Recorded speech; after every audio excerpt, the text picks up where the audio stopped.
Shalom, shalom, shalom, you guys. And shalom means peace, God's peace.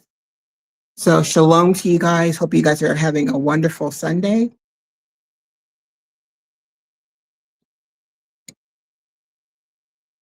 And a wonderful day. Today would have been a good day to go swimming. Hey, Josh. Yes, you are the first. Yes, you are the first. So this is an all male panel. I will be, hey, KC, the one. Hey, sweetheart. Thanks for coming in. Yes, I will be taking notes. That's number one. Honestly, I'll be taking notes. Yes, yes, yes, yes, Josh Poo, you're the first place winner, my dear.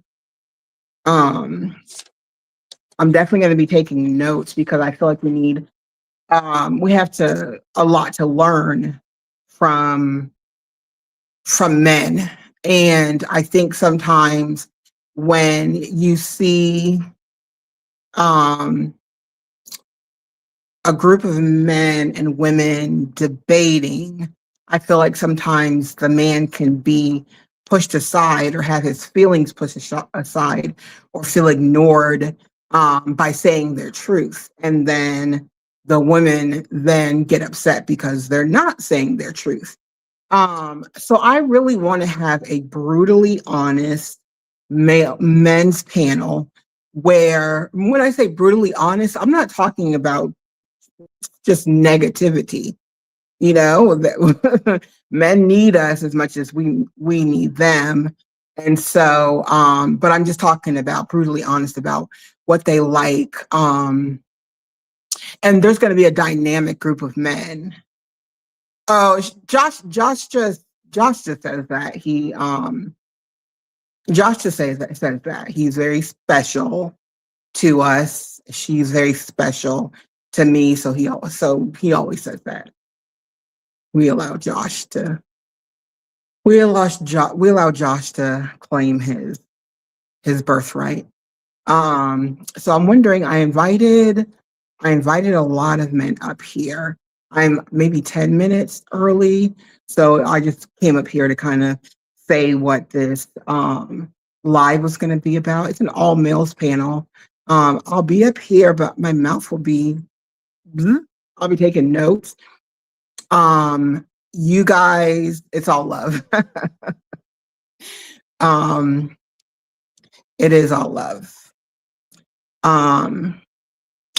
You guys can put your comments down in the comment section, and if anybody catches it and thinks that it is a great time to give recognition to that person for their thoughts, or kind of show how, their thoughts could be a little bit askewed.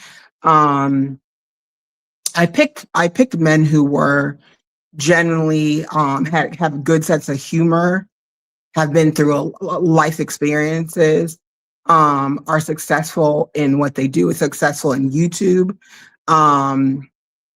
Picked men with different situations, whether it be single, relationship, married. Yeah, I just wanted to be I got the idea because there was a conversation being had. There's a conversation being had on a podcast, and there's a man that was saying what men, the man was saying like what men don't like, and the woman was saying, well, that can't be true because I don't have a problem getting men, which no woman in this world should ever have a problem at least getting one man. I mean, shoot. I'll be seeing this, anyways. No, and no man should have trouble getting a woman. But yeah, so I just wanted to create a safe space for men where they can, and then they can express their feelings and not feel like, oh my gosh, I express my feelings and people are going to think I'm soft. I want men to talk about like sometimes where they want to be soft. Um, and I don't mean that in a female way. I mean that in a male way because a female soft and a male soft could look very different.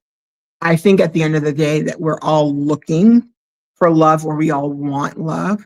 And I can say that it could be the same in a marriage or a relationship where you do love the person, but maybe you want more from the person. We'll talk about communication. Um, communication. We'll just talk about I'm gonna let them have the floor. I want to see the dynamics between all of them. Um, so like I said, I'm early, so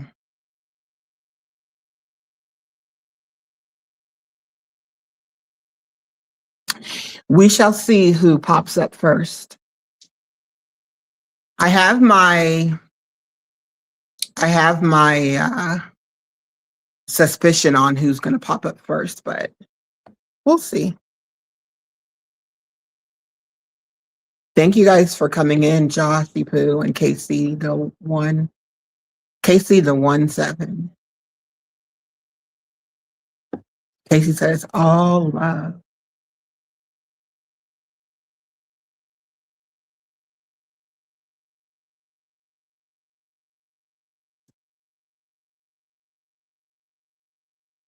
And so a lot, I think, I don't know who would be on in my time zone, but they're in different time zones. So I hope that they understand. I hope that they understand what I hope they understand how to translate their timing. Hi, Mikhail. Hi. Hi, sweetheart. Happy Sunday, you guys. I hope you had a great Sunday. Having, because it's quite early, right? 6 o'clock. Right. So having a great Sunday.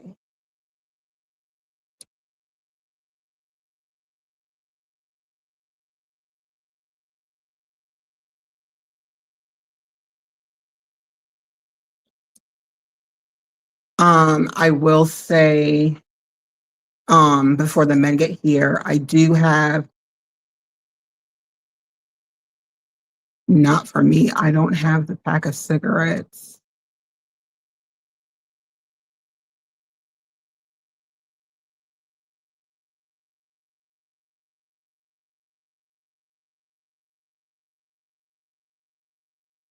You're not having a good Sunday because you don't have the pack of cigarettes?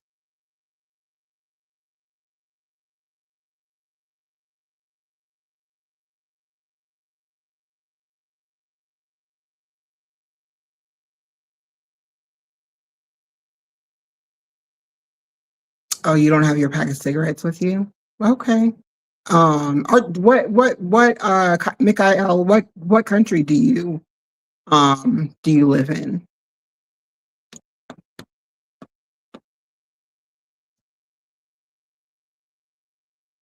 What, yeah, what country are you from? Oh, you're from India. That's good. I have a lot of Indian friends that come through here, and I suppose they will be here soon. Okay, India, great. I have a lot of my neighbors are Indian, very sweet, very peaceful. And a lot of my coworkers are from India. They come from Kerala. They come from Kerala, India. And when they showed me how it looks in Kerala, I was like, it looks 99.9% better than Hawaii. Like I'm never like it's funny because my sister and I take girl trips. Sometimes our mom comes along, sometimes she doesn't. But it's really funny how my sister and I never had an itch to go to Hawaii. Like there's nothing like I feel like Hawaii it's gonna be so boring. Um so um so yeah, so when I saw the pictures of Kerala, I was like, this is like a million times better than Hawaii. Why would you guys leave? But I understand economically they do 1,000 times better here. And then they send stuff back. I have a coworker who he's one of the coworkers who like to pinch my arm fat. But anyways, he owns like this big compound, and in it and around it are he just grows saffron and cinnamon, and he just grows a whole bunch of stuff. And yeah, he grows a whole bunch of stuff. And all things that that are healthy for you, Southern India is much better. I don't know. I really do love Kerala. India. A lot of people migrate to India. Okay. Okay. I do. I have seen like videos about going to India. I've seen a lot of videos, mostly Punjab, Kerala, Hyderabad. Hyderabad, where I live, they have, is that like a cuisine too? Because I want to say that they have a cuisine too. I'm not saying it right, sorry. Hyderabad. But where I live, they sell, I don't know if it's in Persian. Well, it's Indian. So it'd be Indian. I think they sell something like with a cuisine.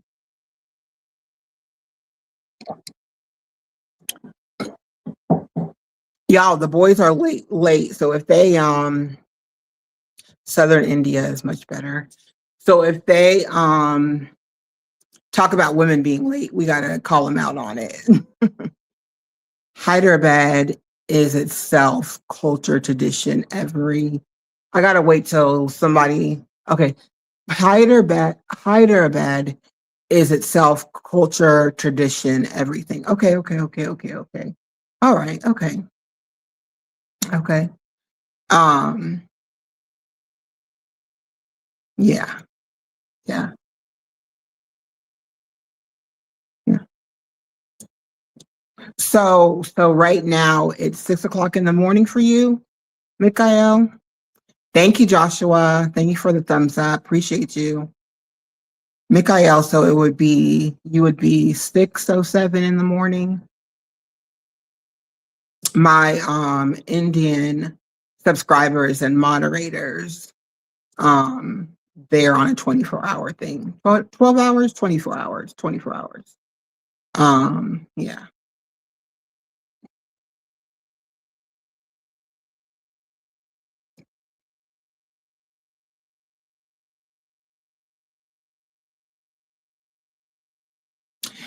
Just waiting on the boys.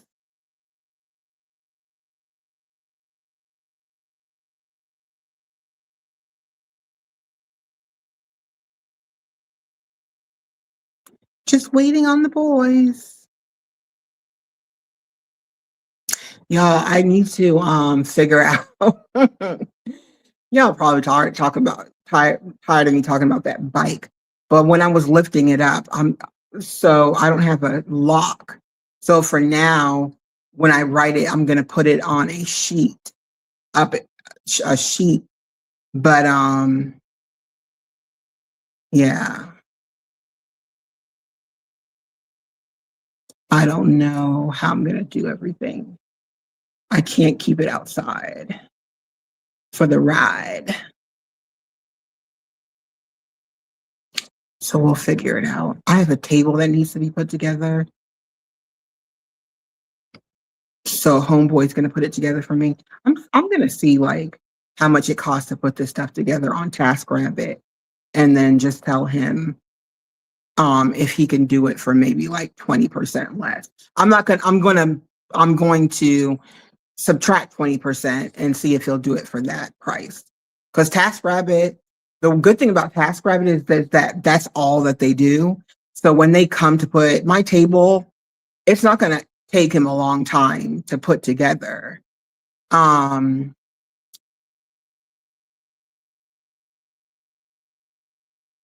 just don't know. And then TaskRabbit is really, really, really, really quick in putting furniture together. So I need to go and see how much they would charge. I have to put my egg chair together, the one that you can sit in. It's like half an egg, and it's got like blue cushioning, and you can sit on the balcony and you can look out. And what's up, SBK? SBK, you're the first one here, and I had pegged somebody else for being the first one here. So welcome.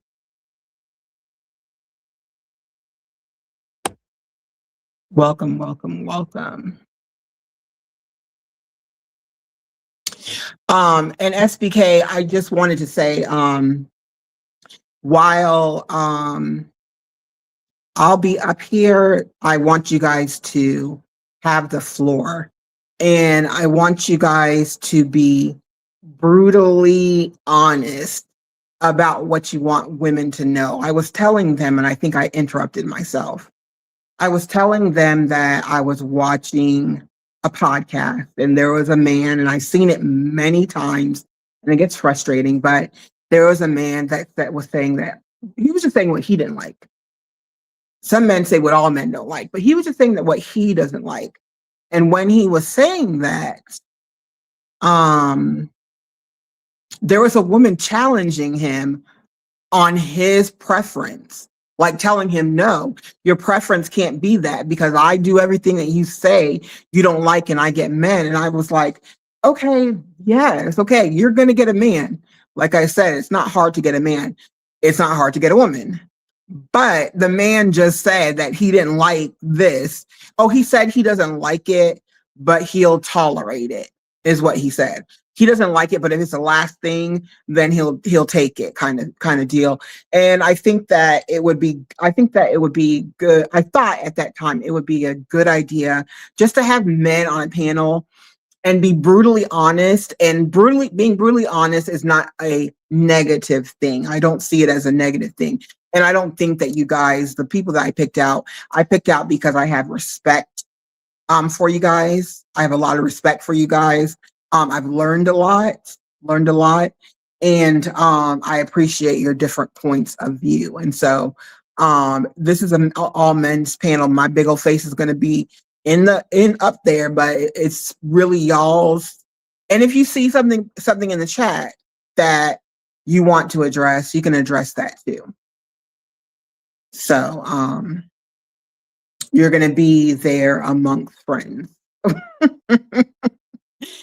On the panel amongst friends. I really thought Real was going to be the first one in here.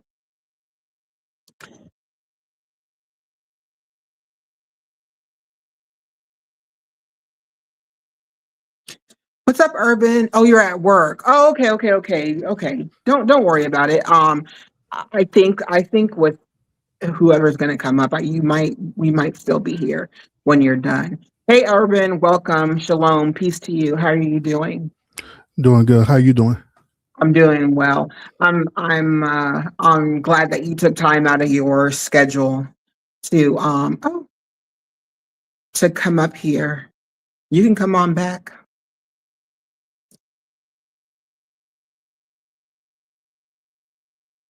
No rushing. Give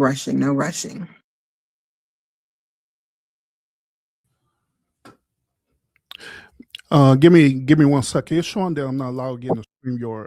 Give me one moment so I can log in. Sure.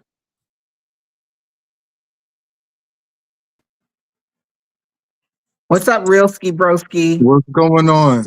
What's up? Yeah.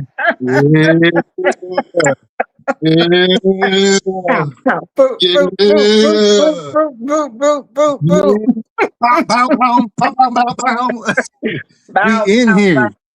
Y'all are in here. Let me let you know.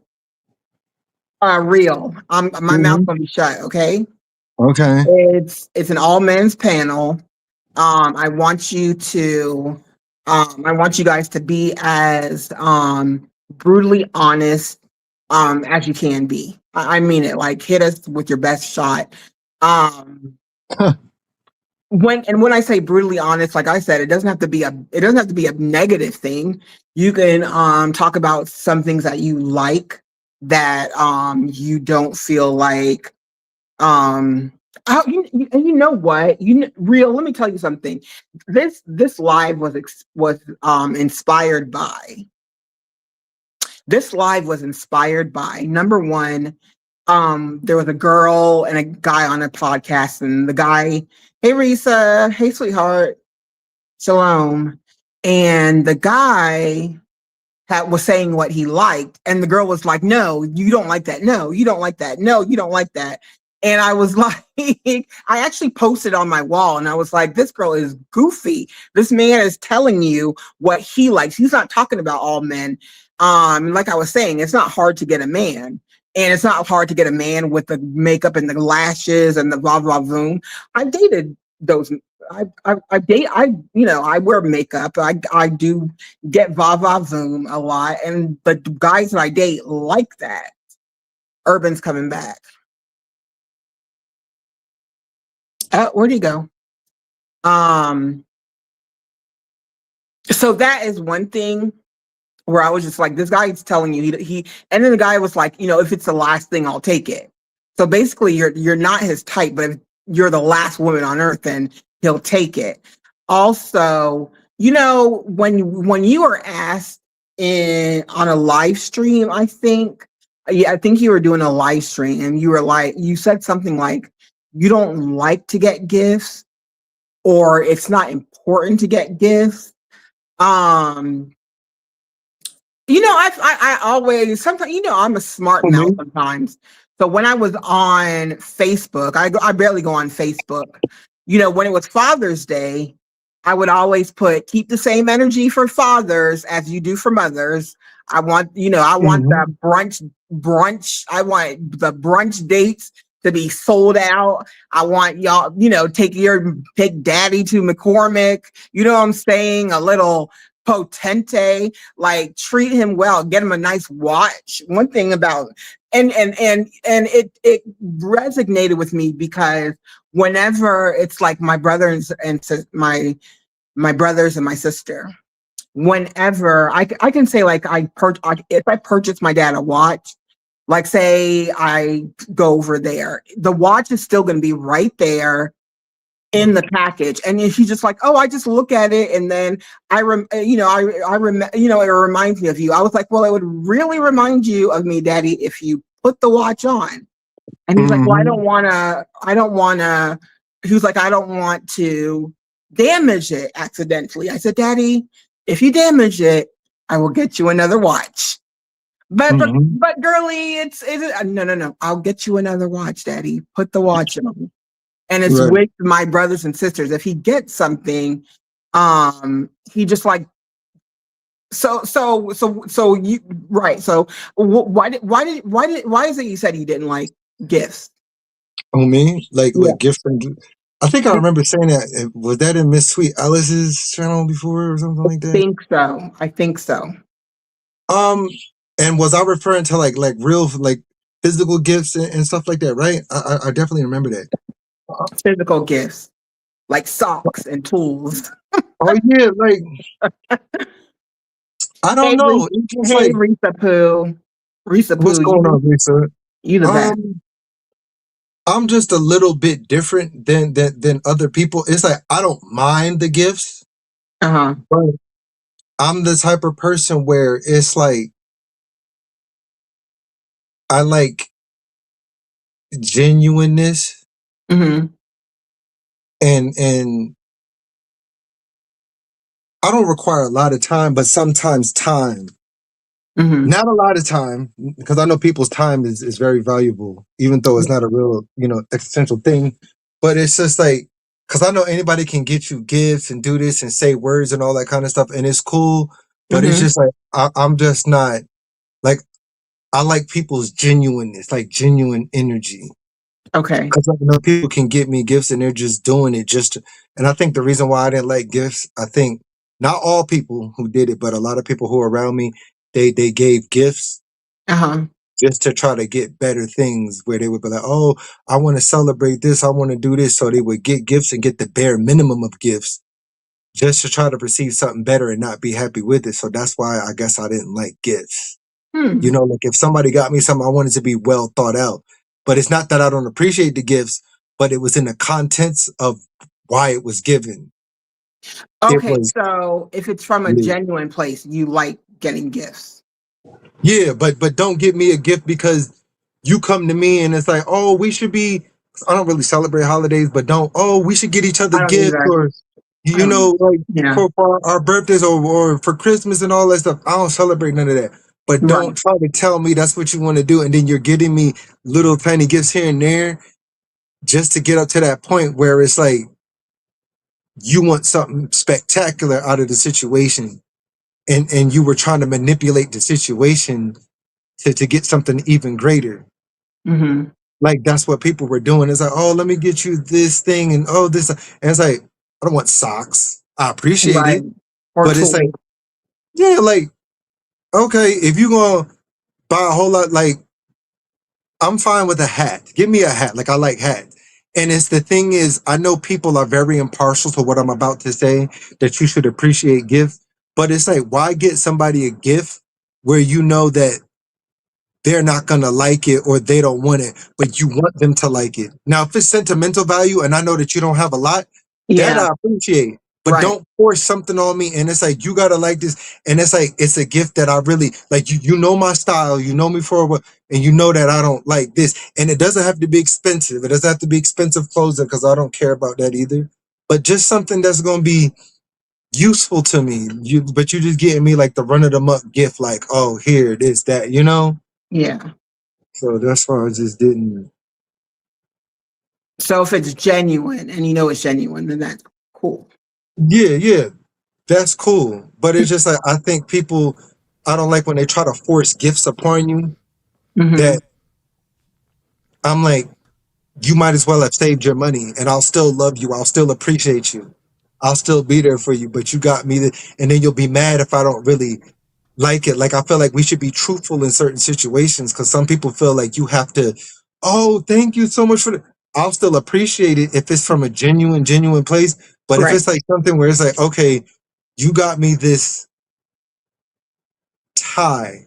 I appreciate the tie, but if it's a color that I don't like or don't Yeah. wear, Yeah. you can't force me to wear this, yellow and green tie that I'm not gonna wear. Like I like solid colors, and okay, I'll wear some straight colors, but you're mad that I don't appreciate this, and I do. But it's like, You're not gonna wear it because it ain't you.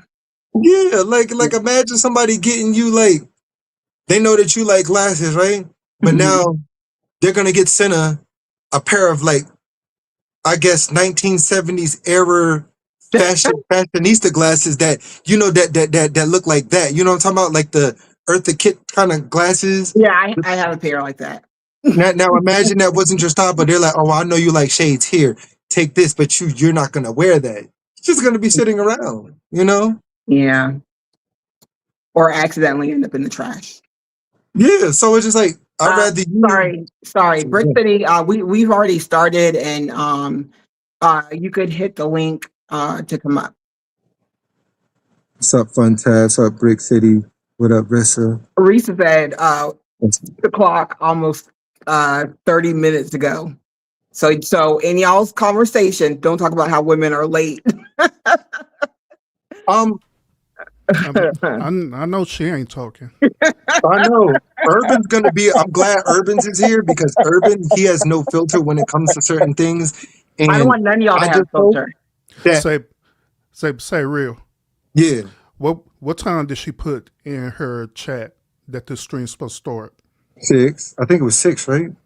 She put it in 1800. she put it 5 o'clock her time.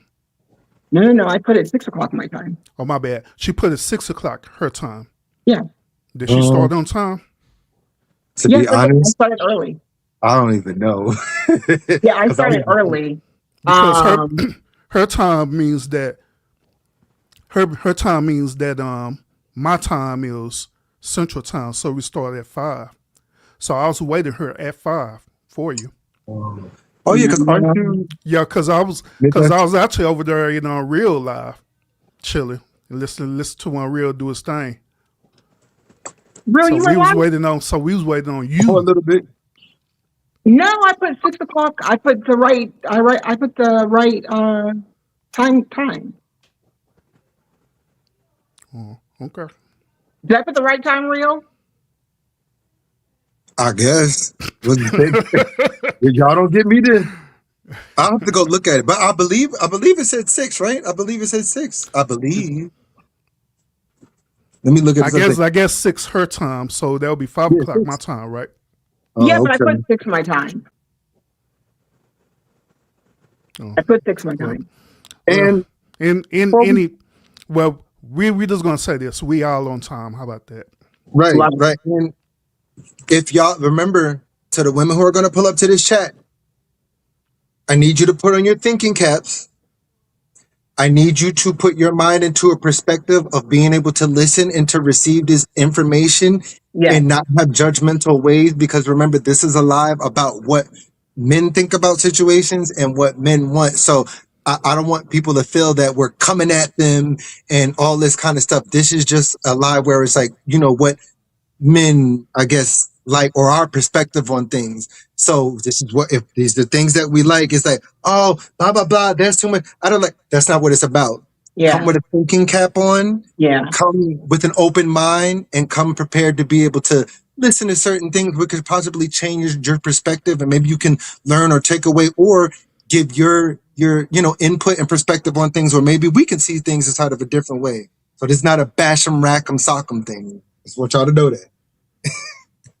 but it is it is a time for some brutal honesty, and it's a time for you guys to be heard and listened to. So Right. feel Like, better soon, Lisa. She said she's in the hospital on pain medicine. Oh, so her mind is open. So okay, yeah. okay. Urban, do you like to receive gifts? Of course, Okay. of course. No matter what it is, like you like a pair of socks, you like some cool. Well, let me rephrase it. Yeah. I like to receive thoughtful gifts. Okay, Right. not something that you thought of was going to be nice. Right. Yeah. That's what I was getting at. Yeah. Mm-hmm. But Okay. I believe everyone love to receive thoughtful gifts. That's like, for example, if like me and you were dating, Cinna, and I were to gave you a new pair of glasses, knowing good and well that you already got several pair of glasses, and I just Right. gave it to you. Right. 9 times out of 10, you're not going to think about that as being thoughtful. You're going to be like, "Why he gave me another pair of glasses? I already got this." That's how men feel about getting socks and things that we already have. Yeah. Yeah. I was telling real. I was like, I'm always like the off one. Like when it's Father's Day, I'm just like, y'all better have the same energy for the fathers as you do for the mothers. I want to see, I want to see my timeline flooded. Don't go there. I just get a lot of laughter emojis, but it's true. It's real. I don't think men get the accolades or everything that they deserve, especially for what you guys go through. Hey, Tina, Mo for show. Greetings. Shalom. Tina. What's going on, Tina? Tina Mo for the show. Let me go on mute so you guys can talk. And you can ask us questions too, so you can get our perspective on certain things. So it's just like you can, what do men? I mean, I have things that I can definitely tap into. And I know Tina Tina be knowing a lot too. She be knowing more men. She be knowing about men more than men know about themselves. Like she's very intuitive in a lot of things. But it's like, go ahead, Urban. Yeah, my brother on real, what he's telling you, Cinna, is that you got to moderate your show. You got to keep it going too. If we don't have a lot to talk about, then you should be preparing some questions for us so we can keep it moving. Okay. I mean, you don't have to contribute to the show, like going back and forth, but at least keep it going. You know what I'm Okay. saying? Okay. Okay.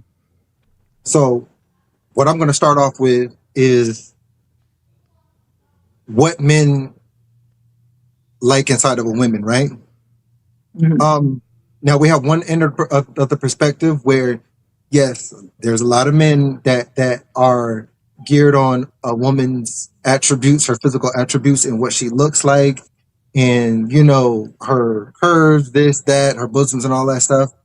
But also, I want women to also understand that there's another side of men too that don't really sometimes concentrate on that. There's our particular set of men that care more about what a woman can bring to the table and her mindset of things. That can be way more attractive than just what a woman looks at on the outside. I am the type of person who I'm not really that much into looks.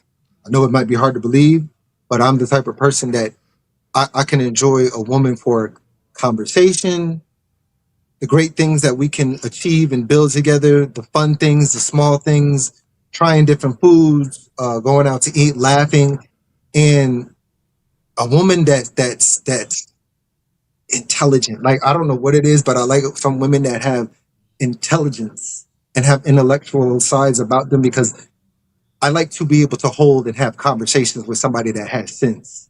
Yeah. When there's not a lot of good things that we can do, or let's say that we can't go out, how about we delve into a meaningful and otherworldly conversation? Right. What can we talk about of things that most people can't talk about, and not just sit in silence and debauchery? Like, I want to be able to tap into things where you're mentally stimulating me. Because sometimes it's not about the physical stimulation. I can be mentally stimulated. That's what I'm about. Because it's like, you could look good all day. Do you bring knowledge? Do you have common sense? Do you have real world experience? Are you able to think for yourself inside certain situations where we can strategize together? Can you make me laugh? Can we make each other laugh? Like, that's just, so there's two sides to the coin, ladies. Where some men, yes, they're attracted to this, but they're attracted to that. I'm gonna let Urban tap on in.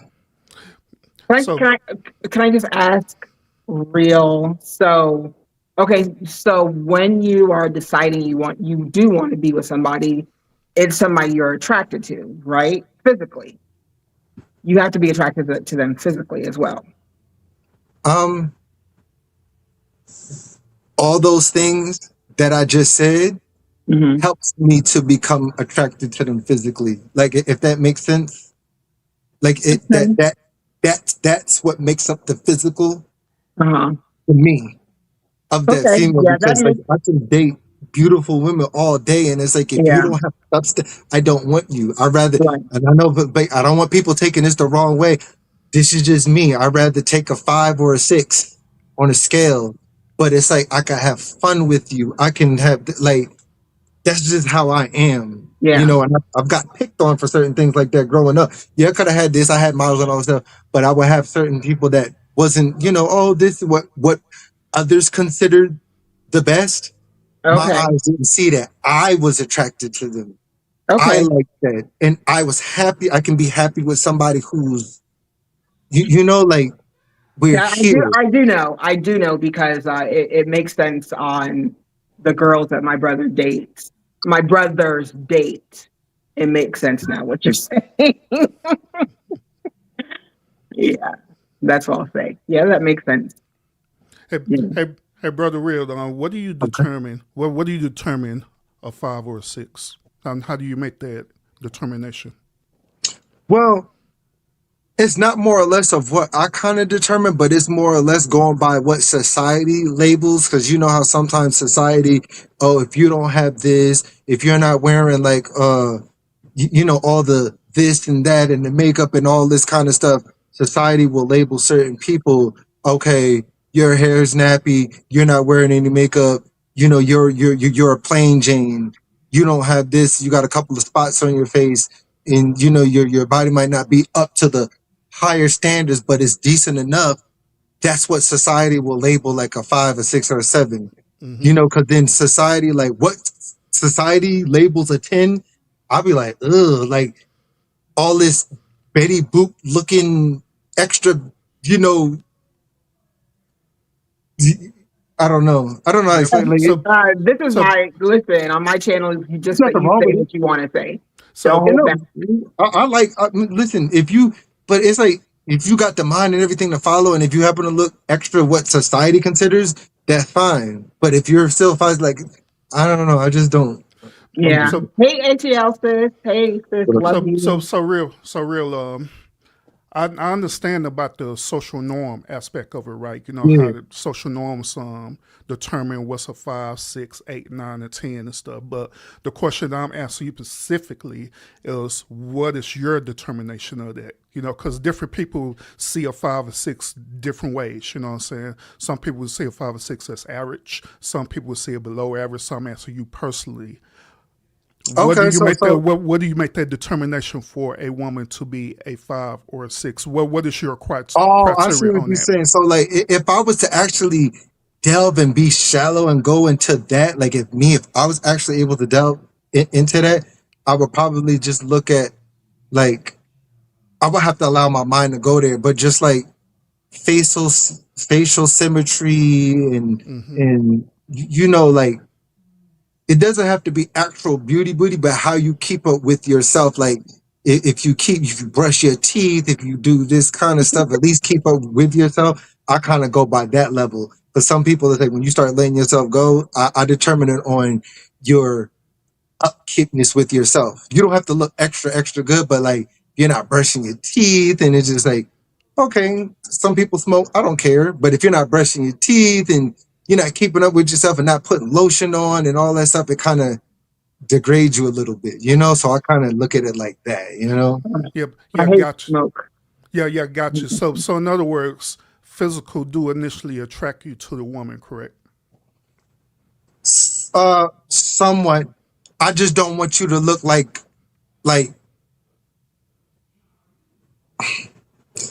I don't want you to look like a pure teen crackhead. Like, you know what I'm saying? Like, I just don't Yeah. like. Yeah, like I can take people who look funny and weird. Like, I don't care. But it's like if you look dirty and just like and just plain like you're not taking care, like just plain dirty.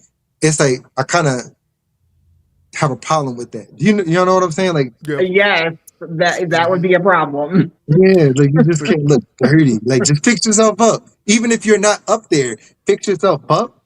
And I can see the beauty in you fixing yourself up. But it's just like that chiclet teeth, and you just don't care, and crust in your eyes, and then you just don't want to take care of it. Like, and I understand some people can wear their natural hair.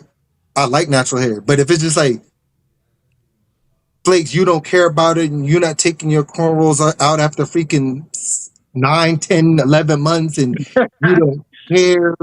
And it's like you got rings around your bathtub, and it's just like you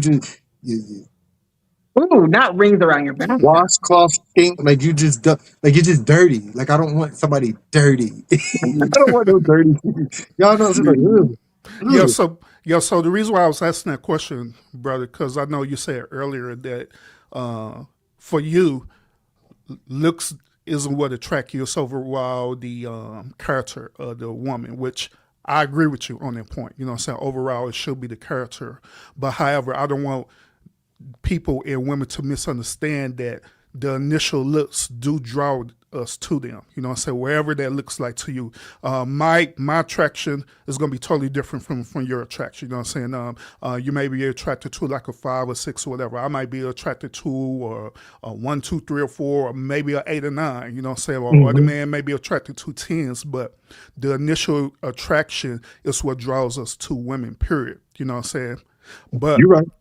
what I learned, brother, is that we get so caught up on the attraction that we don't even vet out the character at all, period. We let the attraction be the character instead of vetting them out to see if they really are compatible with us. And that's where we mess up at.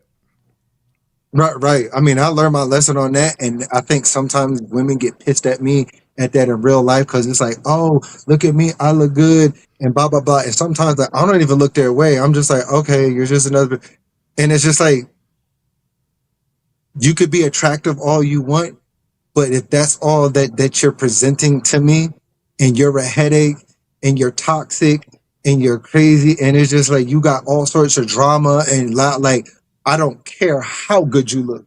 I don't care how curved your butt is. I don't care how your breasts supple look. It's just like no amount of how good you look is going to be worth my time and my peace and my effort. Like I don't care. You know, and certain women have tried to.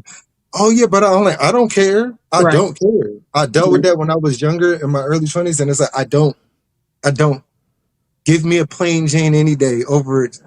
Like I don't want your crazy toxicness. Your Yeah. buffoonery. So I just so don't. when did you come into this realization that character matters more than the physical appearance? Because before you answer that, Yeah. I give you my anecdotal. Go ahead. I came to realize that at a very late age. Now, when I was, just like you stated earlier, when I was younger, right? Yeah, I went straight after the physical. You know what I'm saying? Physical is what Yeah. it was. I didn't vet out the character. I didn't even know what vetting was back in that time. You know what I'm saying? So I went out and just went for the looks. And I believe that her overall looks and beauty was a win in my book. And so that's what I did. Went, talked to her, did things, it is what it is. But them experiences, I didn't learn until I became older when characters started mattering. You know what I'm saying? When it deals with relationships, dealing with marriages, procreation and different things like that. But Yeah. how else with you? What's up? Oh, now it's starting to real. Oh, how else? How's Yeah, what? how else with you? When did you get that realization that character mattered? It started when I was in my 20s. I think about like 28 to 29, around that time, because I think back when I was much younger, I was like, if you want to consider like a heartthrob before I started just, because now I don't really care too much about looks too much about myself. I care about getting the job done. And back then it was like, I think the type of women that I was attracting, it was on both sides of the coin. So whether they were dimes or not dimes, but the ones who were kind of up there, if you want to consider it, it came with like drama. It came with a whole lot of people trying to, oh, always this, that, and then it came with oh, this guy would do this for me, and you know how many guys and blah blah blah. And it's like, okay, I don't mind helping you get certain things done, but don't oh, I need all my nails done. My nails is $150. I need this, I need that. And it's just like they became used to that lifestyle.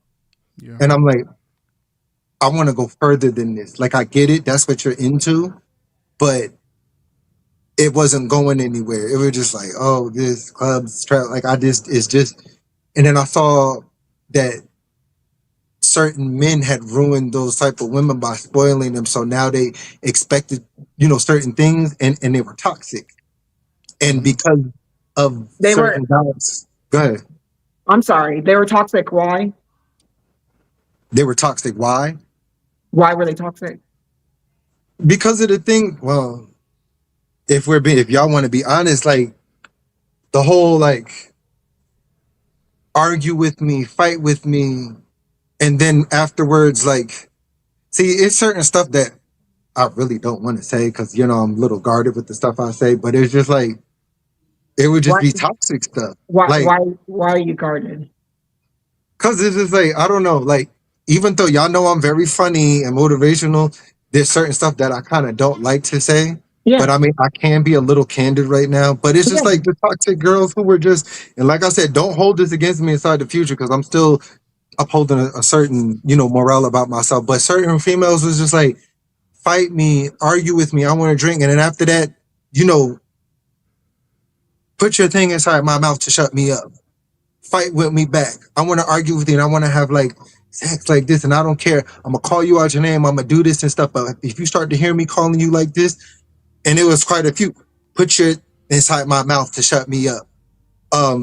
spit inside my face, argue back with me, fight with, yes, fight with me. If I say I want you to rough, I want you to throw me on it, I want you to slap, I want you to slap the ish out of me, blah blah blah. Like, you know what I'm saying? Like, and it was toxic. It was just too much. Or I'm gonna keep you up late at night and blah blah blah this, and it's like, I know you're trying to get sleep or work, and I'm gonna do these crazy things and talk about this, or I'm gonna compare this. And it's not that it was just me. They could have even better guys than me, but they would still be toxic to anybody that they encountered. That's just what it was. Or if it's the kind that had a child already, like the baby daddy drama, you know, dealing with stuff like that, the toxicness, and, or purposely wanting to pit people against each other to see who's gonna fight over it, like just toxic, like, you know, like. So real. Were these the type of women you dated in the past, or are you just saying in general? Mostly in general, but when I encountered certain types like that, they hid the aspects of them very well where I didn't see that, and then it started coming out in spurts. And they were used to dealing with guys who, because of their, you know, beauty and exoticness, they dealt with stuff like that until something happened with them where they got locked up or got another female pregnant or something like that. So now they had to step away. So they thought that I would be able to deal with that type of situation. And it's like, I'm like, nah, like, I care, but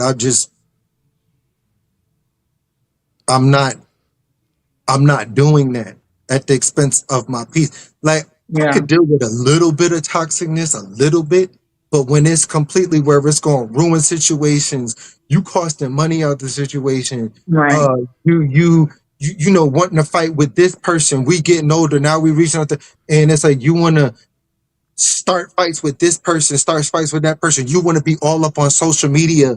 Oh, I dare be the blah, blah, blah, and blah, blah, like, and just putting stuff on you on social media all the time. Like we in our 30s, 31, 32, 33, you on Facebook, putting everything about your life. You arguing with this girl, you arguing with that girl, you arguing with this dude, full blown conversations, arguing on social media, back and forth, writing this and sending, you know, memes and all this stuff. That's toxic. And it's just like, no, like, I don't want to. And then you making lives about, anyways, out here want to fight me, blah, blah, blah. You know where I stand about that life. And then I'm about to roll my blunt. And then, anyways, you know where I stay at. And I'm just like, or you go out to eat, you got to make a thing like, what the fuck, this service take us so long for? Like, what the fuck, blah, blah. These drinks ain't strong. Like, what the fuck? Like, these weak ass. And it's just like, here we go. Like, here we go. Like, just, they want the attention so much. Yeah. And it's just like, I'm stepping back. Then it's like, you become fake or this and that. And I'm just like, girl, like, I want better. So what? We're from the same area. I want to climb higher. This is nonsense. This is, oh, blah, blah, blah, this. And then even the type that are so toxic, you know, you drive in your car and then show me attention and want to fight you when you're driving, or want to try to, you know, me and my man's driving and stuff, and then they want to attack the driver, like, kill everybody inside this car. And it's like, you know how many girls out there is like that? And it's just like, no. Yes. That is crazy. Hey, Urbans. Hey, real deal with them ratchet chicks. Right. But it even would be ratchet. Some of them would be from suburbia and still be acting like that. Like, you know what I'm saying? But granted, from the area I was from, we had to start all over, because when we came from, I come from a military family, and just starting all over and building up. It's like, me too. Yeah, that was just the environment. So you had to, that's what, you know? So assimilate really well. Quickly. Yeah, so my experience is this. I had talked to women who were like 3 or 4s, 5, 6, 7, 8, 9s, different things like that, right? But back then, I was equal opportunity, because I want to experience dating different women from, you know, based on the different levels, you know what I'm saying? Where they're a dime, less than a dime, average is best. I have dated women who were, you know, career driven. I dated, you know, women who are lawyers, nurses, you know, different things like that. You know what I'm saying? I dated all these different, level of women and stuff, right? But however, just like I stated earlier, I wasn't vetting out character or nothing like that. I was going solely for their looks, and that's it. You know what I'm saying? And I learned this about myself. I had learned that I had a type. My type was very, very, very weird. It was kind of mixed with, what your story talking about, the ratchet chicks and different things like that. It was kind of a mixture of that, mixed with, women who are, professional. Then another moment it was mixed with, women who are religious, depending on who she was. Yeah. So it does depends on, who she was. That was my type that I was dealing with and stuff. But once again, I never vetted out these women. I never did none of that. You know what I'm saying? All I did was holler at them, had conversations with them. Next thing you know, we was going out on dates and different things like that. You know what I'm saying? And I'm going to be honest. I'm going to be straight up transparent.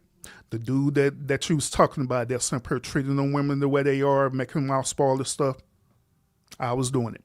I was the simp.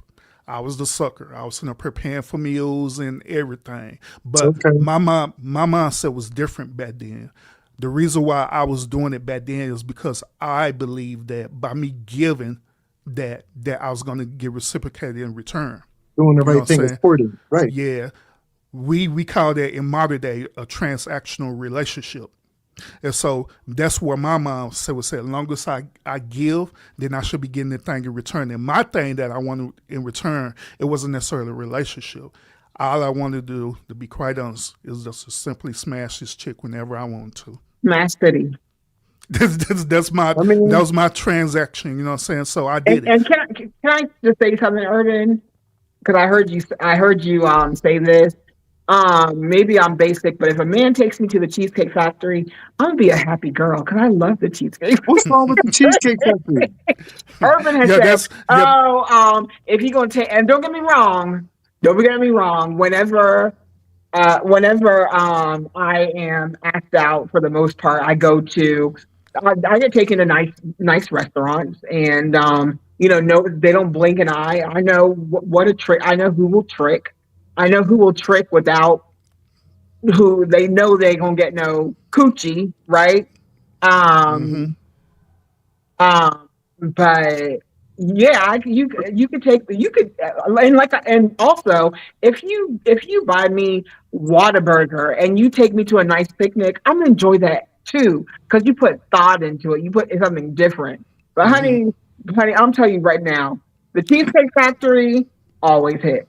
So let me clarify the thing about the Cheesecake Factory, right? So me personally, I don't like the Cheesecake Factory. Now, there are certain things on the item menu that taste good, but when it comes to the overall experience of the Cheesecake Factory, I personally don't like the Cheesecake Factory. But however, just because I don't like it, that doesn't mean I'm not going to take you to the Cheesecake Factory. If you want to go to the Cheesecake Factory, as long as I'm getting something to return, we're going to the Cheesecake Factory. You go all the way over hell you want on that menu. As long as we get something in return, as long as it's transactional.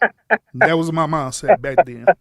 It could be the Cheesecake Factory. It could be Applebee's, Whataburger, like you were saying, whatever the case may be. As long as it's a transactional in return, I do it. You know what I'm saying? Now, I want to throw this out here too because I know that he probably could relate to this, and other men and women who are watching the stream probably could relate to this too. Now, when we finally decide to do vetting right, it's not the correct vetting process that we need to do. What we do is this. We try to figure out the things that you like. That's the very start of the conversation. Am I lying about that? That's the very start of the conversation is that we try to figure out what you like, what you like to do, what you enjoy doing. Yeah. We don't ask about no family upbringing, nothing like that. And so when we figure out that you like a certain thing, guess what we're doing? Yeah. Y'all call that being intentional. But in reality, we're being strategic. Once when you tell me that you like the Cheesecake Factory, guess what? Okay, we're going to the Cheesecake Factory. Just so we could get that transaction in return. 1 second. Come up, Mookie. Right, and there's nothing wrong with that because society. Keep talking, Urban. Let me just get Mookie up here. Okay. Oh, no, no, go ahead, real. I think you No, said something, bro. I can agree with you. Unfortunately, what our society has made things transactional. So I know people are like, oh, that's not transactional, but it's kind of unfair to say that men are transactional. And oh, I don't like that kind of stuff. When we have to remember, certain women are transactional too. It's like Mhm. not all women, but some women. It's like I want you to have this. I want that. I want this. Like not all women, but some women. I want my bill tab. I want this. You have to have this, this, and this. And it's like if you don't have those things, there's no transaction to be made. There's Yeah. just Yeah. no. So I'll say this, brother. I would boldly say that about 95% of women are transactional, but they're transactional in their sort of ways depending on their upbringing. You know what I'm saying? So one woman transaction could mean what you said earlier. She could get her nails done. She want to get her nails done and different things like that. Or she wants you to pay her rent. She's trying to get a free meal out of you. Whatever case may be, right? But another woman could be transactional because she just wants time, because she Mhm. haven't received time. She Right. ever receive effort. She ever receive a man to take lead or different things like that. So they'll be considered as transactional for her too. Would Okay. you Right. agree? Yeah. No, I agree because there's some women out there that they don't care too much about that. Like I've seen women out there that was like they're like, oh, I don't care about this, and so what? You're not making six figures or all this kind of stuff. Some women are just if they like you for who you are and your Hey, genuineness and Mookie. it's like you're that dude, then telling Hello, them Hey. what's going on, Moot, Hey, what's up, bro? what's going on? How y'all chilling, doing great. Same Johnny. here, same here. Okay. So, yeah, just Yeah, having a conversation. all right. Yeah, go right Mhm. ahead. Keep Okay. on talking. Okay. But yeah, that's what in that time that's what I was doing. Long as I got something in return of the deal, then it didn't bother me. You know what I'm saying? I was that at one point in time, I was that sucker and simp and all the stuff. That's why I talk about it now, because I was literally that guy, that person. You know what I'm Okay. saying? What is a simp? What do you define as a simp? What do we define what a simp and a sucker is? That's what you're asking? Ooh, No, not a sucker. I know what a sucker is. What do you define as a simp? Pretty much the short definition of a simp is a person who do certain things for a woman without getting anything in return, hoping that he will, but he never don't get it. These are the same type of guys that women were friends on.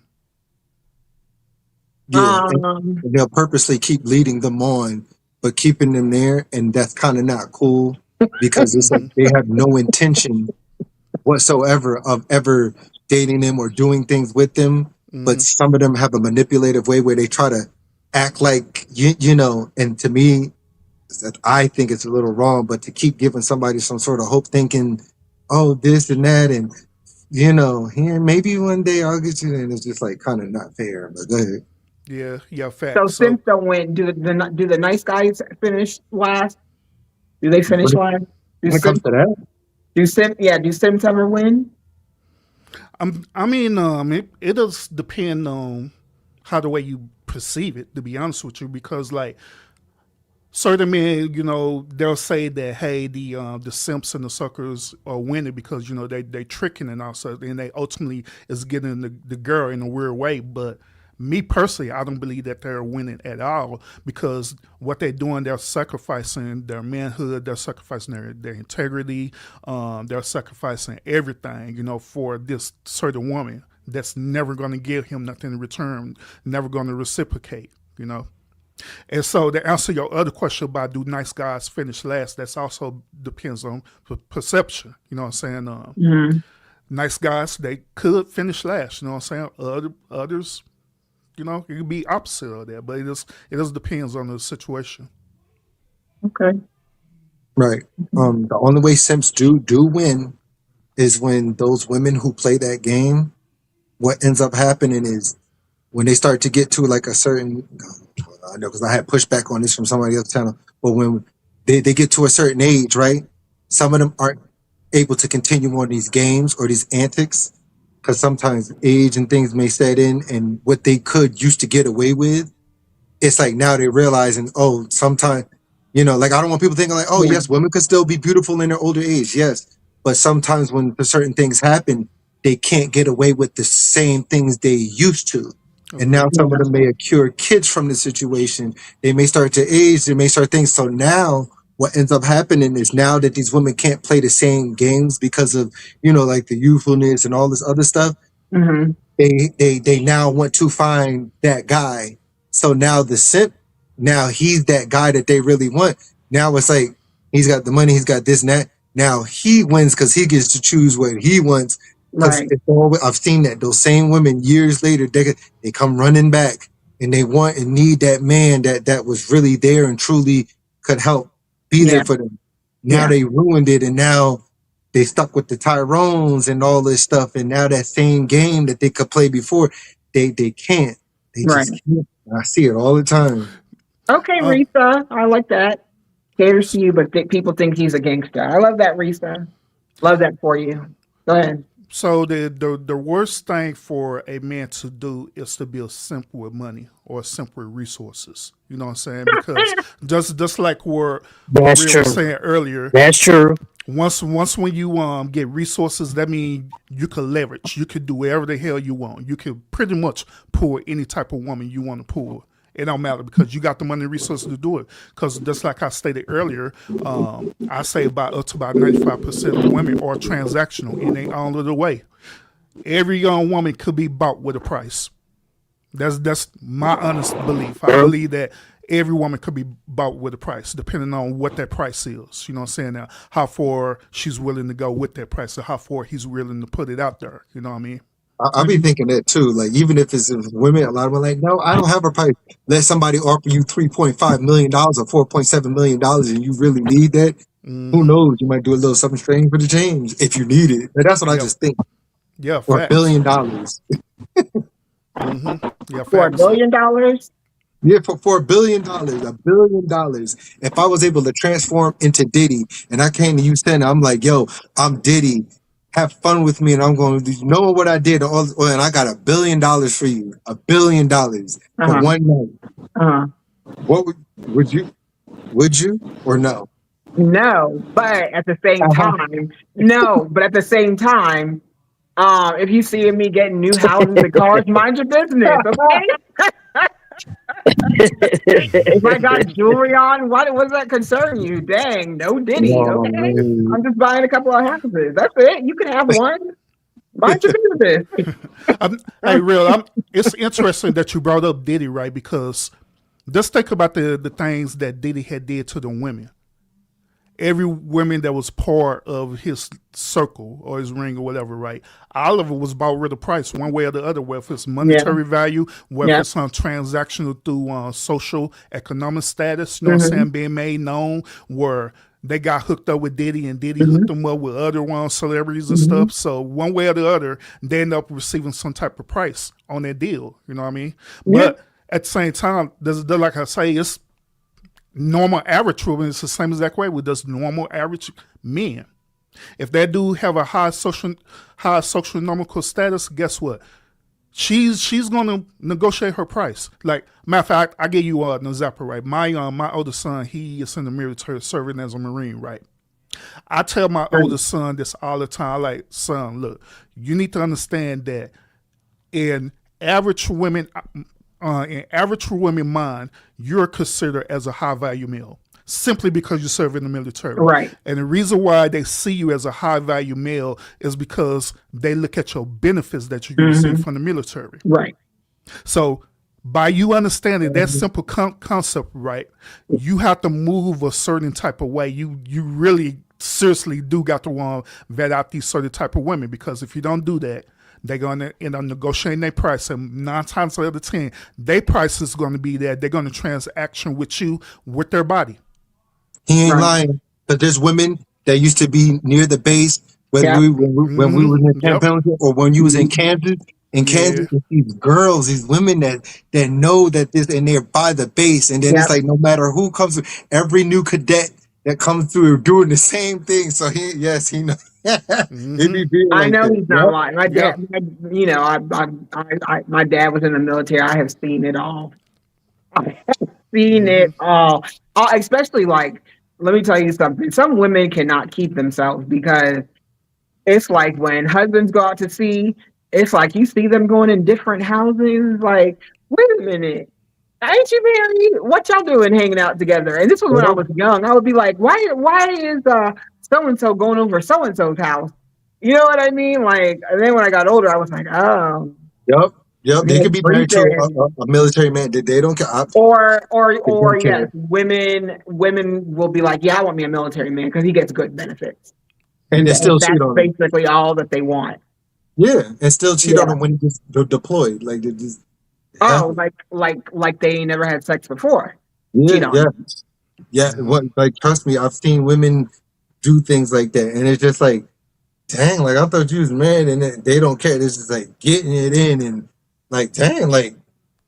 Hey, real career agreed that when women approach the military man, it's not just domesticated, but it's international as well too. If they be deployed internationally, Yes, in Japan, in Germany, and you could be in Uzbekistan or something like that. And some of them look at it like they want you to get them pregnant too, so that they can feel like they can have you know. If you do that by certain barracks, some of them could get moved into the barracks, especially if you station there for a year or more. They want that, and they feel like it's a meal ticket or something like that. And it's everywhere. Yes. Yes. Okay. You know. Yes. Mookie, you there?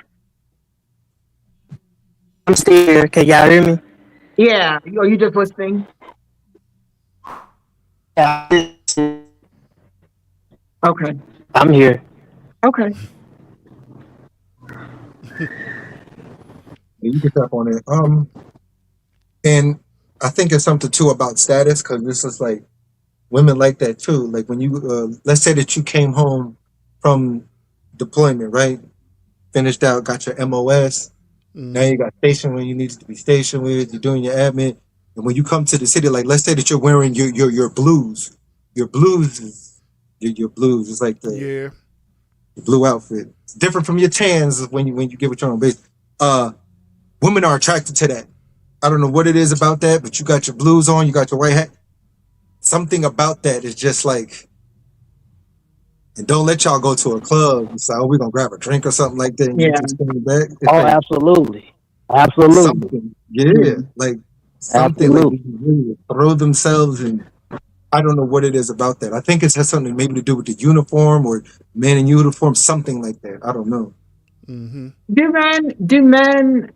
Do men like? I know that men cry. Do men like to cry in front of their women? Are they afraid if they say something that it will be thrown back at them in anger or put on a Facebook post? Can men be? I don't want. I don't know if I want to use the word soft, but can men be? Yeah, like candid and open with their feelings. Can you guys cry in front of your woman? Do you like to cry? Do you not like to cry in your woman? Does it depend on the situation? How do y'all feel about that? Because women, we definitely will bust out in tears, but it seems like men, you guys can hold that grit a little bit longer. What do you guys think? So we'll let Mookie take this one. Okay, Dr. Mookie.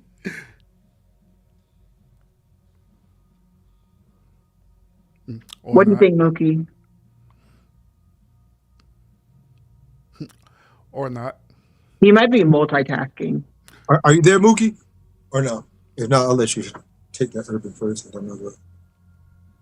So do men want to be emotionally available for their woman? That's the overall question that you're asking, correct? To their women. Yeah, to their women. Yes.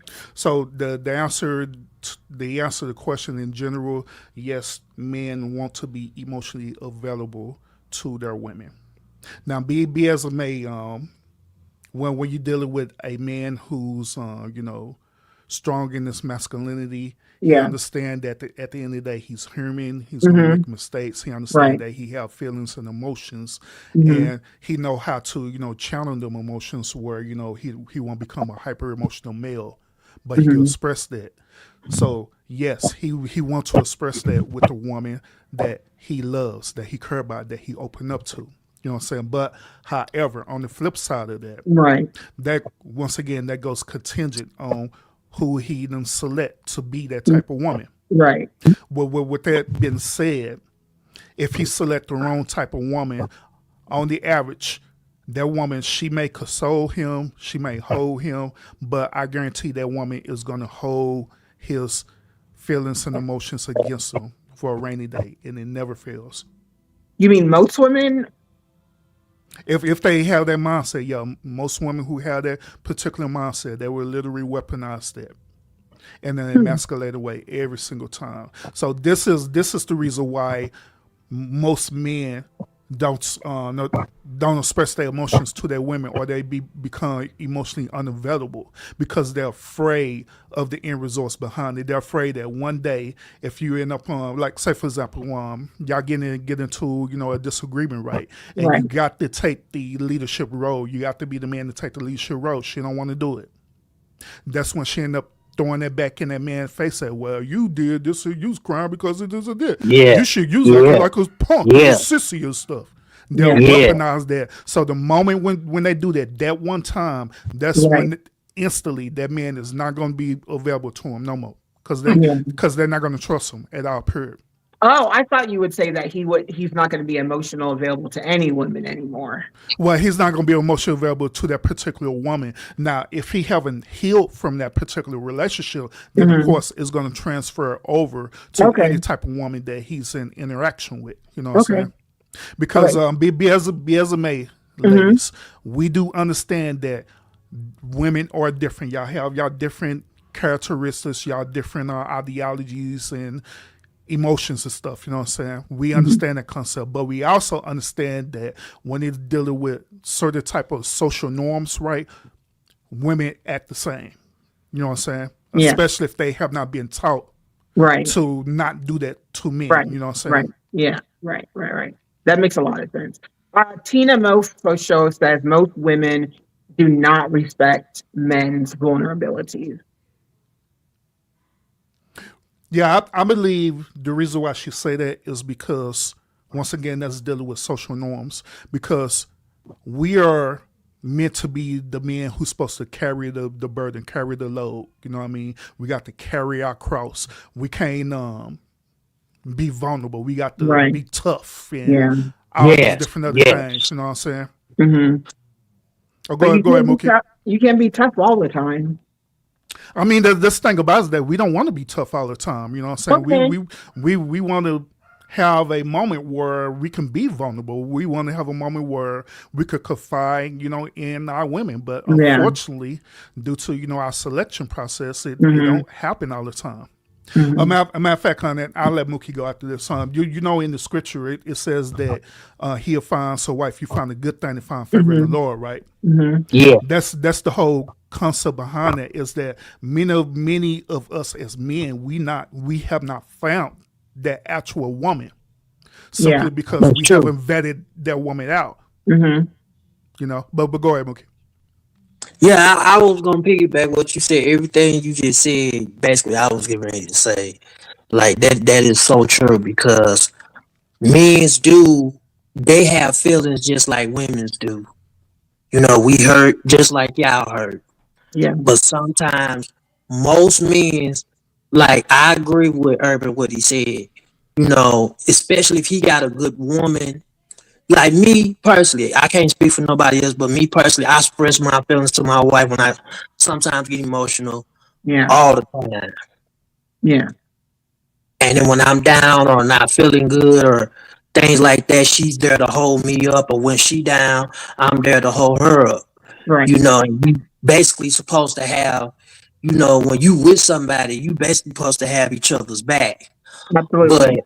But the fact of the matter is, we living in the societies now. Uh-huh. Like, if you look at this generation now, you have some women's, they don't mind comforting their man, and then you got some that just got that toxic mode Yeah. and stuff that, when a man try to express their feelings, they don't want to hear it. They don't want to hear it, you know. Right. When a man try to talk, well, baby, I'm just trying to express how I feel. I don't want to hear how you feel. I don't want to hear how you feel. I don't care nothing about that. And that's the reason why most men walk away and keep things to themselves. And sometimes they'll be majority. Some of them will go to their outside friends, Yeah, facts. express to their feelings to a female friend, then they do their own woman.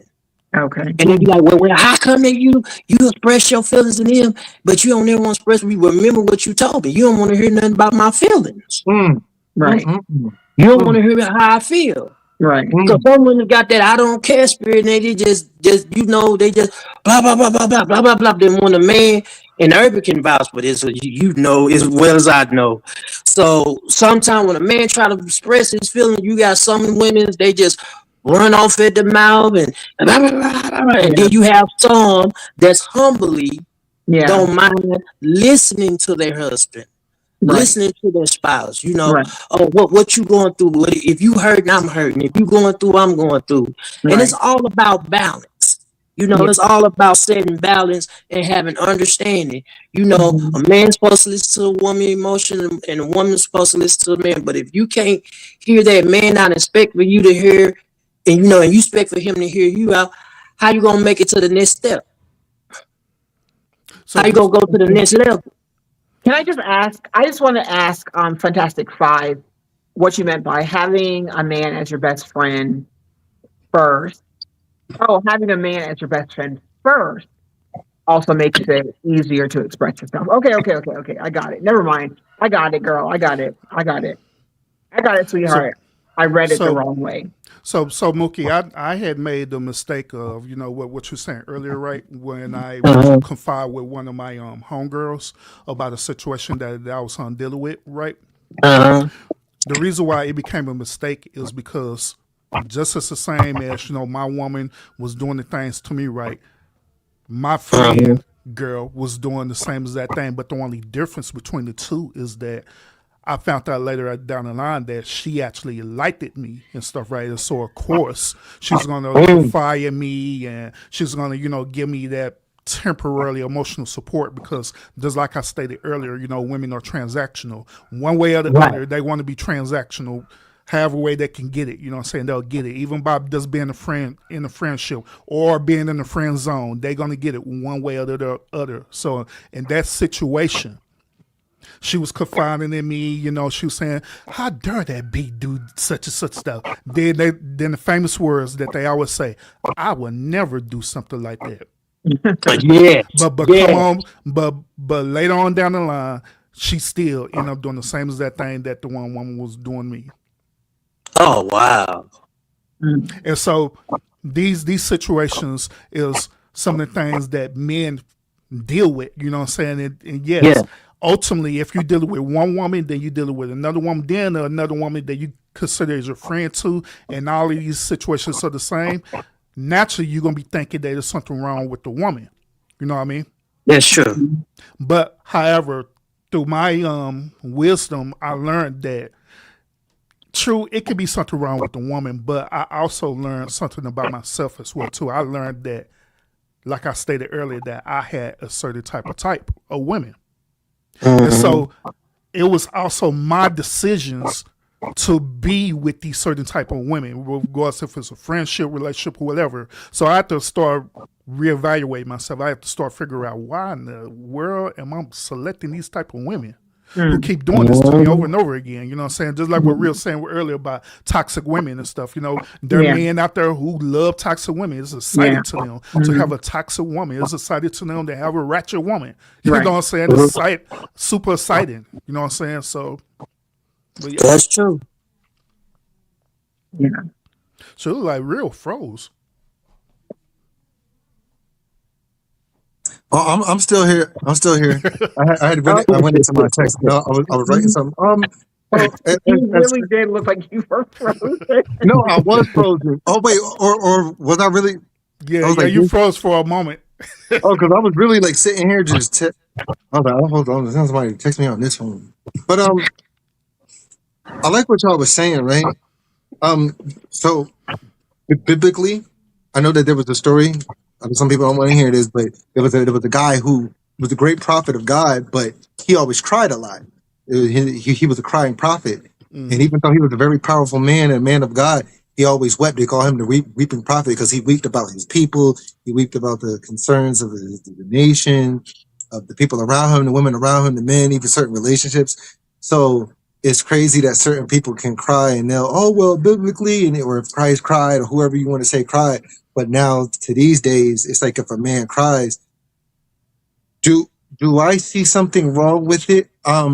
If a man cries, to be honest, no, because I've had certain brothers of mine, not real brothers, but I call them brothers or ex-friends that would cry over situations and females and, oh, bro, this happened to me and all this stuff. And can you help me get her back? And they would cry about certain situations. Now, me, it's like I would be disheveled about certain things, but I won't necessarily cry. And I know certain people might think that there's something wrong. But when I was way younger, I think I was like 19 or 20, and I experienced crying in front of a female because I dealt with too many things at one time. It was like the loss of certain people, certain things with a relationship, certain people doing dumb things, and it was a bit much. So I'm like, dang, this girl is this, the friends is doing that, certain people didn't care. I lost, family members. So it was like a bit much. Cried, and then, certain people like, oh, what you crying for? That is, and the third. And after that, as I got older, I learned to develop an ability to not let things stress me out to a point of me crying. When you feed something too much, it can cause you to cry.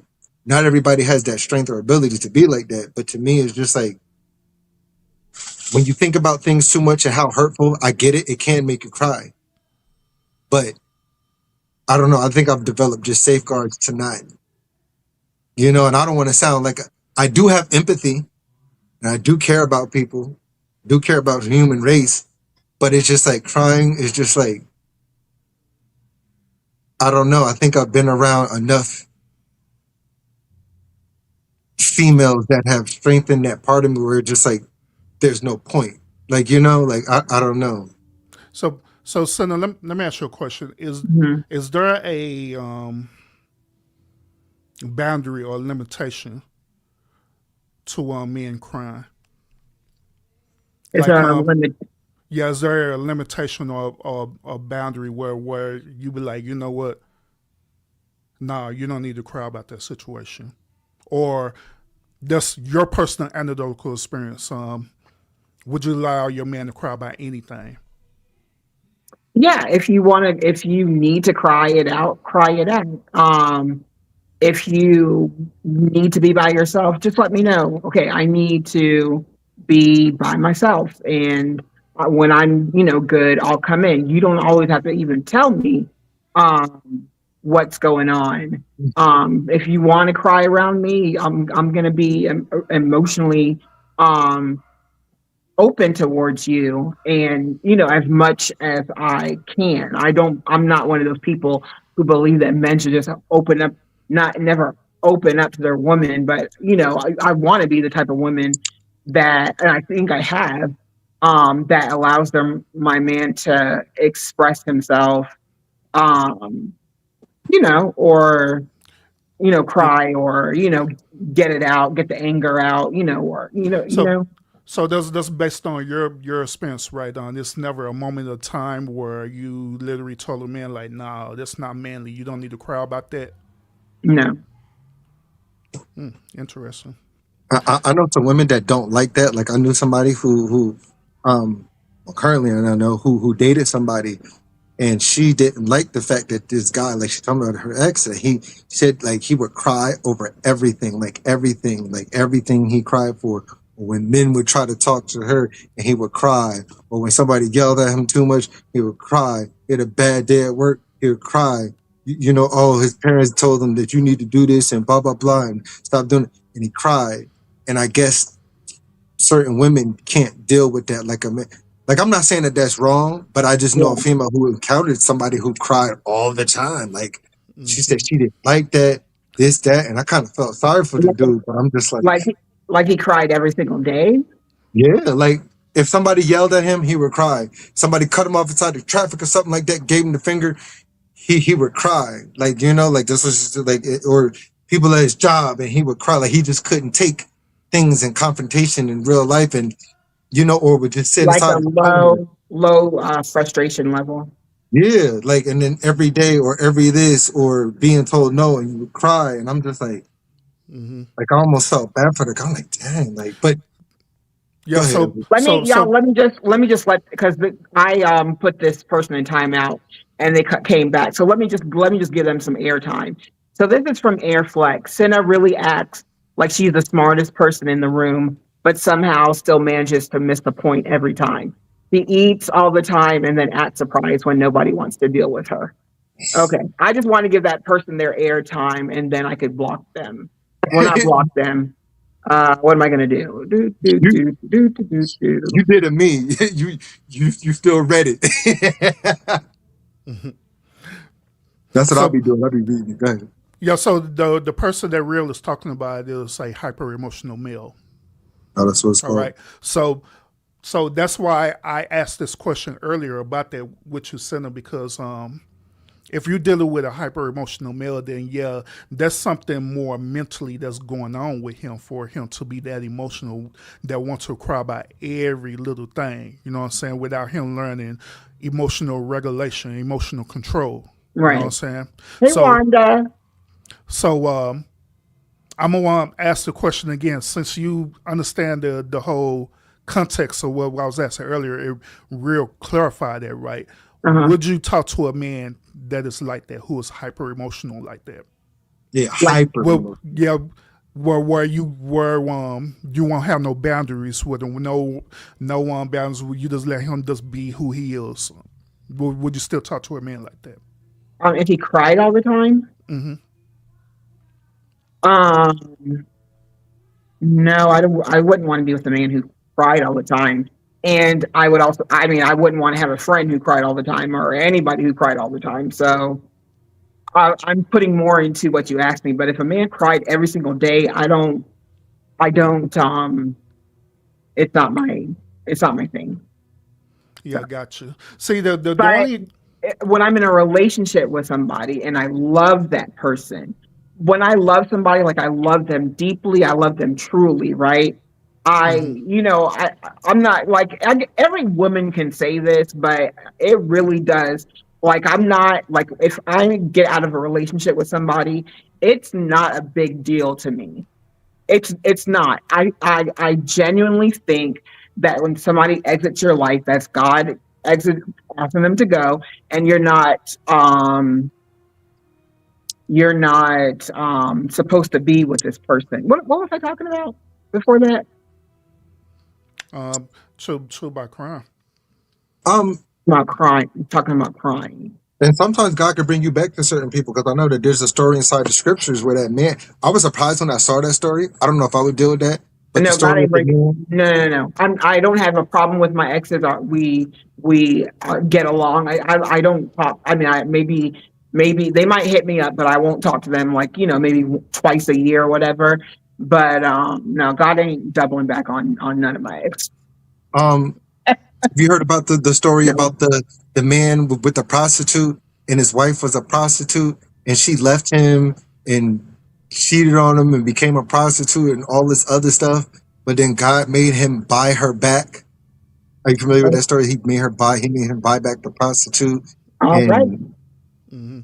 I was just like surprised at that story. But I guess the moral of that story was we can be so bad and be out here and all that stuff, and he can buy us back. So I guess that's what the story was talking about. Could you deal Okay. with stuff like that if God like told you no, take this person back after they did all this and that, but I'm gonna make it right, but it's about forgiveness and stuff. Even though that's a story that happened, could you deal with that? Or And or What did you or say? or bro, God could have been trolling in his story and showing us how transactional people really are. ooh, Yeah, yeah. yeah. He does say God does laugh at certain situations. He says he's Oh laughing yeah, he about does.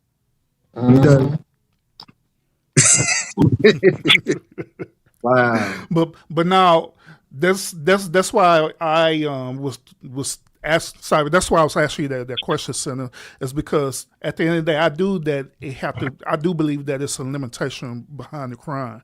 Now, if it's dealing with, trauma, emotional trauma, he's stressed out and he doesn't need to release that, then there's nothing wrong with a man crying. But if he's hyper emotional, by the way, he just crying about every little thing and weird stuff going on and stuff, then there's something mentally going on with that dude for real. You know what I'm saying?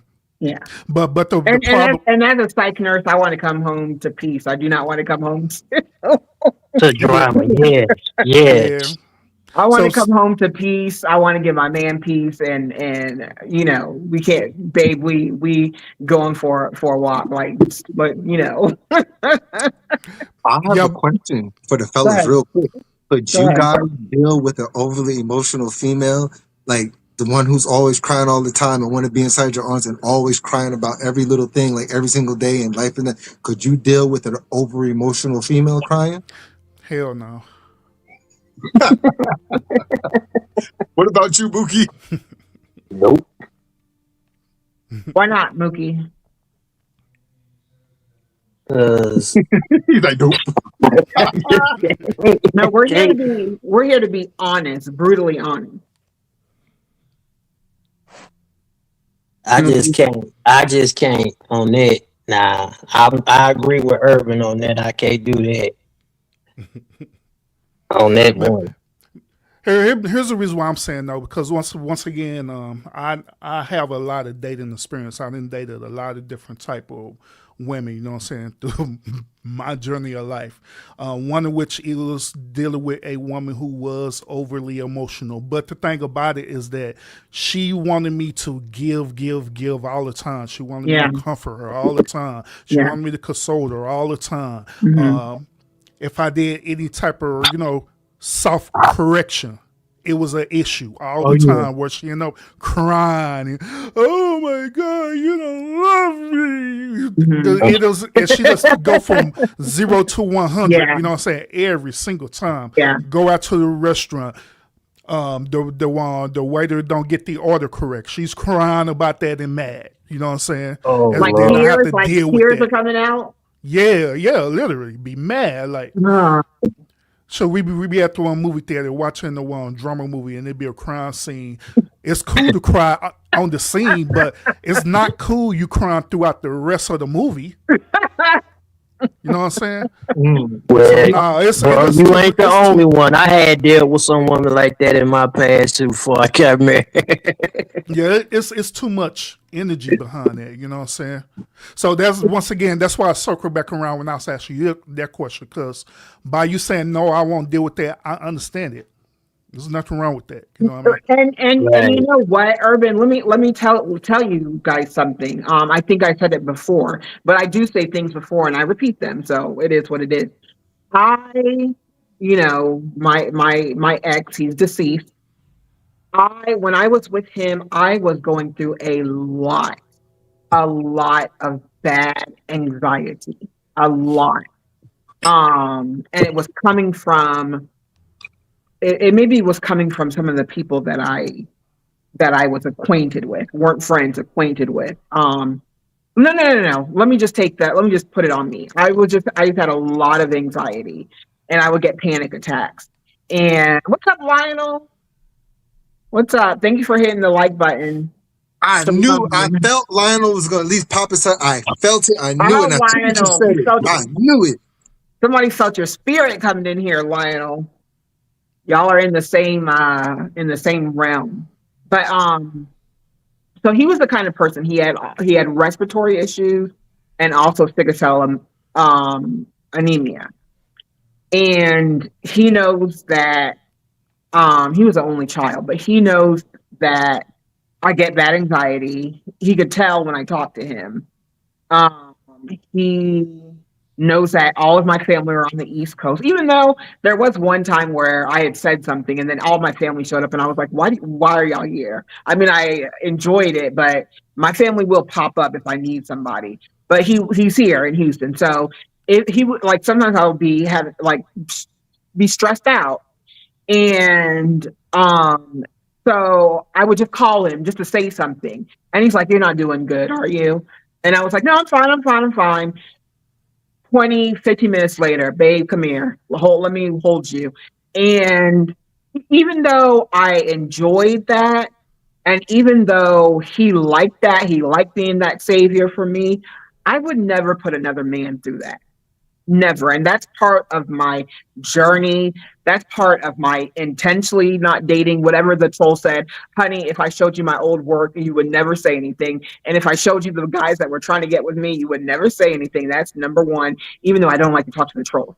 But I said I would never, before God, never have a man not just be a man, not just come to me and I'm peaceful. I got dinner ready. I do those things, especially if he's coming over.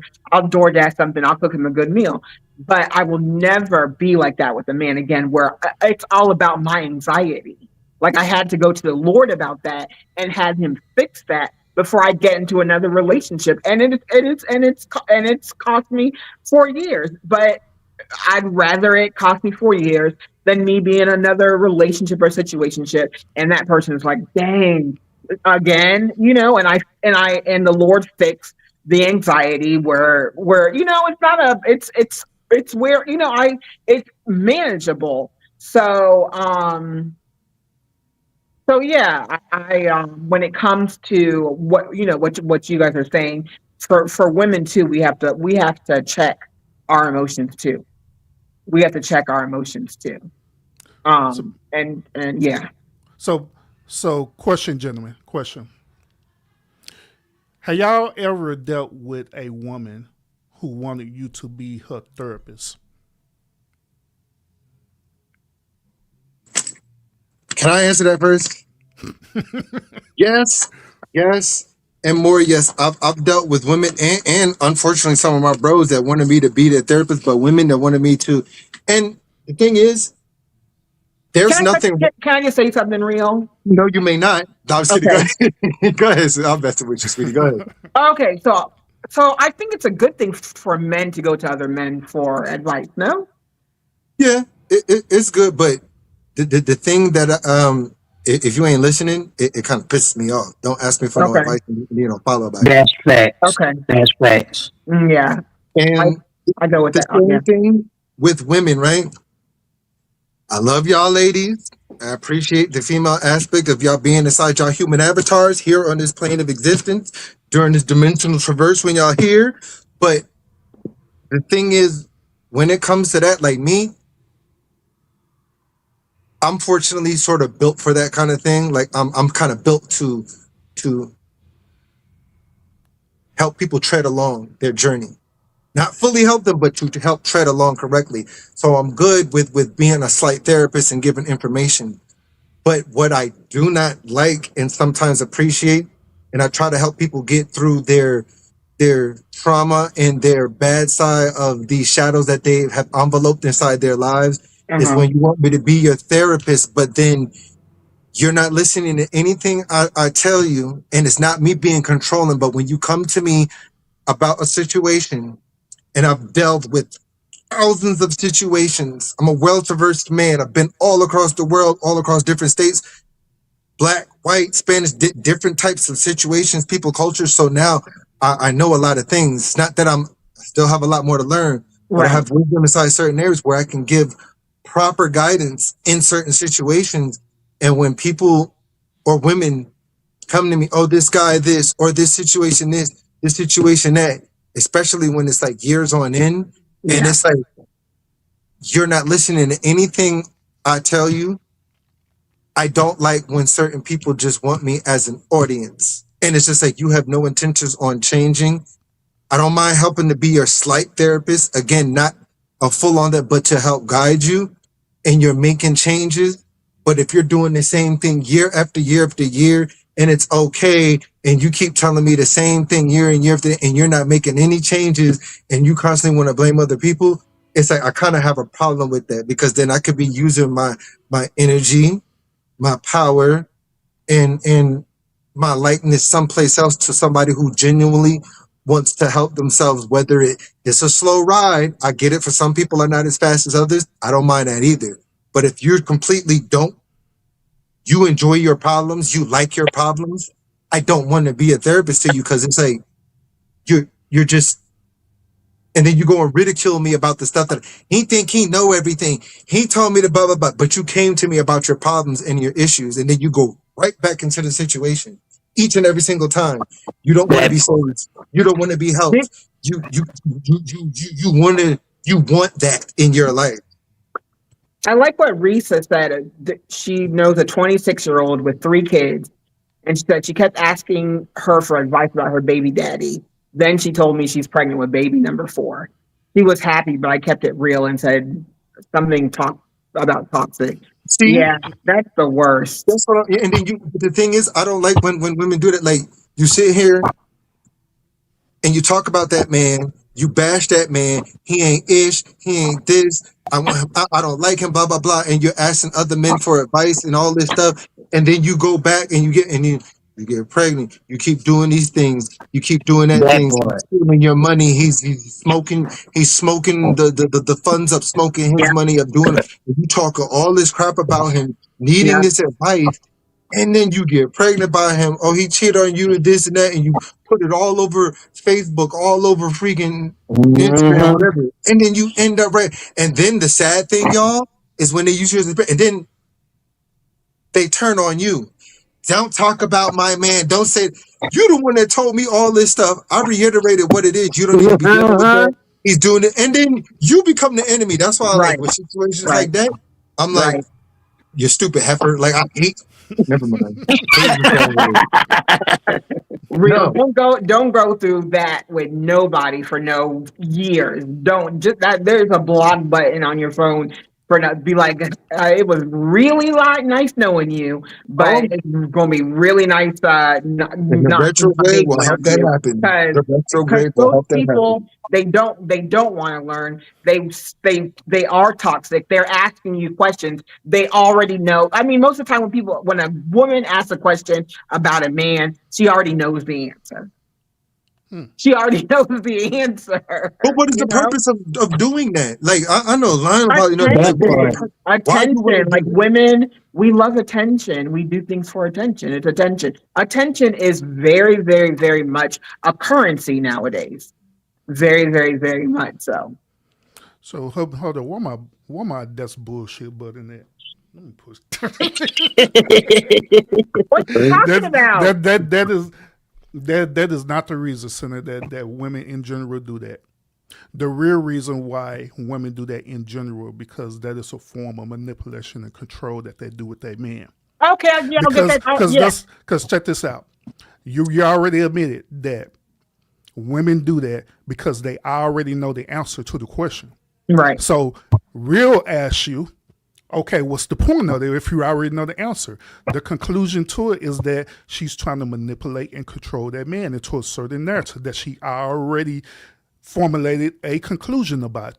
In other words, she wants that man to agree with. The man that she's asking about? Yeah, well, the situation is, in other words, she wants that man to be in agreement with her, even if it sounds foolish. That's where it boils down to. She don't want him to, give advice or correction or anything like that. She want him to be part of her team. Like I give you an example. Let's say for example, me and Cinna, right? You come home, right? Mm-hmm. You telling me about your experience, at work. Now, you're portraying it as you want my advice about it, right? About this sort of situation that happened at work, but in reality, you already made up your mind of what you was going to do to handle that. Yeah. But you didn't tell me that what I want from you, your expectation is that I want you just to listen and agree with me. You don't say that. You go venting off and saying all these things. Then when I say, Cinna, you wrong. Yeah. You know good and well you aren't supposed to be doing that. Right. You get mad. Right. Because we wasn't doing according to us what you want us to do because you never expressed that. But however, just like you said earlier, you already knew what you was going to do in the beginning. Yeah. So now with us as men, we're frustrated. We're mad because now we sit up here to wasted over 20 minutes of you venting out and talking about this problem Say that you that. already came Say with a that. conclusion about. So now we Okay. mad. We Say ain't in our that. feelings. Okay. Right. Say that. Say that. Right. Okay. It's a Yeah. waste of time and It's a effort. waste of time. And then you talk bad about this man. You'd say all his bad things he do.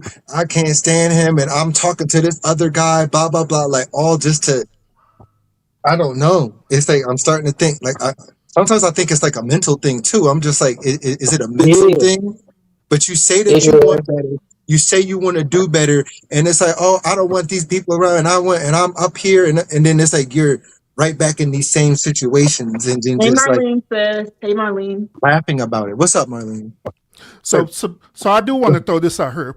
There are certain times where, our women wholeheartedly be coming for us for advice and wisdom, right? Right. And they want us to be a therapist, you know what I'm saying? And they honestly receive the advice, but that's after the fact that they done already made a choice and that choice screwed them up. So now they pretty much want us to be the cleanup man. You know what I'm saying? They want us to fix their mistake now. Right. Since their pride and ego allowed them to do it in the first place and they got worse. Right. You know what I'm saying? And so it becomes even more frustrated with us as men because now we're not dealing with our woman. We're dealing with a grown child. True. Arrested Development, possibly. Yeah. But see, Okay, so Lionel says, but women will tell us that they aren't our therapist or mom. Go talk to a stranger. now you know how wrong that is to say something like that, because as women growing up, women have to remember who's taking care of them the first years of their lives and teaching them great things and being a nurturer. It is up to you, like who does that child really run to? Sometimes the mother, because they can still give motherly advice.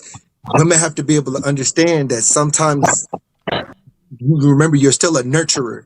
So it is in you to be able to help and give advice and be a therapist. It's Right. nothing wrong with going to another man, but women have to remember, how can you say things as such when you're a natural nurturer and men are of natural nature bound and women are of natural nurturers. So let me also throw this out here too. Here's the difference between men in general and women in general. Okay. I said this earlier that women already know the answer. You know what I'm saying? So pretty much it's like a validation thing, right? But for men, if we're coming to you for advice, we literally don't know the answer. We don't know the solution at all, period. So we need a different perspective about it. You know what I'm saying? Oh, okay. So, however, what ended up happening, what Lionel is talking about is this, is that when we go to our women for advice, they emasculate us by saying, well, you need to go to a therapist or go talk to your mom or your parents. Yeah. They probably know better than me. And so we're like, hold up. So it's okay for you to come to me, but I can't come to you. Right. There you go. That's it would make somebody very, very angry. Very, very Yeah. upset. And then feel ignored. Like you're just gonna ignore me? Like that's not right. That's not right. That's not right. Yeah, that's not right. But like we said, yeah, you have to be able to when your man's going through something, you gotta be able to be there for them. Yeah. Real quick, be as it may. We prefer to confide in our women first, even before we confide in our homeboys. You know what I'm I can saying? understand that. We really do. If we're in a relationship, we really do want to confide in our woman first. You know what I'm saying? But if we can't get that, then okay, Wanda. Sorry. we're gonna go to our homies. We're gonna go to the bros. That's true. That's true. And do the bros, like, are they automatically like, F her, forget about her, just leave her alone? No, the only time we would say that if we know she full of crap. Oh yeah, like you see it. Yeah, like you see it. Like you, Hey, Rinky. I've had. Namaste, Rinky. Love you. What's up, Rinky? I've had my guys that have came to me, and it kind of pissed me off, and some of my friends, I don't know how to explain them, but they were just a little bit, I don't know if they were narcissistic or controlling, but they had a lot of money, and they would get with some of these girls who wouldn't want to be with them anymore, and because they had the money, and they would go to these things and want to pay these people, like literally pay for a course of $5,000 or $6,000 to try to get your woman back. And it would piss me off. So I was like, man, you better give me 200 and I'll help you get her back. I'm serious. So And spread that love around. Time to come to the lounge. yeah, got like, seriously, I gotta send people know, because I know guys that are like that. And then, but they kind of get upset me because they're like, oh, how come you never? Because it's just like, I don't know. I don't let money define me. Like me, I don't know. Women just like me for me. Like they might be annoyed by me, but when they really get to know me in real life, it's just like, oh, you're cool, or you're like big bro, or you know what I'm saying? It's just, you just gotta learn women. Like I just took my time to like learn it. I just did. And sometimes there's certain women you just can't deal with. Like you just gotta step back. Like you would just have to step back. Like we're not just, you know? So what is the most, how do I say this? What is the one thing about women that makes men angry the most?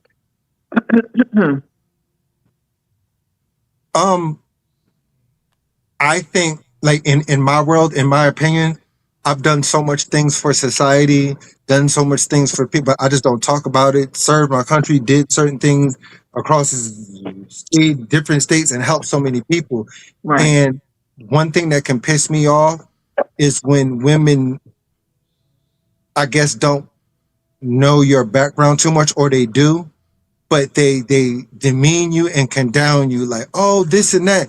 And it's like there's certain types of women like, well, they consider this being a real man, and oh, blah blah blah, or you ain't hood enough, or this and that stuff. And I'm just like, man, these guys wouldn't last a day on a battlefield, or they don't know nothing about financial literacy, and they have the wrong things set inside their mind of what they consider prestige. And then it's like, I think instead of women downing men, yes, we know certain men are the way they are. Yes, some of them are a-holes. I get it.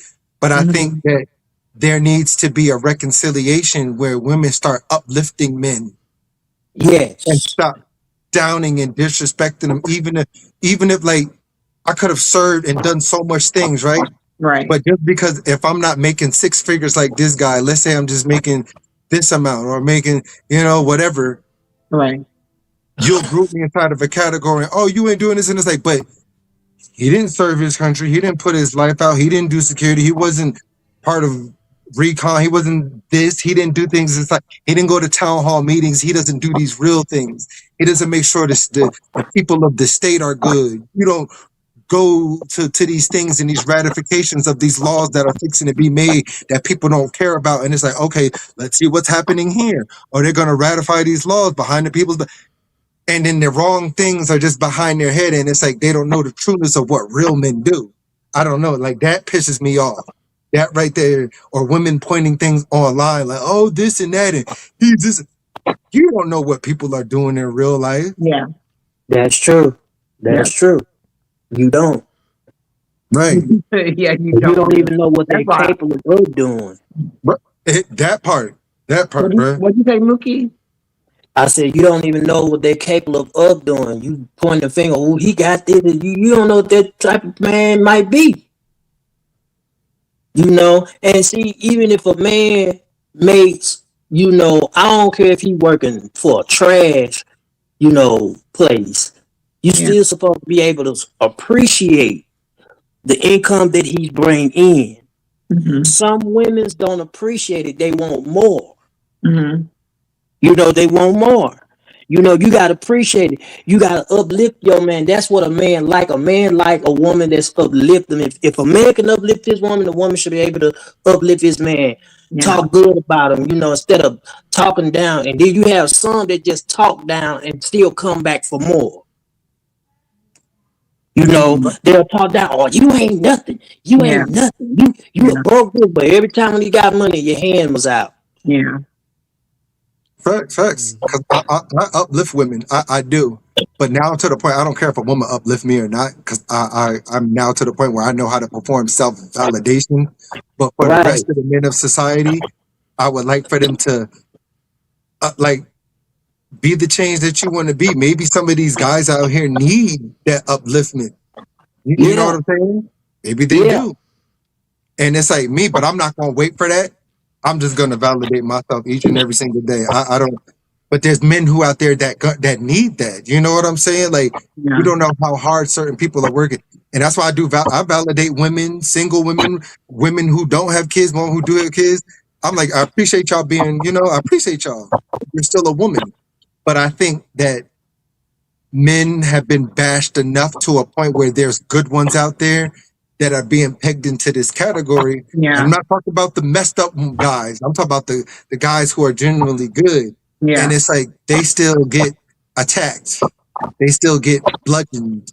They're still into a category. And then now it's like now we got both sides doing the same thing. And yeah. it's like, where are we going with this? I don't know. Mhm. And So Lionel, I'm sorry I'm sorry that happened to you.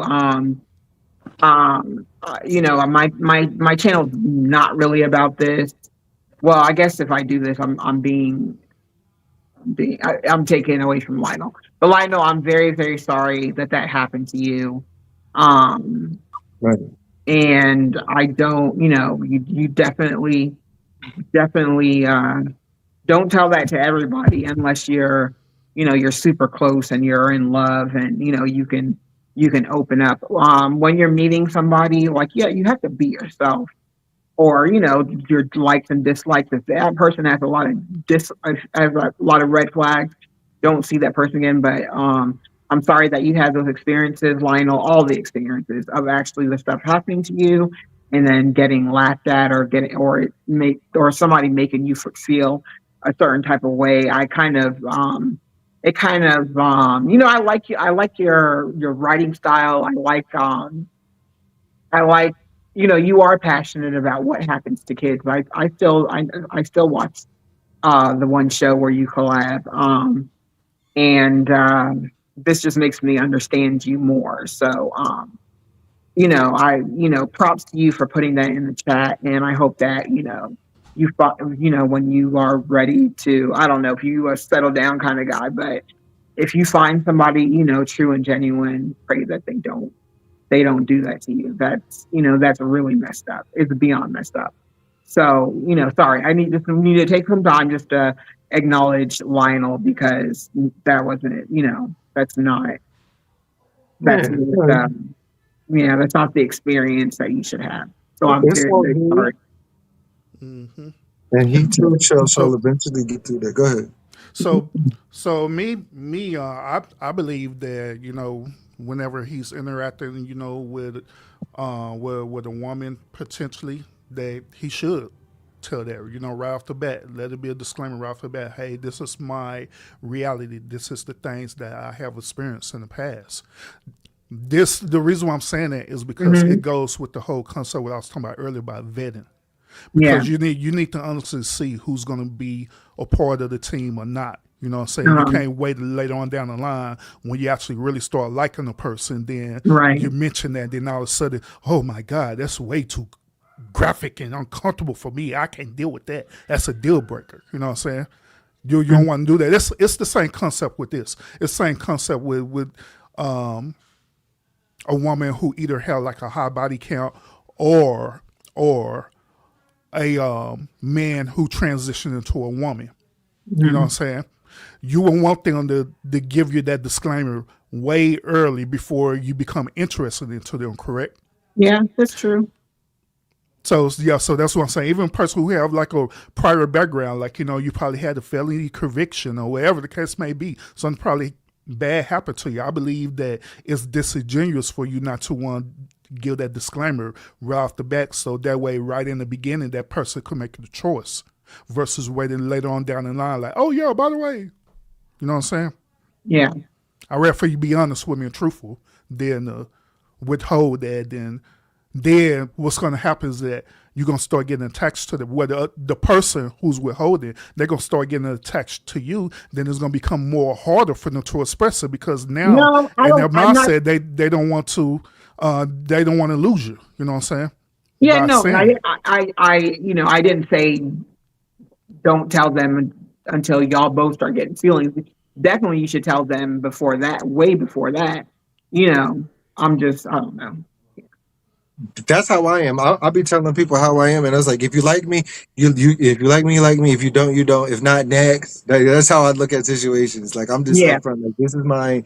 Sometimes I have it, sometimes I don't. This is what I like, but it's just like I'm thorough with when it comes to certain things, and it just like I think people realize that after the fact, where they're like, dang, like yo, this a really good dude, or he's like he's, you know what I'm saying, like.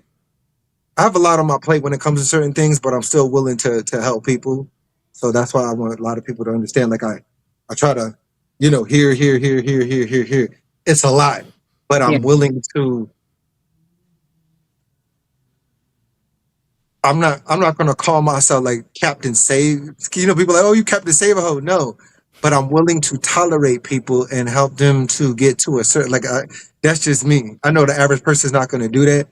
But I guess if there's that ability that's in me to help people, not everybody has that.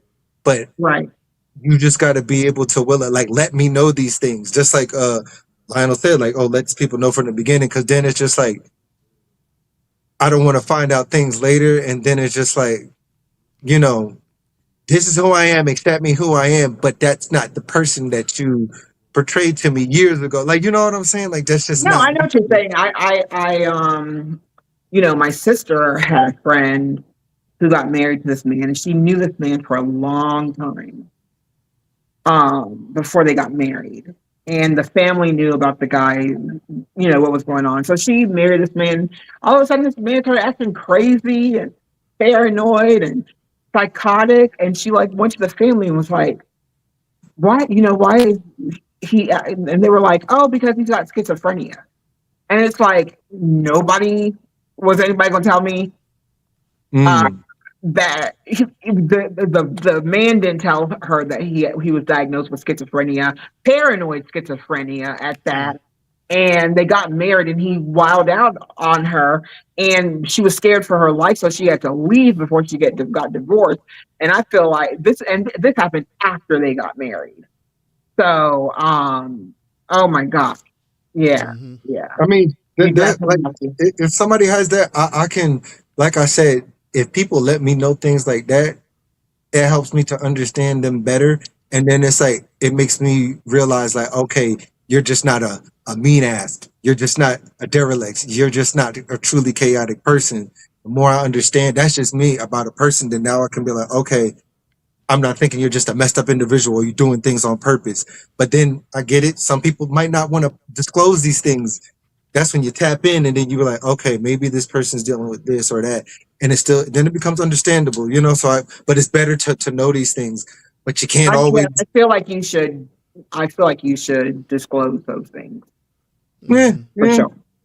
But I get it. Some people can't because you got some mean people all around that sometimes you can't tell people stuff because then they'll try to throw it against you and this, that. But if you're okay and secure inside yourself with what it is, you're like, okay, yep, I have this or I possess this, and yep, this is wrong. And so what?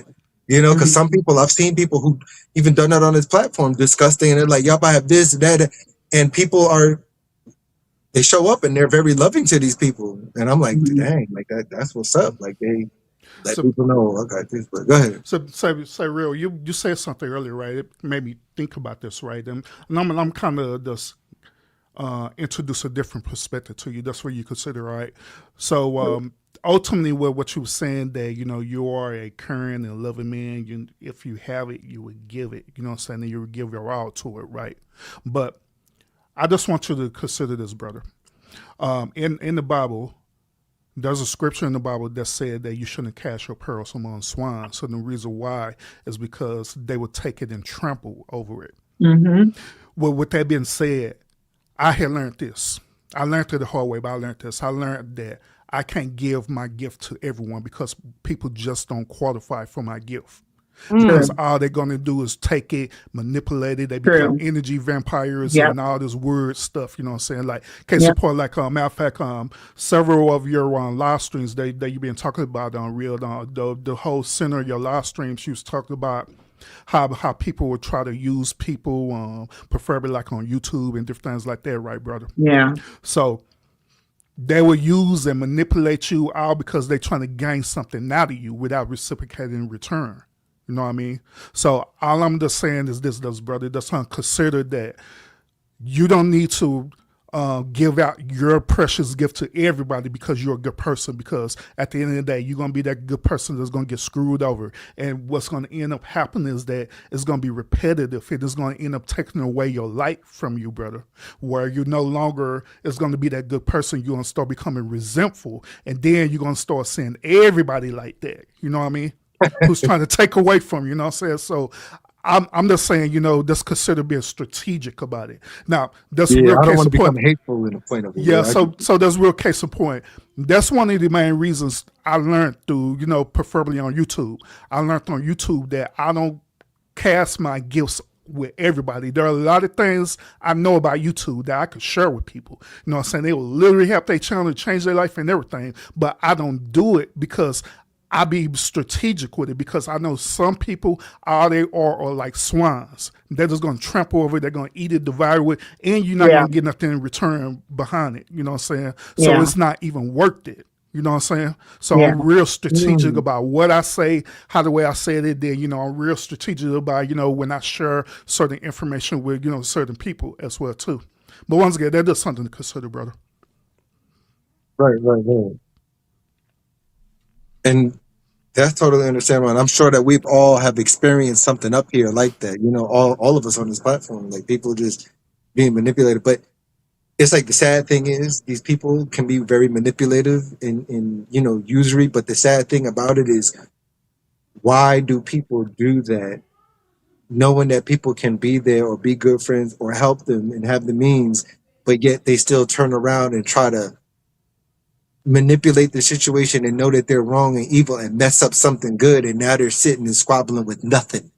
That's what I don't understand. And seeing that they're not going nowhere fast. Why mess up something good? Like, I'm asking all of y'all that. Why these people do that?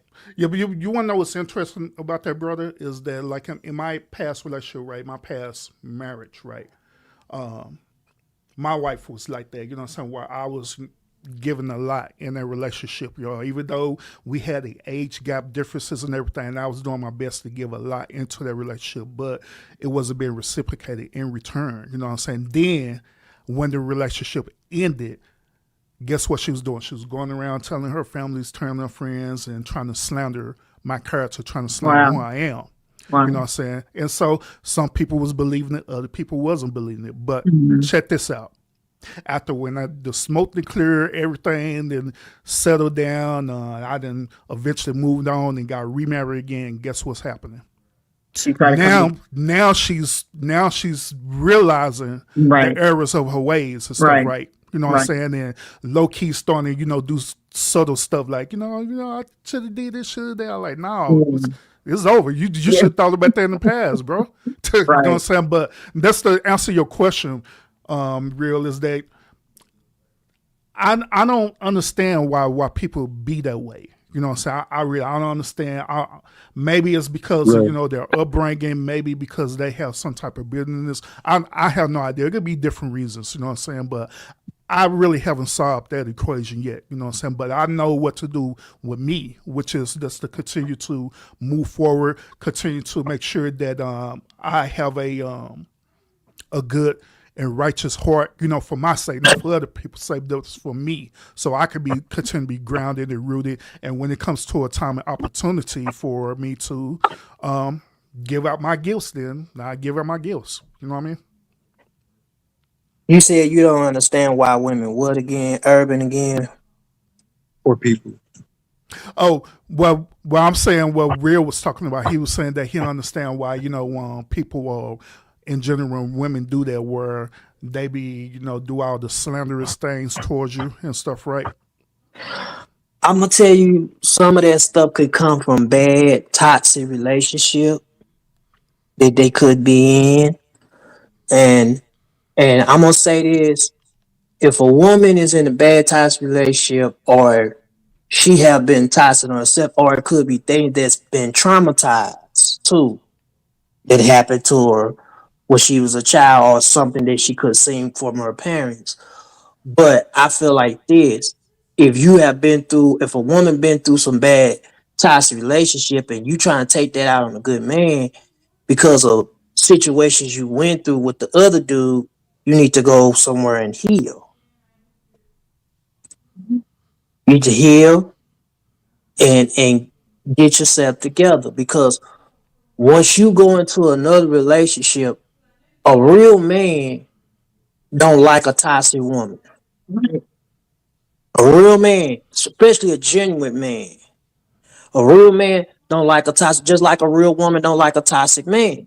Right. So, it's all about having understanding, and I just feel like, now I'm not saying it's right for a woman to do, to be toxic to a man. It's not right, period. Especially now, I want to go back to the part when you were somehow how, when we as men can be therapists to our women. Yes, we can, but they gotta be willing to listen. That's the key point. They gotta be willing to listen, because you have some that listen and then some that don't want to listen.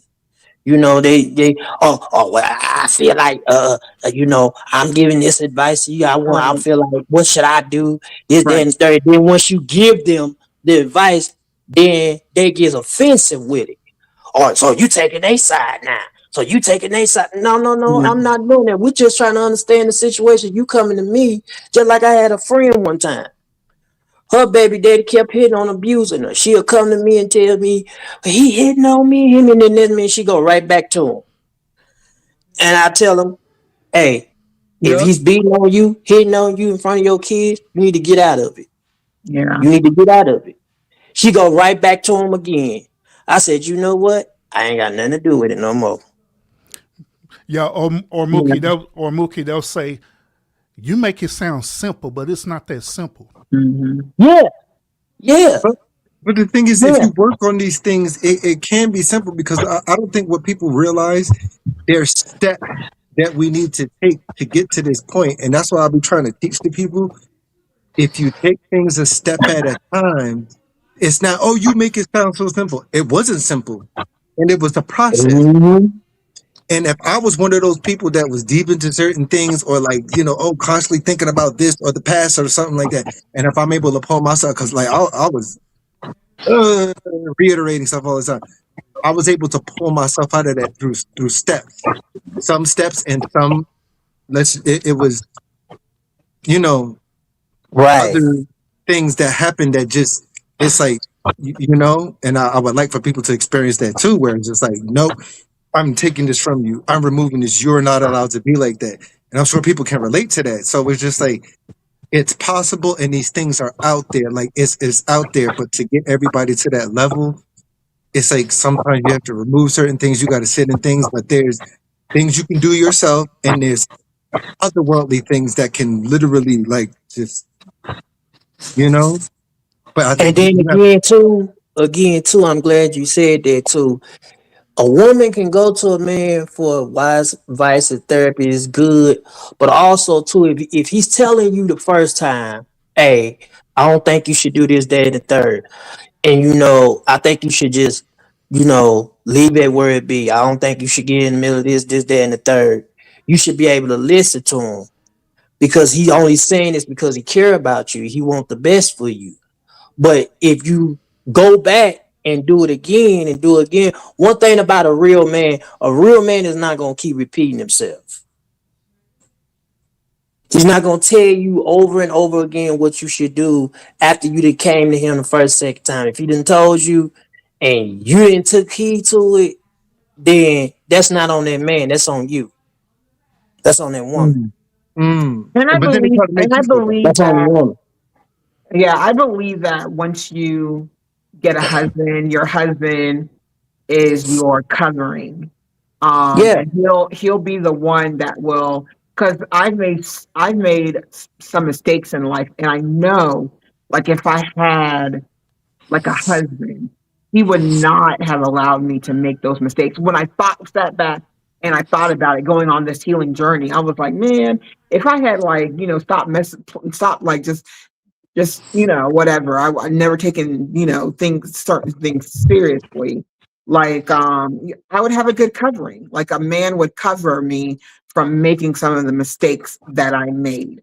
I mean, I could go to my girls for comfort and to air things out. But a man, you doing something stupid and he tell you no, it's no. And 99.9% of the time, he's telling you the right thing. So yeah. But Yeah, those and women he's have to be only able to listen too. Like some will just, right. you trying to control me and blah blah blah this, and it's like, no, it's for your That own part. good. That You part. know? Well, brothers, I got to say this. All right, I believe that in this particular conversation that we're talking about, we as men dropped the ball on this big time, and just hear me out on this. Okay. If we are in fact our women covering, right, we are in fact their protection, right? I believe it's our duty to tell our women what needs to be done instead of suggesting it to them. Okay?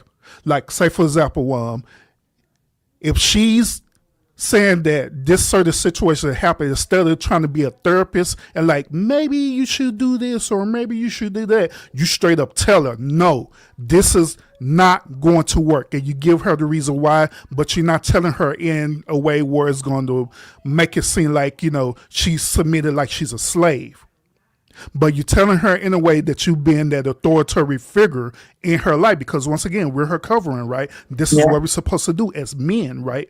So in certain situations, we cannot be soft towards our women, period. We have to tell them straight up what it is. And then if they go back and decide to do the exact opposite, then you already know what type of woman that you're dealing with. You know what I'm saying?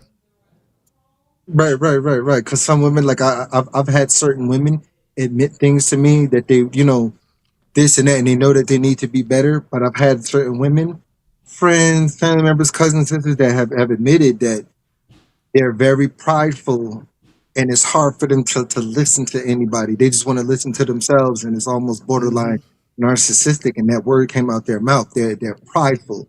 They're very prideful, and they don't want to hear it. And they're the type that will, when they get drunk or something, demean men, call them bees and you ain't nothing and all this stuff and everything, but still run to those men for help.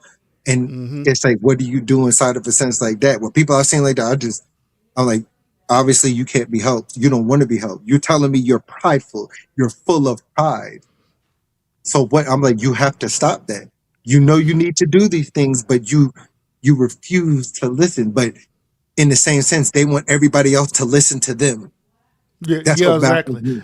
Exactly. And that's the point. They want it wanted to be reciprocated. Now, here's the interesting thing about this, brothers, is this. When a woman tells us something, guess what we would do? We're ultimately end up submitting to that, right? But have you ever asked the question, why do you do that? The reason why you do that is because as a man, you love her, and also you believe that she cares about you enough to give you some advice that's going to ultimately help you, so you can at least consider it. You know what I'm saying? So you end up submitting to that and go ahead and do it. But when it be the other way around, that's why I'm saying that we be way too soft with our women. They don't be soft with us when they know that we doing stupid stuff. They tell us straight up, like, no, what you doing is messed up. You need to fix this. They tell us straight up, right? But however, we be way too soft with our women. We do. When they're messing up, we don't tell them straight. We don't assert ourselves and tell them straight up, no, this is what it is. I mean, when I get to a point of doing that, like there is a point where with certain, I will tell them about themselves, but they got to be able to handle that. And I'll warn them, like, listen, I'm getting to a certain point, but now here, I'm fixing to tell you about themselves. Like there is a point where I get like that. And women have listened. They're like, okay, like I get it. But then after a while, it wears off where they kind of... Yeah, but that's the thing, though, real, is that you say that you get to a point of telling that. What I'm suggesting is that point should be right there at that moment when you tell them that, especially when you know it's something wrong or if it's something that could be life-changing. You know what I'm saying? Because let's be honest, and the women could agree to this. women are emotional, meaning that a lot of choices or decisions that they make, it always go towards their emotions first, right? Yeah. Their Yeah. logic You're later. right. They'll think about it later on down the line. Yeah. You know? Yeah. So with us, since we calling ourselves logical men, right? Mm-hmm. We should be able to assert ourselves logically and Mhm. tell her so we can save herself from herself. Right. Just the same way how it be the other way around, the reverse. Yeah. Sometimes we be in our emotions, Yeah. gentlemen, where we need our woman to save ourselves from ourselves. Mm. Correct? So if we're Right. going to reciprocate, it should be on both ends. And yes, Right. I do agree with you on real that she have to be receptive to it. Yeah. She Yeah. do. If she's not receptive to you, then that lets you know what type of woman that you're dealing with. And then from there, you have to make a choice. Do you That's continue true. to deal with this woman? Yeah. Or do you believe that you him, and you could change that woman? Huh. That's the saddest thing that Oh. people can do. And I warn people against that. Stop trying to get with people thinking that you can change them. Yeah. Thing is, you can't change them. They have to want to change themselves. That's just the bottom line of things. People have to want to change themselves. And I've seen way too many people do that with people in situations like, oh, I can change you and this and that. You can They put a feel, suggestion. they feel they're special. I'm different. I'm so special. And it's like, no, that Yeah, person should not be with yeah, that person. You yeah. ain't that special, honey. Stay No, away. stay away. Beware. Like you can't change them. Just like there's Beware guys of who, dog. yeah. Like there's Figuratively. women who think that they can change men and men who think they can change women. And it's just like, again, they have to want to change themselves. You know, like they have to want to. Like you're not changing them. You're giving them the groundwork as a blueprint, and they then have to. So you're not changing them, but you're showing them ways where it's like, oh, this is better, this is this. So they're making it because it's like I've seen guys get with certain females, and it's like, oh, I'm gonna change her, or I'm gonna make her wife material, and she bad. I'm like, bro, don't do it. Like, it doesn't matter how much. There has to be a thing like where y'all have to work mutually on it, and then you get mad at the situation when it doesn't turn out for what you wanted. Like you just like, dang it, this person is this and that, and it's just like, well, that person showed you who they were, you know. Hey, Senna, I was kind of noticing your body language, so let me ask you this question. So, when a man give you directions and tell you either yes or no about a situation, how do that honestly make you feel? Give me an example. I'm not sure. Like, say for instance, I told you right now, like, Senna, right now, yo, take off those glasses. You listen to me right now. Take it off. I don't need you to put on purple lipstick right now. It's like that. Not like that, bro. unless it's sexy time, then that's different. right? Put on some deep red lipstick right now. Because we know. Look, we know that men automatically get that. You know what I'm saying, when they dealing with sexual things. Dealing with sex, because women love that. Yeah, when men see, take control that's of that. different though. That's different. But I'm talking about. I don't talk about sex. I'm talking about like for example, we're trying to come to an agreement about a situation, and I come to the agreement for us. Like, say for example, we're not agreeing on what type of food that we want to go and get something to eat at, and so I take the authoritarian and say we're going to McDonald's. End of discussion. Mm-hmm. How would you feel about that? I mean, I get my shoes on. Let's go. I kind of to disagree with What situation. problem? I mean, I don't like eat McDonald's anymore because it's human meat. But yeah, like women want men to be assertive like that and not say, "Oh, babe, where do you want to go? Oh, babe, I'm gonna take you here." They say that, but then when you do that, what happened? They say that, but then when you do it, like I've had people do that to me, and it's like, so what do you want to do? What do you do? Like family members, friends, mutual female friends, mutual male friends, and it's like, oh, so what do you want to do? And I'm like, well, what do you feel like? No, what do you? And I'm like, well, I want to do this here, and then it's just like, nah, I don't like that. I don't like this here. I don't like that. Then don't ask me to take control of the situation, or don't ask me what I want to do if you're not gonna like it anyway. Yeah, you like that. That is, Now, so even in that situation, brother, that's when do you have to assert the choice? Meaning that, okay, I'm Right. giving you, we're both conversating, right? We're suggesting different options. Mm-hmm. I came to the conclusion that I want this certain type of option. Mm-hmm. She's still undecisive. Don't know what the hell she wants. Mm-hmm. So at the end of the day, that's when you have to be assertive. Like, no, this is what's going to happen. Since you're not making the choice, and I done made the choice, right? Here's the ultimatum. Either you're not going to eat, or we're going to go to this place. Right. Make up your mind what you want to do, because this is what we're going to do. I'm putting my shoes That on. could work. I've done that, and some of them do fall in line. Like I get it, but then you got some of the ones who are just like playing on want to make things difficult. Like I think they just enjoy things like that. You know what I'm talking about? Those. They enjoy the chaos, but deep down inside, brother, what it really is a form of a manipulation tactic. Because in that situation, they already know what they want. They just want you to want what they want too. But when you don't agree on what they want, then they make it complicated. You're talking about like going to a restaurant?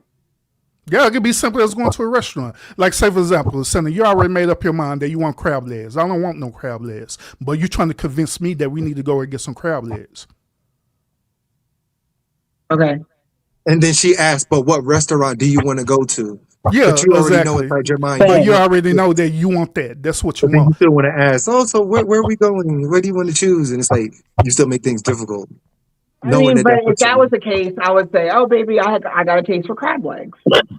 Oh, I got a taste for steak. We're going to go somewhere where there's crab legs and steak. Okay.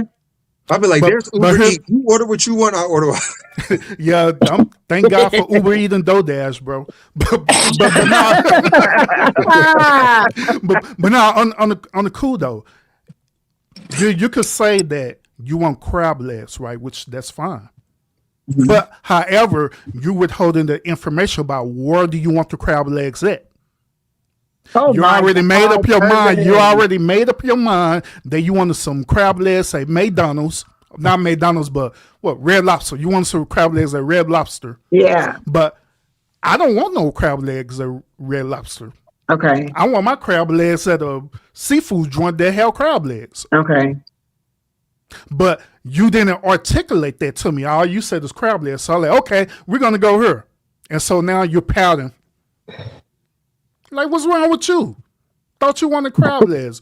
I do want crab legs. Then finally, when we get towards the destination, babe, I really wanted crab legs from Red Lobster because I wanted their cheese biscuits too. Yeah. Like, why you didn't say that? I mean, me personally, like, right. That's like, if we go somewhere else for crab legs, like that's gonna be fine with me. I mean, if you take me to a nicer restaurant than Red Lobster and the crab legs are hitting, then now the restaurant we're going to is a hole in the wall. I like, but that crab legs are excellent. See, that's the thing. I like holes in the wall. I do. I feel like they have the best food, so yeah, I do. Even if I go to another country, I'll go to a hole in the wall. I'll go to a nice restaurant, I ain't gonna lie, but I'll go to a hole in the wall and get some good food. Yeah. Yeah. But yeah, some of your sisters, they don't have the same sentiment though. And they're not my sisters. She said, forget them. I ain't claiming them at all, period. No, they're not my sisters. Oh, my bad, Mookie, you have something to say, bro? No, I was listening to y'all. I was agreeing everything what you saying, Urban. They really be like the women. Some women they be like that. Like you could tell them, hey, they're like, what you want to eat? Well, I got taste for some crab, and you say, well, I got taste for Chinese food, corner store food, and it could be something. I don't want Chinese food. I don't want Chinese food. We gonna get some crab leg. This, that, and the third. And then once you go, to the restaurant and get what you need to get, just like Herbert said, thank God for DoorDash and Uber Eats. Because sometimes my wife, she'll get a little picky.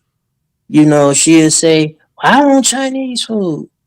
I said, okay, we'll go get that. She like, no, I don't know which one I'm gonna get on. Either I'm gonna get some Chinese, or I might go get me some Captain D's or something like that. Hey, And I'm like, boy, which one you want? Which one you want? hey, Well, I hey, don't know. I think about it. I think about it. I'll let you know. I hey, said, well, okay, go ahead. hey, gentlemen, you want to know the most disingenuous thing that a woman can do? Since we're talking about food, right? You want to know one of the most disingenuous thing they could do is this. What? Now, they say that they know you very well, right? We could agree on that. Mm-hmm. Why in the hell do they suggest food that you know you don't like as the first option? That part. Senator, can you answer that question? I've seen that. You I've said what? seen that. Knowing why That do part. women suggest food that they know that you don't like, but know that you don't, but just still suggest it? Like they know your eating habits. They say they know you well. What is the concept behind that? And they still suggest that, knowing that And you it's don't the like it. first, and it's the first option, by the way. You're asking me why do women do that? Mm-hmm. Oh, I don't know. I mean, I wouldn't. If I know my man doesn't like something, then I'm not gonna take him there. And you wouldn't have suggested it out here, even though it's something that you would like. No, it would be something that I would like have for lunch at work or whatever. Like I wouldn't, you know what I mean? If you don't like it, well, if you that's weird. It would be the same thing as him asking me to go to a place that I don't like. No, that's weird. But what Risa asked, how do y'all feel about taking a girl out on a date and she orders the most expensive thing? Can I Not, answer that please not first, to change please? the conversation. I would never suggest to go somewhere, or I would never cook something that my man didn't like. It's a waste of time and money. Yep. So Just when it order it comes at work. I would just right. order it at work and eat off of it, for a couple of days. So, what do y'all think? What do you think about taking out a girl on a date and she orders the most expensive thing? Um, I've had that happen to me when I was younger, but I had to expect that because it was the Dominican girl, and I'm partially Dominican, so that's what they do. They order the most expensive thing and like waste it anyway, or like crab, lobster things.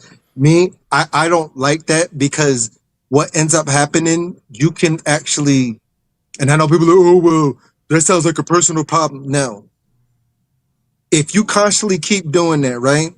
Yeah, Taking somebody out on the first day who that's all they want to do is they get women just to get with them, just to go out on these dates and get the yeah. most expensive things. You can find yourself going broke doing stuff like that because Mm-hmm. there's a good portion of women, and it's not all women, but I know Mm-hmm. women personally who personally do stuff like this. Like they Yeah. personally get together and go on sites and stuff. They tell me these things in confidence as good as a friend. And that's all they do. They want to go on these dates, have no expectation of any second date, get the highest expensive thing, and they keep doing it over and over and over again. And it's just a plain waste. And for somebody to tell somebody, oh well, they should have the money to keep doing it, but if that's something that they want to do for it just to go nowhere, just for you to constantly keep getting these experiences, and I know men who went through that, who've constantly, oh, I'm gonna take this girl to this 5-star restaurant and and it don't work out, don't work, and he kept meeting women like that. I'm like, bro, you being a dummy at this point. Go to somewhere that's mid-range. You taking somebody where it's like $250, $300 each and every single time. The bottle of wine, the filet mignon, the steak, the lobster, the escargot, just for it to go nowhere. And they know that it's not gonna go nowhere, but they just want to have that experience. Y'all don't think that that's wrong? Like that there's people out there who do things like that? Like they just I mean, they guys have not. asked me out for dates, and we've gone to the $250, $300 person. I mean, I can do that for myself, but guys, yeah, the guys have done that, yeah. But Houston, Houston is, most people in Houston got a lot of money, and there's some tricks in Houston. No, no, they don't. Don't have them dudes lying to you like that. What? Talking about them old simps out there in Houston that got money. I don't trust me. Them dudes is using credit cards. No, they got money. I mean, they have money, but it's just like Women me. and stuff. I can Them see, dudes I on can the see budget. right through somebody that's doing that. Like if you trying to just, like I said, and it's not me being cheap. I personally know women who do things like this. Like Yeah, for they sure. have a man, and then it's like, well, I'm just gonna go on dates and first dates and get the most expensive things. And there's Oh groups wait, of why them they have that, a man? of course, that they just want to get the.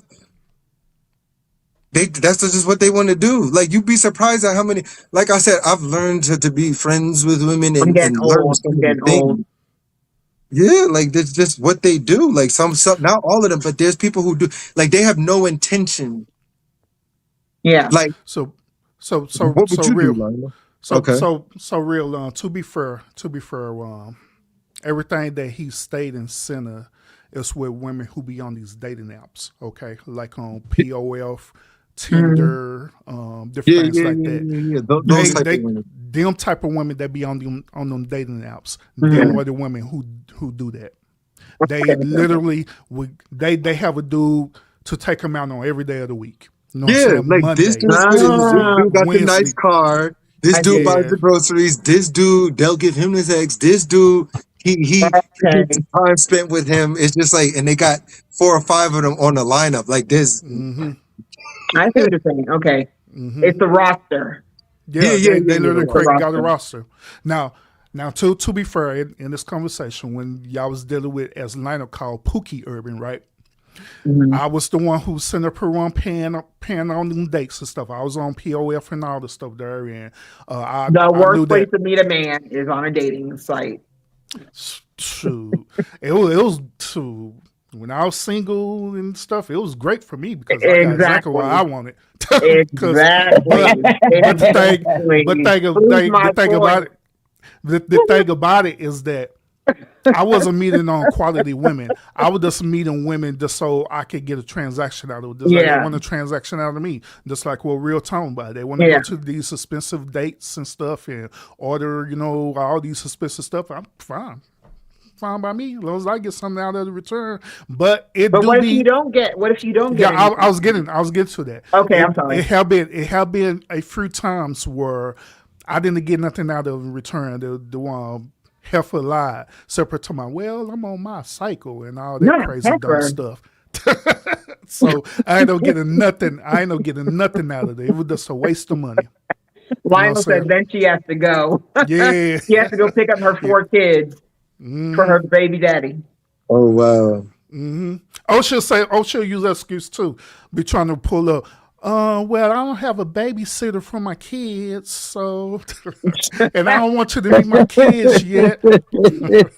But that's what I'm saying. With that, what's the purpose of doing that when you know that you're just trying to, like, do y'all think that that's wrong? Or if a woman Yep. really wants to go out to The- eat, she should just do it herself. But then you so- got to trick a man to act like he's gonna get something, and you're gonna give only to then at the end of the night. Like, do y'all feel stuff like that is wrong? Like to so manipulate so and if trick you the situation? So if you're looking at it from the perspective that you're trying to actually be in a relationship with a person that doing you like that, then yeah, absolutely is wrong. You know what I'm saying? But however, if you look at the disclaimer behind it and you accepted that for what it is, then it is what it is. You know what I'm saying? Like here's another thing too. On them dating apps, right? Them women on there, they give their disclaimer on there. One of my favorite things that I love women put on there when I was dealing with them dating apps, they put it in bold print. Uh-huh. If you think that you're going to have sex with me, swipe right. Mhm. That was a challenge for me because I knew that they was lying about that. Because just like I told y'all earlier, with the right price, you most certainly can smash them.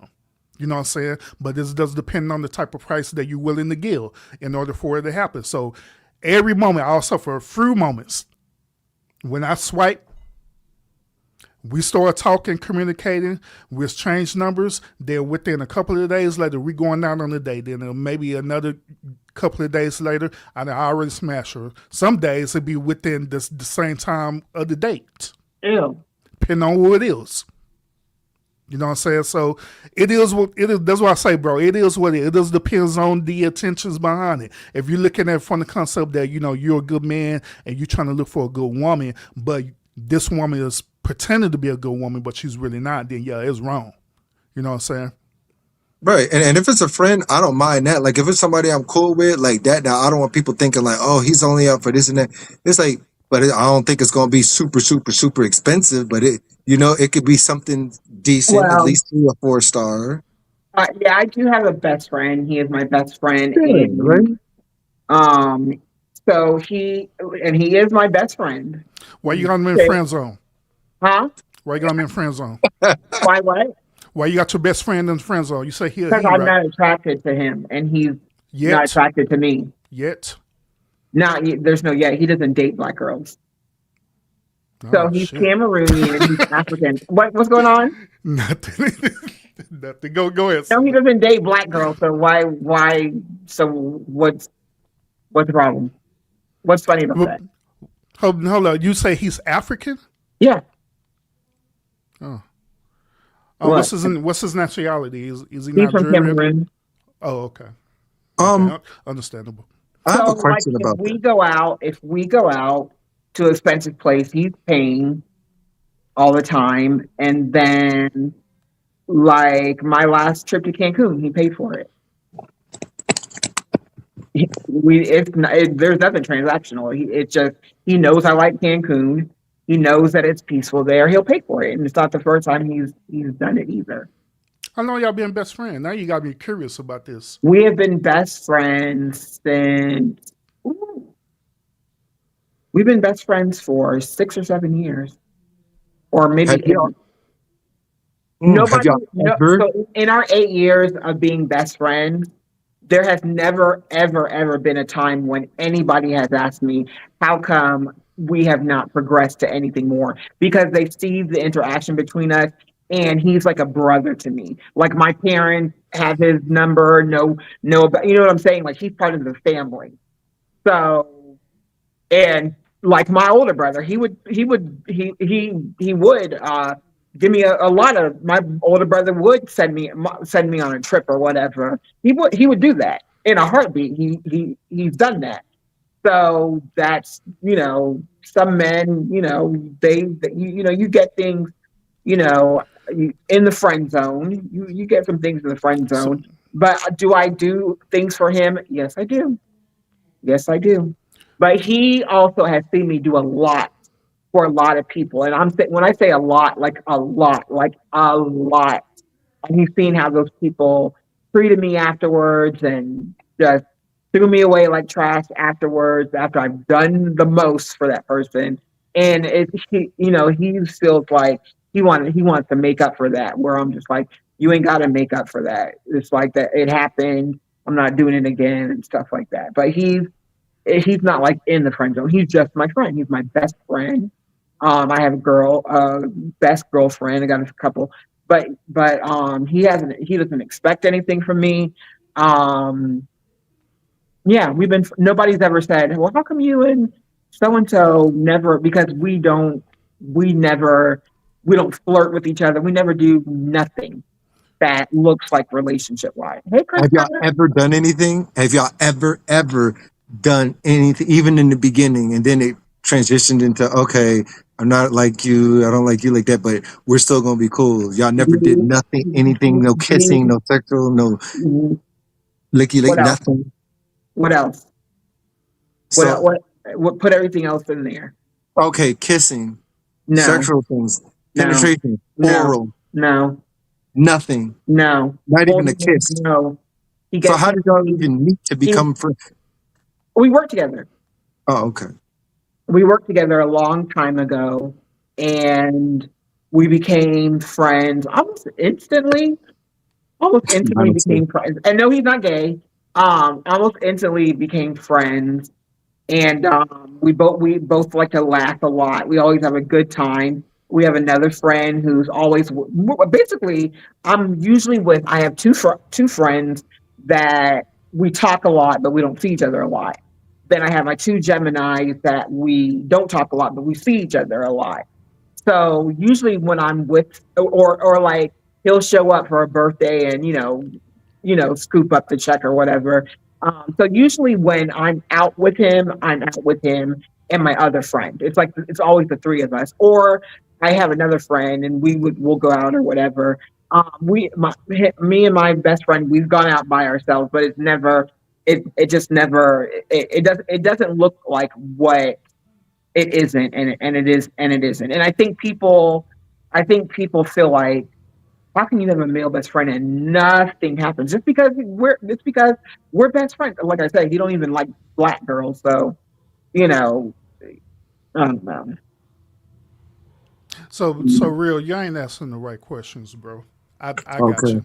I'm gonna let you break it down. I got you, bro. So what in the very beginning, Cinna, was there any type of initial attraction? I know No. that y'all became work husband and work No, wives. I was actually gonna work. That's funny. I was actually gonna ask y'all next. What do y'all think of work husband and work wife? No, since I met him, I have been with my ex deceased, and then my current ex. Actually, my current ex, man, I've been out the dating. I've been out the dating scene for a long time. So, but I've been with him, and he knows about those relationships. And he's like my dad and brother. Like, don't come to me with no foolishness. When it. But so in the beginning, I don't. The only thing I can tell you guys is that there's never been any awkward moments, never been any attraction. He's never, excuse me, he's never given me butterflies. I've never been sexually attracted to him at all. My body does not. Go ahead. So did he approach you first to initiate the friendship, coworker, husband? I don't know, friendship? but it might have been No, wait. What do you say, co-husband? We don't work together. He's never been my work. I'm talking about work husband. No, he's never been my work husband. He's my best friend, my brother. Oh, so y'all never worked together? I thought you said y'all worked together. We worked together. When we worked together, he was not my work husband. So hold up. So once again, who approached you? To be friends? Yeah, the whole initiation of this journey. Who I approached don't you remember. first? I honestly don't remember.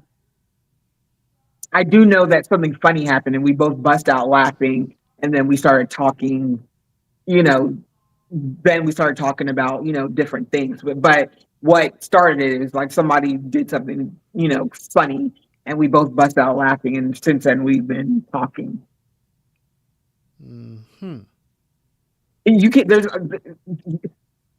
it's annoying to me. It's annoying to me because I don't understand why people can't understand that people can have friends from a different gender. Hey, we're not doubting the concept that you could have friends for different genders. Oh yeah, no. Say You because said what?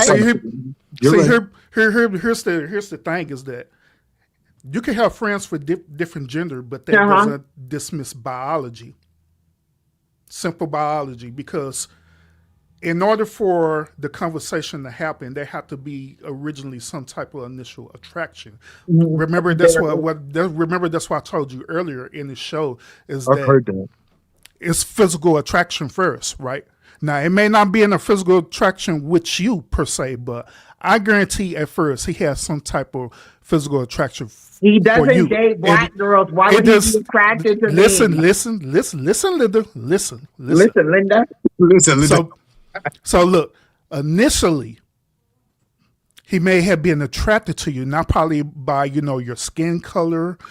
He probably was attracted to you by your personality or, some type of aura, whatever they want to call it and stuff, right? He probably was initially attracted to that, and that's what drew him to you and stuff, Yeah, right? because you don't look fully black. You look mixed or exotic or something. You don't. I don't know, mix. Look, no mix. I look like a fully black.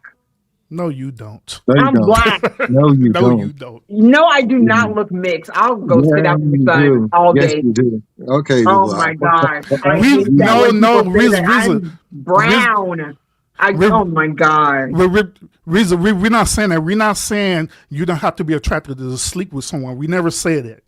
We just talking about initial attraction period, because through biology, a man is going to be attracted to a woman, period. Now, it may be, it initially starts physically, right? Physically could mean anything. It could be the skin color. It could be how the way Cinna smile. It could be, how the way she look at him, whatever the case may be. That always be the initial attraction for men. Am I lying about that?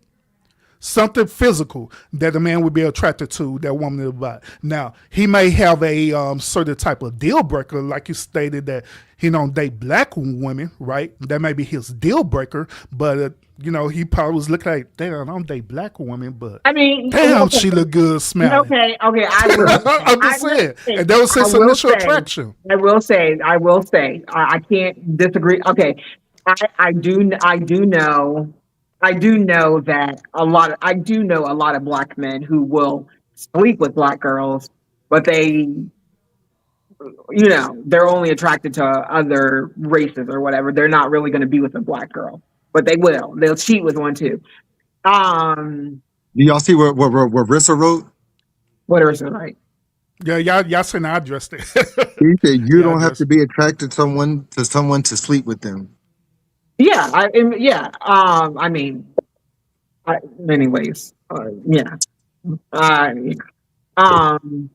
But no, there's never been. The moment was something happened and started cracking up, and we started talking to each other, and the conversation never was about relationships. And like I said, like, he's known me through my relationships. If I say I get married, that's going to be his brother-in-law. Because he's part of the family. Had he ever expressed to you the reason why he considered you as a best friend? I mean, no, but at the same time, we've always been there for each other. We've always been, we always give each other advice. We always do for each other. He said, like, if I've asked him for something, he'll be like, of course, you're my best friend, I'll do it or whatever. But Cinna, you know good and well that ain't what I asked you. What is it that you asked me? I made it real specific. I said, had he ever expressed to you the reason why he selected you to be his best friend? What's the reason behind it? Did he tell me? Yeah, did he express it to you? Like, hey, this is the reason why I'm best friends with your Cinna is because X, Y, and Z. And when we did this back in the day, and we're currently doing this, and I see you as a sister. And did he literally go into detail expressing it to you? Yeah. And what did he say? He'll say you're my best friend. We'll talk about things, we'll talk about different things, but it's, I don't know. But you don't know why? I don't know why what? He's your best friend. Why he said that he selected you to be his best friend? We're just a good team. No, that's what you assuming. I'm saying, did he express that? That we're a good team? No, you said it. I'm saying him. Did he express to you the reason why he wanted to be your best friend? He is my best friend. He didn't explain it to me. So it just happened. Like what initiated that? Like, oh, you're gonna be my friend. You're gonna be my best friend. Because usually people kind of build up to that point, or you're my best friend, or this or that. And when he said you're my best friend, the feeling was very mutual, and I said, yeah, you're my best friend too, and that's it. So, like, let me give you an example. Like, I have friends, right? These are my brothers. You know what I'm saying? I grew up with them since we was little, since we was in elementary school. I know these dudes. I'm sorry. Go ahead. What you saying? So then, if you try to put it on him, he's going to deny it. That's what I was going to ask. I didn't want to ask that. Yeah, he's going to deny it and put it on him. That's disgusting. How do you know who he would? You guys. He is my brother. He is my brother. He's my brother. Why would I ever try to sleep with my brother? That's nasty. Real. Oh my gosh. real. Real. Look, It's hey, okay. bro, Next we time should it's give her gonna the be red real. pill test, bro. Oh, I heck wanted to no. ask that though, but I didn't want Oh, to. heck no. Hey, Well, Heck that's what no. I was like. If she was to like hey, put it hey, out real. there, Heck no. Hey, real. You know what the red pill test is, right? I've heard about it. So the red pill test is this: we would tell her to get in contact with him live, right, and straight up say, "Hey, I actually have feelings for you," and see what he would say. Just Not in the best friend way, but I actually have true feelings for you, No. and see what he would say. No. You guys would be disappointed. Why are y'all so disappointed that I I have know this. a best friend that I do not smash? He does not want to smash me. He doesn't. No, He's a it's friend. Cinna. Oh my God. Cinna, we wouldn't be Cinna. We wouldn't be here if it wasn't how the way you expressed it.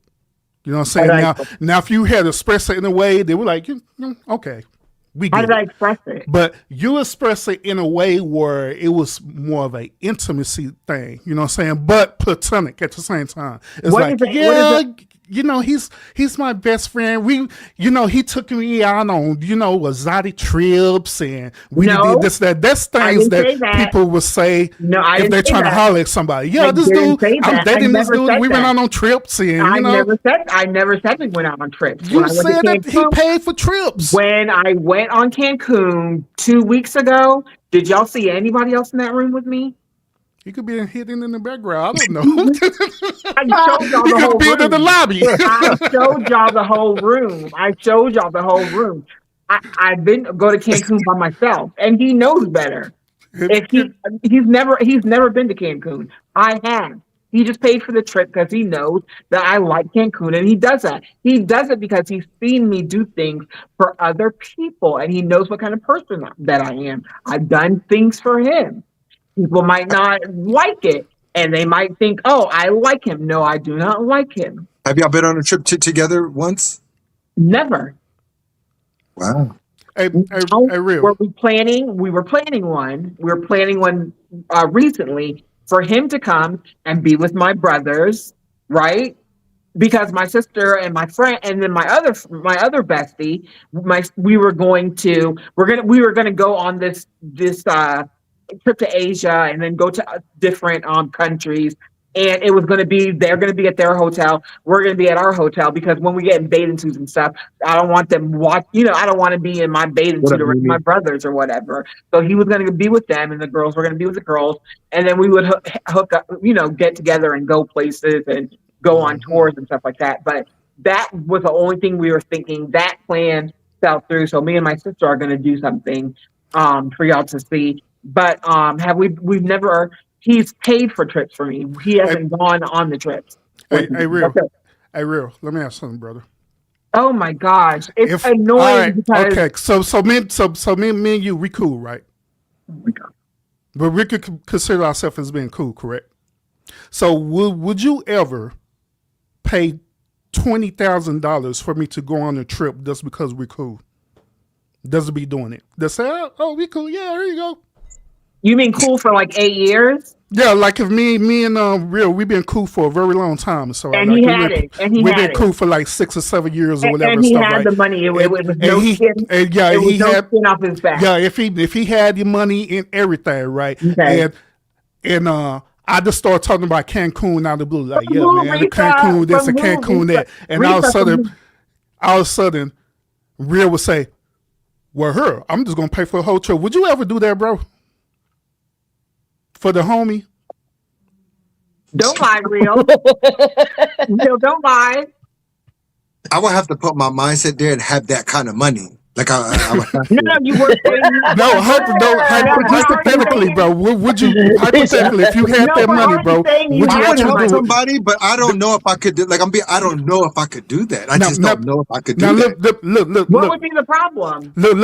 Look. Check this out, bro. Now here's the stipulation. We're using her same stipulation, right? You paying for me to go on the trip, not you go on the trip. Just me, because it's something I want to do.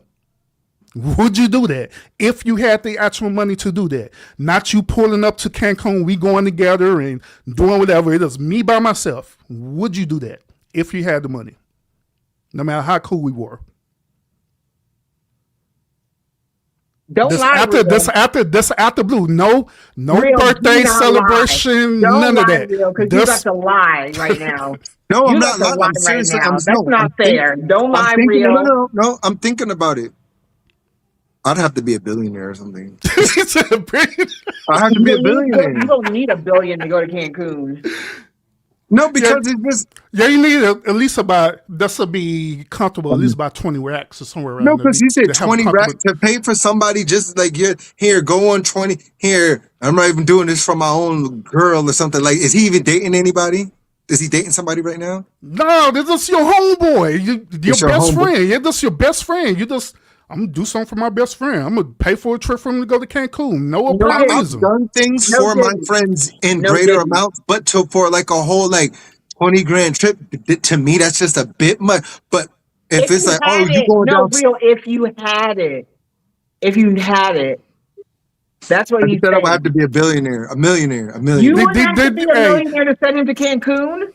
He asking for 20 racks. 20 or like, do you hear that? 20 or 20 something racks just to send somebody a trip. Who got 20 racks just laying around and it's not a millionaire? That's what we're saying. Yeah, that's what we're saying. In a we're saying hypothetical you have situation, it. when Yeah, you I have would it, have would to you be a do it? multi-millionaire. I would have to be a multi-millionaire. And if we were And you would do it, friends- and then you would do it. and if the way you're explaining it, deep Come on. friends, 8 Come on. years, blah blah blah. Most people aren't like that, but a deep friendship, not just a regular homeboy or homegirl. It would have to be like strong, deep, real friendship. I know you like connection where it's like lifelong thing. I could possibly think, but if it's just like my regular Okay, homeboy, period. homegirl, Okay, thank you, real. no. Thank you, real. Period. But no, like a regular person, just like that just sounds. Do you know? Real, Do you hear how crazy this sounds, though, bro? Like it just Real. sounds.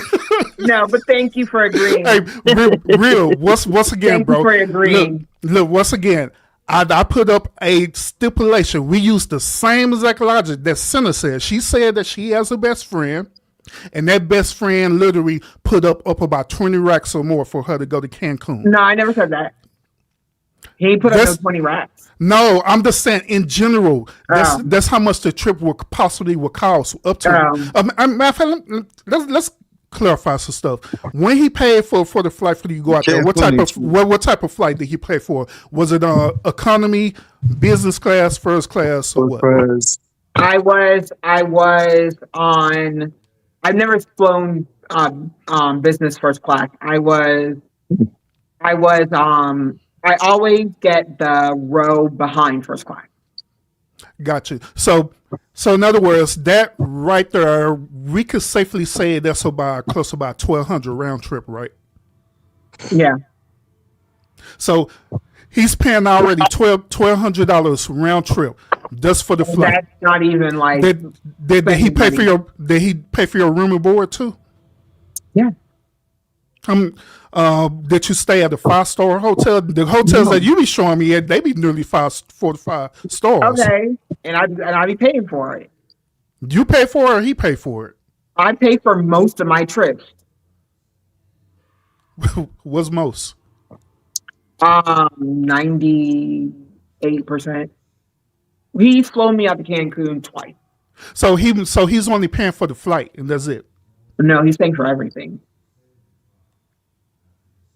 How much is? Listen, he makes a lot of money. He's got. That's what he is. He's got to make lots. He's a nurse. He's a nurse. He's an agency nurse. He also is graduating really soon. He's got a lot of degrees because African men collect degrees. He's young, Like Pokemons, huh? like Pokemons, and I'm not gonna lie. If you want to be a trick, I'm not calling him a trick. Because he doesn't do that for everybody. He does it for me because we're best friends and he knows like the pain and the stuff that I've gone through in my life. I'm trying to articulate that to you guys. And it gets frustrating when people are trying so hard to make a sexual relationship out of a non-sexual. We never said it was a sexual relationship. What are you talking about? I wanted to know if there was in the beginning That's Was what there any real act. initiative? No, yeah, Did y'all ever? in the beginning. Yeah, That's what I was yeah, looking he was asking in the beginning, was at. there In the any beginning, type was of there physical any? Yeah, attraction? that's what I I meant. Not put now. Rita, we're both nurses, and we're both nurses in Houston. It's not like Rissa, I would you do do. that? Would you pay for your I homeboy on the do. trip? I do a lot. I. Oh my gosh! It's I get what you're saying. I've had people like that where they see that I'm very selfless sometimes with helping the homeless or different people. So people wanted to do things for me, but I yes. don't know if that. But I get it. But a trip like a trip, and it. But I've had things like that. But it was like, okay, we're gonna do this, and then I've had a homegirl where it's just like, okay, here she looked out for me and I looked out for her, but it was like Yeah. it was like Miami. Like, okay, I was going to Miami. I was here until Miami's you get paid. expensive. Miami's more expensive than Cancun. No, it's not. I, No, So 'cause you know what I'm I I, talking was about. hopping on a Spirit Air flight to go to Miami and back Spirit. then. So it was like, no, I'm Listen, serious. This is Hey, I Spirit, decided what it that. is, listen, I ain't tripping. listen, It I ain't is what knocking it it. is, and it listen, was I ain't just knocking like, it. listen. When Spirit was up and running, if I'm going to Virginia real quick, I'm gonna take a Spirit flight. I don't see anything wrong with Spirit. I sit in the front. You know, Spirit doesn't have first class, but I always pay to They, sit in they the have they front. have business class and they seats are $75 a pop When to I be up not in when I front seats. yeah, maybe so. But you see but what Riz is doing? I've seen that too. I've I seen a lot of actually women I do don't that have a instead problem of with gay best Spirit. friends. I don't have a problem with Spirit. I've gone to Cancun on Spirit. Now, do I usually use United? Yes, but I'll use Spirit. I'll use Spirit. What? It's not I've nothing flown wrong all with of me. them. But I'm just giving a specific story about what it was, where it was like, I think they went the He's not cheapest route and gay. everything. He's not gay. We're just No, nice she said she to would each probably other. pay for her gay best, but I know why she's doing that because then your regular male friend, it might give them the wrong impression because not every male is like that. Like me, I'm able to just be chill, but a lot of males, I think I see why she said that. Once you start doing things like that, like that situation, if you try to give them the chance, but you already know my story. I've said things with I've had a boyfriend. I've had a boyfriend. After that man passed away, I was in a situationship relationship for a long time. I've always had somebody when he was my friend. It wasn't like there were no periods where like he didn't have anybody and we didn't have anybody. Oh, and like no. I've always had somebody. Well, the last 4 years I haven't by choice, but. Can we talk about something else? Because it's um. frustrating to So me. so So can I so just so add have this? We're friends, and so we're so nothing else, and we're hold on never going to be anything else. Go ahead, Urban. one Go last ahead. thing. One last Go thing. ahead. I'll be done with it. I'll be done Go with it. ahead. Have you paid for him to go on an international trip? Have I know? Would I? Yes, in a heartbeat. Why you haven't yet? That's your best friend? I mean, that's a good question. I haven't, but I would. I yes. I've been inside a situation where me and this girl, we were mad cool. We were best of friends. She couldn't stand me. I didn't really care for her too much. And she would just catch jokes and you're this, you're that. And for like 2 years, it was like that, and it's like, oh, she would cook for me. I would cook for her. You needed this. She was short of the rent and everything was like that. I even seen like some of the people, the dudes that she dated, some of the people I would, and everything was cool. But she did not like me at all. She was just like, So, but she thought I was cool. But after that 2 year mark, I don't know what happened. That one day she just came to me and was just like, Risa. every Friday, could we? I don't want no strings attached, blah blah blah. But can we? Da da da da. And the third, No. maybe just once a week, like that. No. Nope. I'm just telling you, I've had a situation like that where we were Yeah. cool friends, but eventually after the second year, it was like it came at me like that, and I'm like, I thought you hated me. I thought it was this. You couldn't stand the people I dated us, and then something happened. So I've been inside a situation like that, Right. but there was a turning point where it just But she was 8 years, real 8 years. it was after the second 2.5 year mark. Right, but Hey, people say some. me and my friend been friends for 8 years. I mean, we could have still been friends that long too, but then something turned where it was just like, I want to You And know, 4 and of then those years, I have intentionally not dated, and I've been celibate for the whole time. And I so mean y'all were still celibate, best no friends nothing. even when you had a man. Y'all were still good friends. Y'all were best friends. Yes, Okay. yes. But I never, just like I never bring, like I never would bring a man over to my dad's place or to my brother's place to fight, and one of them ended up going to jail. Like I don't bring no nonsense to my dad and my brothers. I don't, and I don't bring any nonsense to him. I will tell them I'm in a relationship, or I'm seeing somebody, or I like somebody, and that's it, and that's it. So at the It's the same thing with him. He knew I was in relationships, and we've been nothing has changed. Nothing has changed. When my boyfriend passed away, he was there for me, and nothing occurred. I got into a new situationship, and I never brought anything to him. So there, you know what I mean. Nothing negative that he could say. You know what I mean? I don't bring, any of my problems to like my dad or my brothers. Even when I was in a, situation where, the guy was, uh, so at the end of the day, Cinna is in a transactional friendship with a best friend.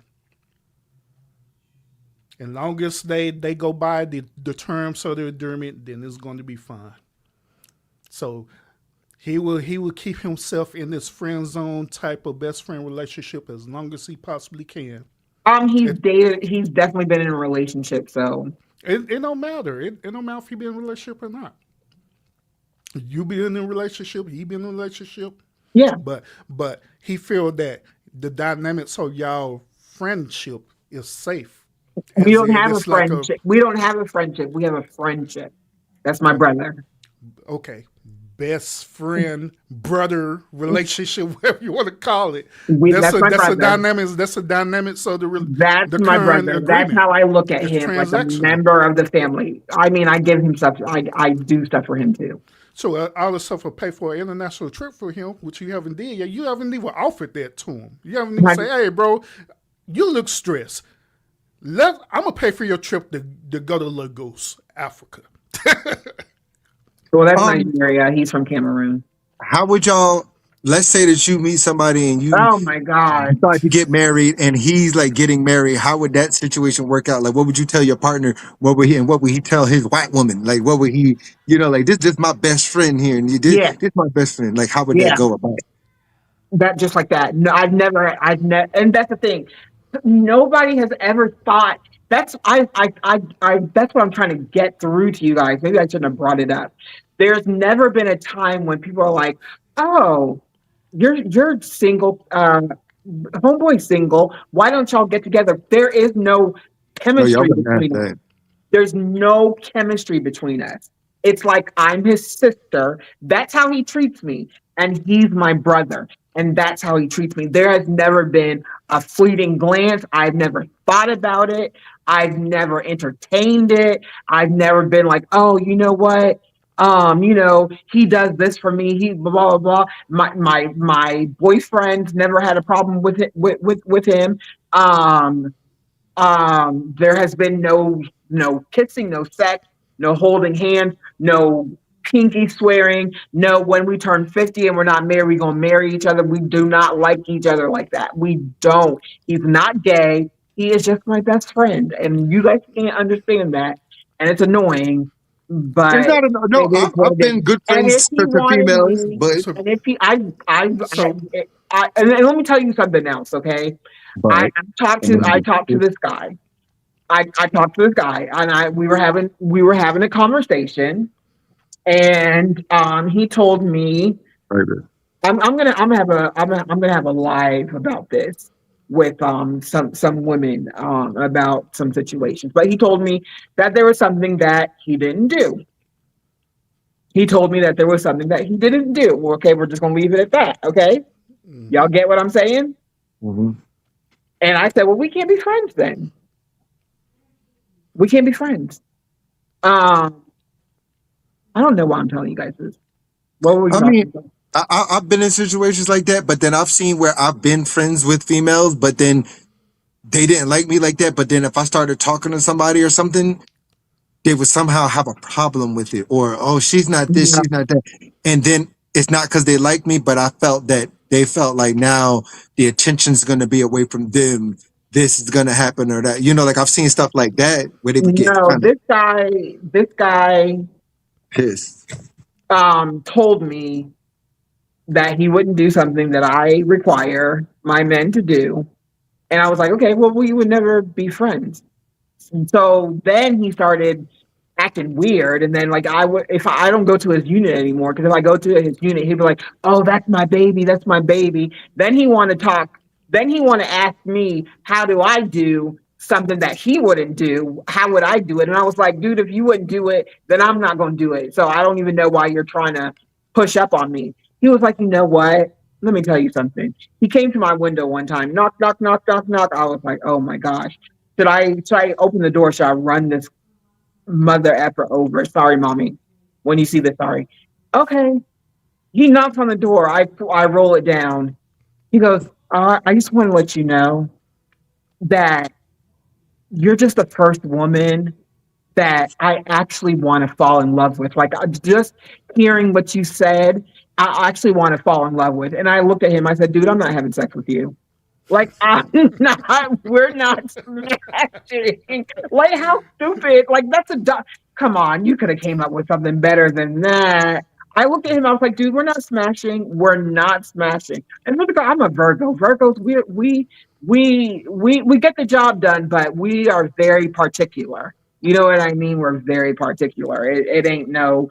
We don't risk nothing. We don't take no risk. No, when it comes to certain things. And he seems ran through. He said he goes to the club a lot. He brings women back. I don't want a man like that, a ran through man. And I don't know why I brought that up, but So anyway, so to be fair in this situation, to be fair, Risa. to be fair, I when I was single, it was this girl that I had met. She had went to the same college as me, right?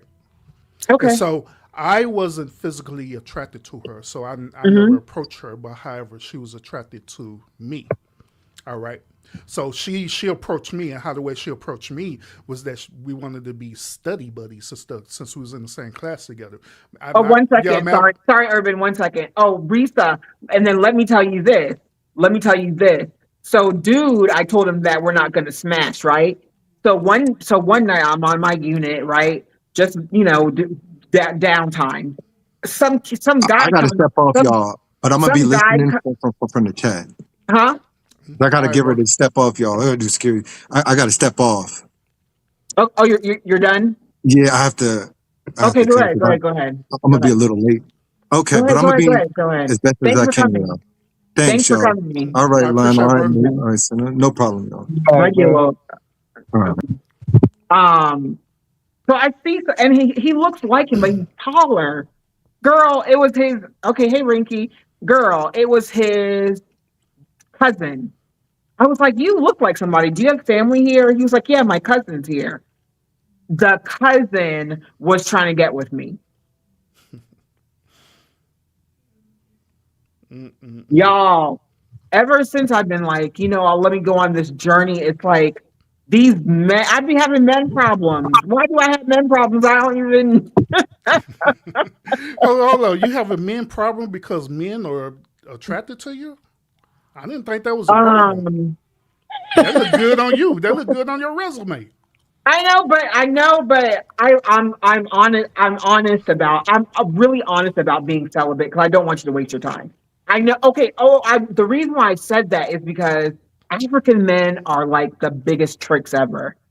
Like the biggest, and even this guy told me like, if I was with a woman who made more money than me, I would still pay the bills, and her money would be her money. And I've heard other Nigerian women or African women was like, my husband don't. But me personally, I feel like you have to go 100. I'm not a I'm not a 50-50 girl. I'm like 100-100. Like, Mm-hmm. we're doing this together. You're doing 100%. I'm doing 100%. 50-50 ain't gonna, when it comes to bills and all that kind of stuff. No, we're in it together, and we're gonna pay these bills together. That's how I feel. Yeah, that's how I feel. What was that? What, you had a question, Mookie or Urban? Nah, I was listening to you. Well, I was telling you my story. Okay, yeah. Yeah, so I met this girl in college. We was in the same class together. Matter of fact, we was taking sociology together. Okay. I wasn't attracted to her, but she was attracted to me. Uh-huh. All right. So Uh-huh. what she did was that she wanted us to become like study buddies and different things like that. So I like, okay, it's fine. I'm not attracted to you, but all right. So that went from us being study buddies to us exchanging numbers. The next thing you know, all of a sudden we're best friends now, according to her. Uh-huh. We're best friends and stuff. So she would say, "Hey, big head," and "Hey, best friend," and Yeah. all this stuff there. So she'll do all these different things where she'll pay for meals for me. Man, this girl, she can make some hell of a good gumbo, man. Mm-hmm. She makes some good gumbo. Mm-hmm. So she done cook for me. She Where came you, up to my I'm apartment. sorry, and where everything. are you from, Urban? Texas. I'm from Texas. I'm from Dallas. That's why I was checking you about them Houston men. 'Cause Okay. I'm born and raised in Texas. Okay, yeah, not too much on the Houston men though. Okay, we love them. You Dallas boys are cool too. Dallas boys, y'all are cool too. Yeah. Y'all real cool too. Go ahead. No, for real. But so she was doing all these things. She was cook for me and all the stuff that right. But I kept her in the friend zone because, like I say, I wasn't attracted to her. I just seen her as a friend. When she cooked for you, did you feel like she liked you? Oh, I knew she liked me. Oh, okay. I knew that. See, I knew that she liked me, but I kept her in the friend zone because it was transactional. Okay. That is simply what it was. As long as, you know what I'm saying, she's giving me something in return, then she's getting something in return also, which is, in this situation, my time and stuff, but we never kiss, none of that stuff. You know what I'm saying? Ever? Ever. We never did it. Never ever.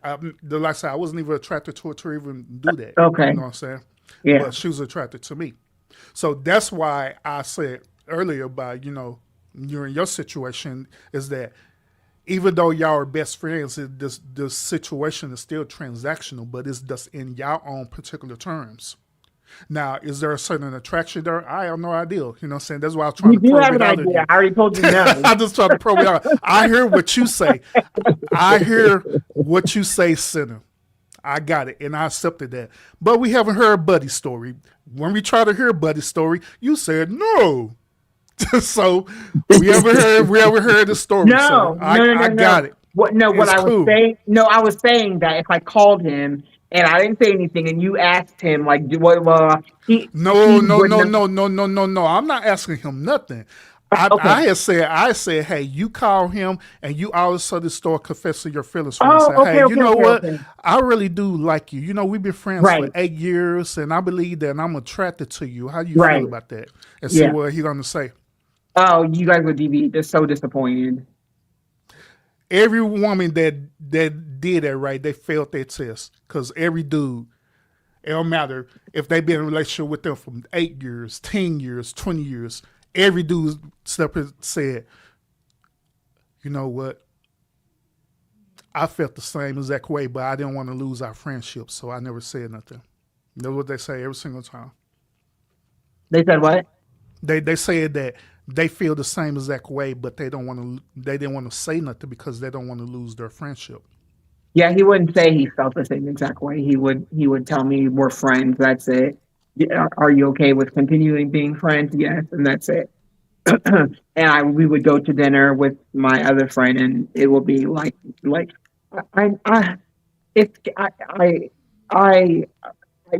just feel like you're trying to push something into this friendship that's just not there. No. That ain't what I'm doing, Cinna. That ain't what I'm doing. I'm not trying to. Okay, because this is somebody who I see as a brother.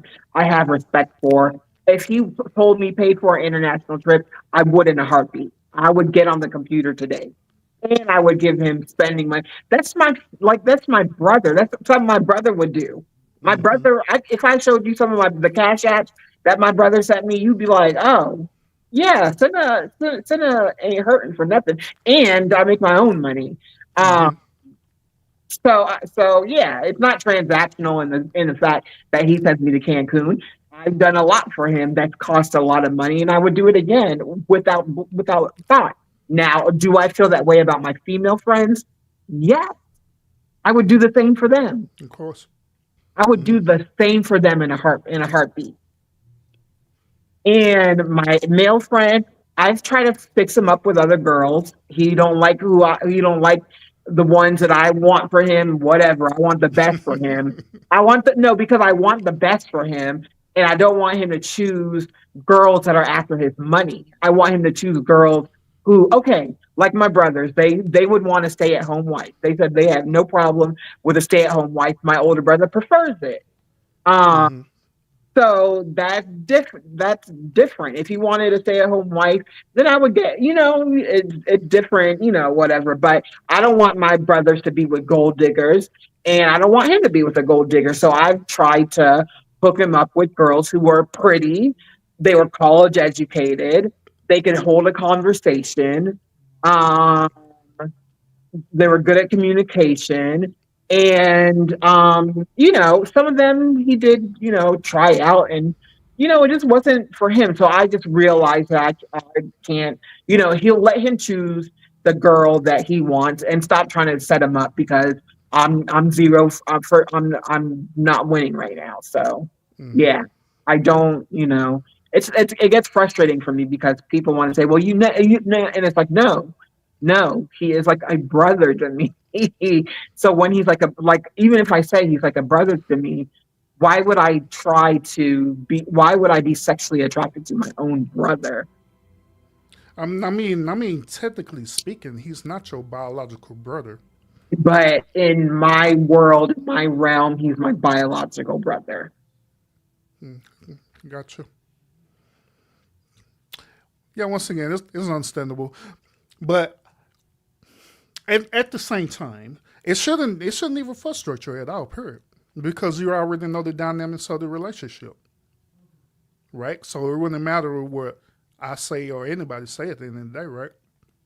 It's just frustrating, because there's some people, when I casually be like, "Oh, my best friend," it's an automatically, okay. Let's sit down and talk about it. There's nothing to talk about. He's my best friend, and that's it. Mm-hmm. There's nothing to talk about. I have a female best. Well, that would be a stupid thing for me to say. I'm not going to say what I was going to say, but no, no, no, no, no, no. Mm-hmm. I don't believe he's ever had feelings for me. Um, we we've butted heads before. We act like brother and sister. We act like brother and sister. So maybe y'all have them on, and y'all could see our dynamics, and y'all could be like, oh no, oh heck no, hell no. They ain't nothing between them. Maybe that's what I'll do. Uh-oh. No, But you don't have to do that. You don't have to want to prove nobody wrong. I mean, hey, we go by your word. Hey, yeah, you and I said that. Hey, understand. I you said that understand. y'all brothers sisters. You don't have to prove it. No, I do want to say I understand where you guys are coming from, because I have actually watched a lot of videos where it's like they tell a girl to like kiss your best friend, and it's like the girl will kiss the guy, and the guy will like be kissing her back, like he'd be like, oh, I didn't know she liked me, and he would kiss her back, and they would be making out, or she would call the guy and be like, oh, I have feelings for you, just like you said, I should call Mm-hmm. my friend, so, oh, I have feelings for you, whatever, and the guy is like, word, and he might just want to smash. I'm definitely, I no, he might just want. I mean, come on, every girl knows when a guy. Well, most guys know. Girls know when a guy spins the block and he comes back to you. He's rebounding. He wants to smash. He wants his ego to be cured and, pat his back and change his diaper. When he comes back, he just wants you to, make him feel like a king, smash that thing, and then he's gonna be gone. Then he's gonna be gone. I mean, you guys are not wrong when you feel the way you feel. You say the things you say. Because I've seen people act like, oh my goodness, that's my best friend. And I'm like, come on, y'all. Come on. Y'all act like y'all already been effing. Then you don't think that at least it's an emotional attachment? No. I don't think that because I don't. That's my friend. That's my brother. Hey, just like I say, hey, I'm part of the honor system, so that's what but you say. Risa, I believe you. Risa, you got to understand that him paying for me to go to Cancun is not hurting him. I've been to Cancun like 30 times, no lie. Like when I go to some hotels, they know me. They know me, and the number one reason they know me is because when I go on vacation, usually I'll have a purple suitcase. Then I'll have a purple book bag. I'll be wearing all purple, and I'll wear purple every single day. So like that's they know me because I wear the same shade. Like if I have my pink book bag, I wear pink all the whole time. So and then I actually get free transportation because I use the same transportation. I wanted to do something where I could help y'all out, but I don't have enough subscribers or I don't have enough traffic for them to do it. But I think that once I do it, I can get y'all some percentages off once I get bigger. But yeah, it's just Cancun. Cancun is not breaking his pocket. Do you It's know not that? breaking his pocket. Do you know I've never been to Cancun before? And you should take your wife and you guys should go. You guys will have a fabulous time. Crazy part about it, she been to Cancun, but I Oh, haven't. she's been, and she likes it. Yeah, she likes it, said. right? Yeah, she said that she liked Yeah, Cancun. yeah. When She been in a lot of places. She been to Cancun. She been to DR. She been to the okay, Bahamas. The main international trip that we took together was Jamaica. how do you like Jamaica? Oh yeah, y'all love Jamaica. So I want to go back. We went to Montego Bay. I did not like Jamaica. Because number What? one, I'm not a weed smoker and I don't like the smell of weed. But where'd you It was, go? huh? Where in Jamaica you go? I don't even remember. I don't. So you Because talking about really, smoking weed? So you may have went to whatchamacallit, Kingston or somewhere. no, they do it everywhere. They do it everywhere. There was this one guy, he was really, really skinny. He was really, really skinny. And I like Jamaican men. They're tall and really, really dark. You know what? I don't really have a type because the last guy I dated was light skinned. But there was this one guy, like he always had like a spliff in his mouth, and I was just like, dude, like take it easy. But the people when we were leaving to go to St. Martin, and I don't know why and there were other like Americans there, and they were talking about the weed, and they were saying like they don't like it that much because it doesn't get them as high as like American weed does, and I'm like, that's because they put stuff in American weed. Yeah, they I have sure do. You said what? I say they sure do. Yeah, yeah. And crack too. Crack cocaine. They put stuff in crack cocaine too. Mm-hmm. I've heard somebody. I almost screamed out laughing. But there was this girl.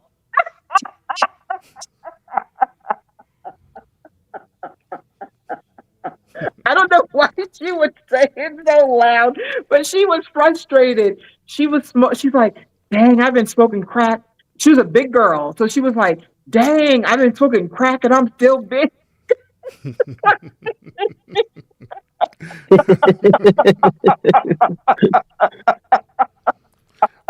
Crazy. I was like, girl, you ain't smoking crack. They put something else in that. That wasn't crack, honey. That wasn't crack. That's not what you were smoking, sweetie. I don't know what it was, but that wasn't crack. So Cinna, since you got your passport, would you consider being a passport sister? No. I've been race loyal. I've been very, very race loyal. First of all, the passport bros, I just give a prayer for them because they're getting robbed and killed, and you got to be very, very careful. If you're That's their fault doing that dumb stuff. okay, well, Urban, I don't. Do you get passport bros on your channel? Yeah, 'cause you know I do. I get Just tell all them of to them, be careful. passport bros and Migto, all of them. Pickup bros, whatever you could think of that's part of the red pill, they be over there. So I'll be hearing their stories, but I tell them the same as that thing. I'm Be like, bro, careful. I see. Here's the thing about the passport bro situation. Mm-hmm. We have content creators who go over there to strictly for clout. First of all, so second of all, they be going over there being disingenuous. You know what I mean? They be sitting up here lying to their audience, talking about, yeah, look at me, I'm with this Brazilian girl, her. And they just walked up to, and they don't tell people that they just walk up to this girl randomly and start filming her. They making it seem like he actually with the girl and smashing her and stuff. Yeah. You know what I'm saying? So they be doing a lot of disingenuous stuff. Then what they also don't tell you is that they be sitting up there tricking over there as passport bros, meaning they be doing the same as that thing they could be doing in America. They doing it over there internationally, sitting up here paying for these girls. And so that's how they be getting robbed and all this stuff there. I can see that. Like they're going, for me, the passport bros, they're going to smash, right? Hey, T Racy. Hey, sis. Yeah, ultimately what it is, well, this modern day passport bros, they're going over there to smash and make content and different things like that. But the original movement of the passport bros was that since they couldn't find a suitable wife in America, they decided to travel what is known as abroad. Abroad means internationally, anywhere. Yeah. So they wanted to spread their reach where maybe their wife is not in America. Their wife probably be in Thailand or somewhere, Thailand somewhere. You know what I'm saying? So that's what's the original movement of the passport bros. But it got tainted to this neo passport bros where these dudes acting like Stella on the movie Stella, Get Your Groove Back. Okay, I need to look into that. There was this one guy, he was a passport bro, and the comments were reckless. But the girl that he was in Thailand and the girl that he was with, it was kind of obvious that she was a lady boy. But he was acting like he had like the baddest girl in Thailand, and I was just like, and you knew he still was gonna, do sexual stuff with her. But it was just like, okay, all right, that's okay, if that's what you want to do. But they were eating him up in the comment. Yeah, so that's why I was asking you, would you be a passport girl, passport sister? Not in the way how these dudes is doing it, where they simply just going there just to smash international coochie. But that's actually traveling abroad. Maybe you'll find your husband, internationally or somewhat. You know what I'm saying? Yeah, I'm open to that. And I had to pray to be open to be open to it, because my thing was I wanted to be with a black man. Not, my parents are from the Caribbean. I did not want to be with a Caribbean man. And I've dated Nigerian men. I've dated Nigerian men, sleeping with them. No, they like women too much. Just going on dates or whatever in company. Until I didn't, until he, they realized, they not getting anything. But would I be? I actually would date outside of my race now. I would, and I'm getting older. So I can't be. I mean, I can be picky, but once you get older, the good guys start to melt away. What do you mean by that? I don't know. There's a lot of guys that are gold diggers. There's a lot of guys, guys, they want sugar mamas. There's a lot of guys, they want to rush to be in a relationship with you and make you wifey and still be with other people.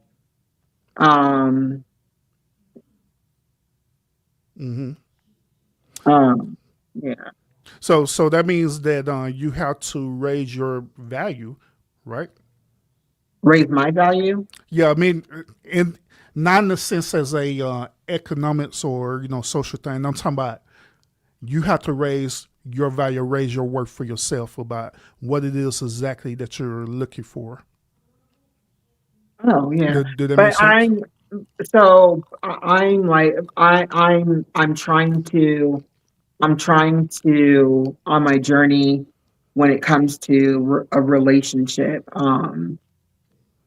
And at my age, I am looking for marriage, but my goal is to be like the feminine version of my husband. So there's things that I still have to work on myself. Whatever I want in a man, I want to be the feminine version of it, and I'm not there yet. So when that time comes, I'm just I feel like we'll fall into each other's laps. And a lot of people, it's really weird. A lot of people have been talking to me about like, girl, are your eyes open yet? Are you, I was giving a report to this one lady, and she's in the middle of me giving a report. She like stopped, and she just started praying for me to have a husband, and it was the weirdest thing.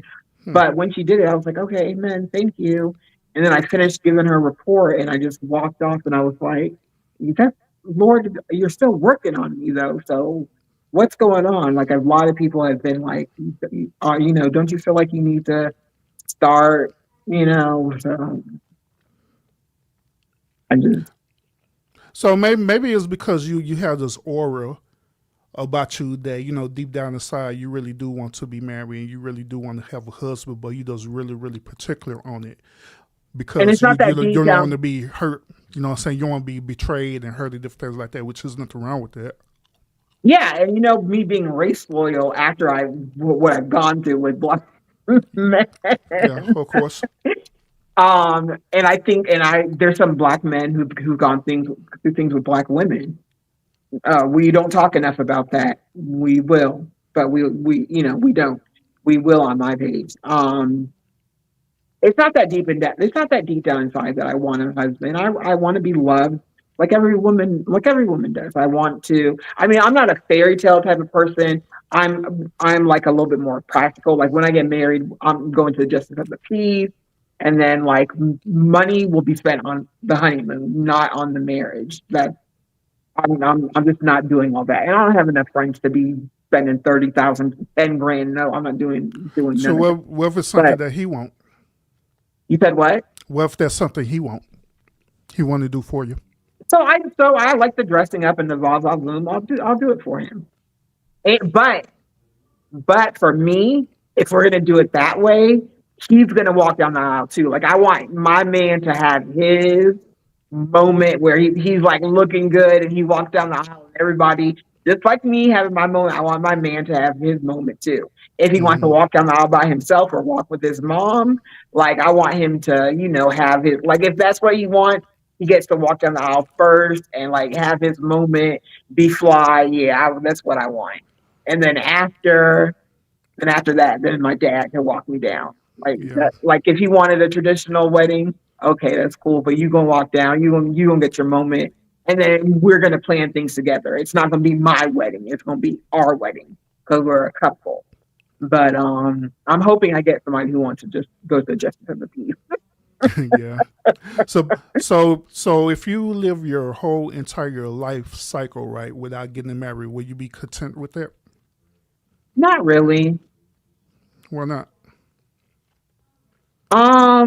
At some point, I want companionship. I do travel a lot with my sister. That's not going to end. That's a deal. That's a deal breaker. Me going on a trip with my sister it's not going to not happen. We're going on a trip, and I would like for him to go on a trip with his boys too. Like Risa said, even though you're married, you need some time apart. And I think my parents have been married for 50 years, and I think it has a lot with my dad being in the military because it's always like renewed. They always after 9 months, after a year, you haven't seen each other. It's you know. Um, what was your question again? I'm sorry. I get brain farts sometimes. No, you good. You good. So I was asking you the question: if you live through your whole entire life cycle, Yeah, would you be content without being married? no, but I would be content if the man had children and didn't want any more children, I would be open to that. Yeah. So on my channel, I do teach men this. I do teach them that their life isn't fulfilling for them to actually be married. Okay, but what should be priority for them is that they need to fulfill their purpose. Okay, Mhm. however that purpose look like. Now, while they're fulfilling that purpose, if they just so happen meet a woman who fulfills the requirement of being a helpmeet, then by all means go ahead and allow that woman to be a part of that experience. You know what I'm saying? But other than that, they don't necessarily need a woman to feel fulfilled. You know what I'm saying? In their whole entire life. You know what I mean? Because I believe that society teaches both men and women that in order for you to feel complete in your life, that you have to have companionship no matter what. But I don't believe that's true. I believe there are only a certain type of people who could handle being in actual relationships, let alone marriage. And I also believe that there are a lot of people out there who are in relationships and marriages that they shouldn't be in because Absolutely. they shouldn't be married, period, Absolutely. based on how the way they built. Am I willing to compromise some of my life to get married? Yeah, I mean, I think marriage. I think that you have to do a lot of compromising in marriage, Yeah, that's true. You do, but it can't be. and that was a great question, Risa. But yeah, I would compromise. Yeah, Yeah. I want my husband to be the head of the household.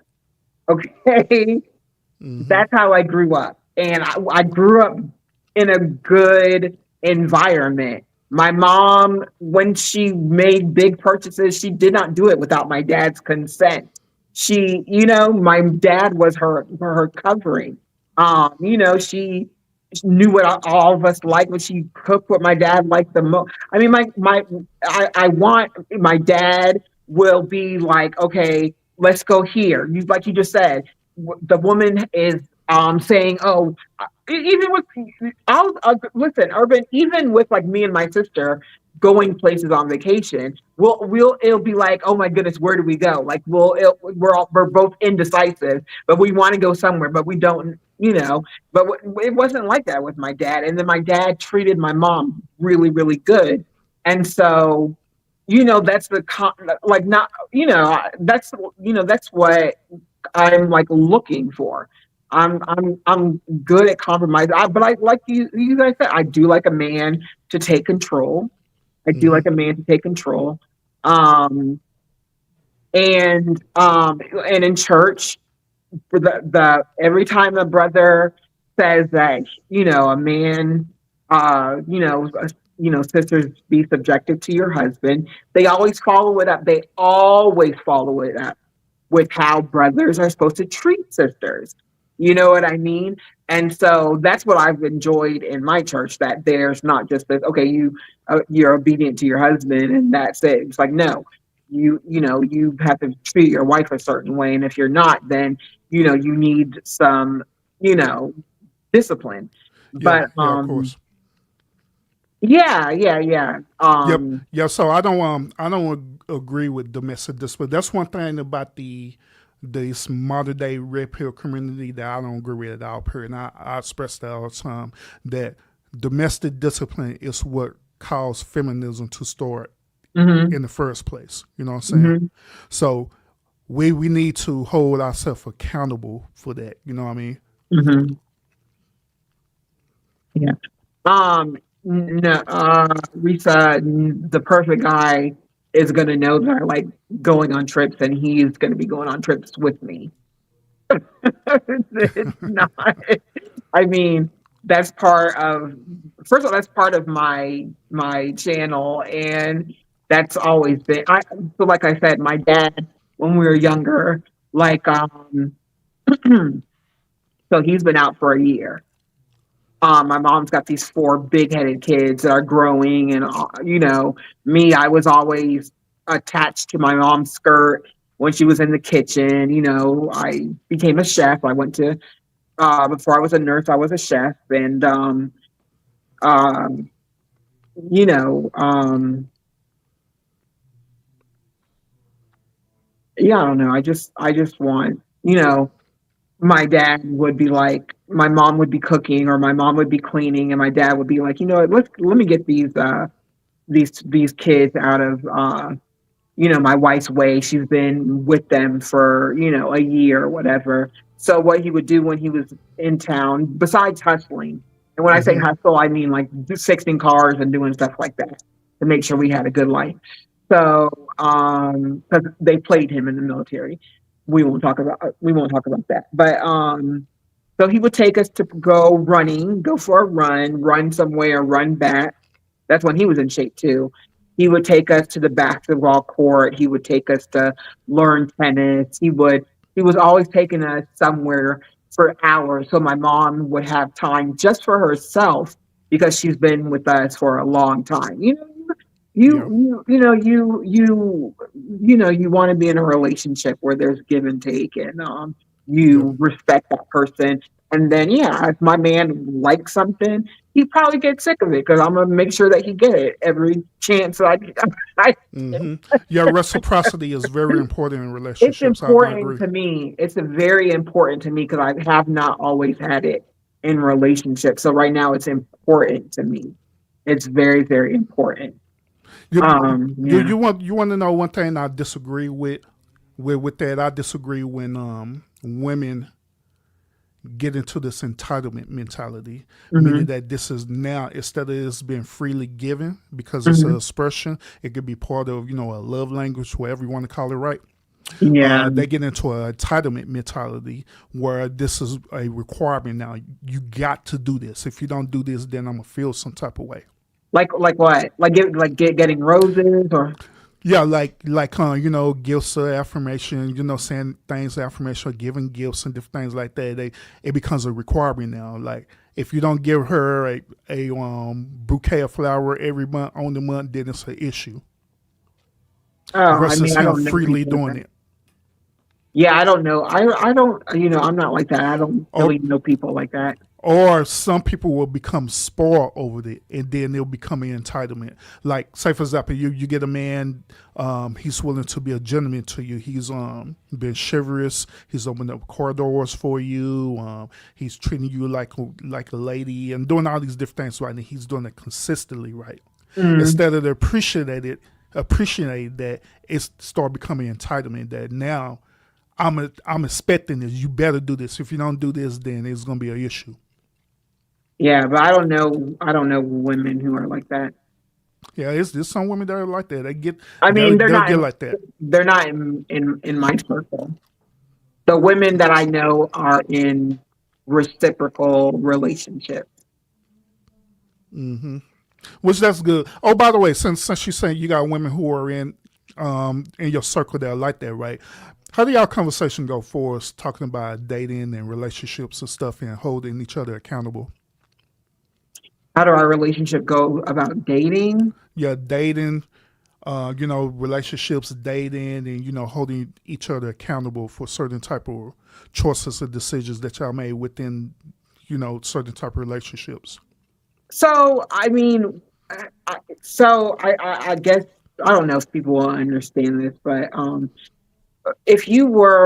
think it's for Black people too. But if you're like if your parents are immigrants, um, like you grew up with brutal honesty, like brutal honesty. So it was like you you have to have a tough skin.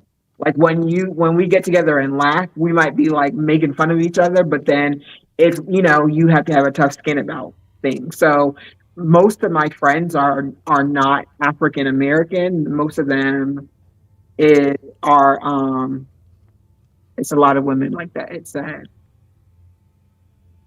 Um Hmm. I hurt my feelings. I keep it. I tell my friends keep it real because yeah, you have to be. You have to get. You have to. I mean, I do talk to my friends about certain things. I don't go to where they're disliking the person that I'm with. You know what I mean? I don't. Because Hmm. or my sister. I'm like, if you're dating somebody and you dislike them, just know that when you move on, I'm still going to be feeling a kind of Yeah. way. But most of the time when it comes to like relationship, I like to ask guys stuff because the emotion is not in there. It's not like, because if we get together with women, there's going to be like some guy bashing. I'm not going to lie. There might be some guy bashing, but at the end of the day, we all want love. So we give each other, some sage advice. Maybe sometimes it's not sage advice. I like asking guys about certain things because I want to know like what's on, how guys' minds think. And Mm-hmm. sometimes, and a lot of times when I do that, like it solves some of the, some of what's going on. So my circle of friends, well, when we be having conversations about, relationships, we do hold each other accountable. Like, say, for example, I made a decision within my marriage. They would check me right in there and say, "Nah, bro, you wrong. You need to fix that." Mm-hmm. That's how the way our dynamic of our relationship is. Mm-hmm. We will hold each other accountable. We would do what is known in the Bible as iron sharpening iron. Iron sharpening iron. Yes, I love that.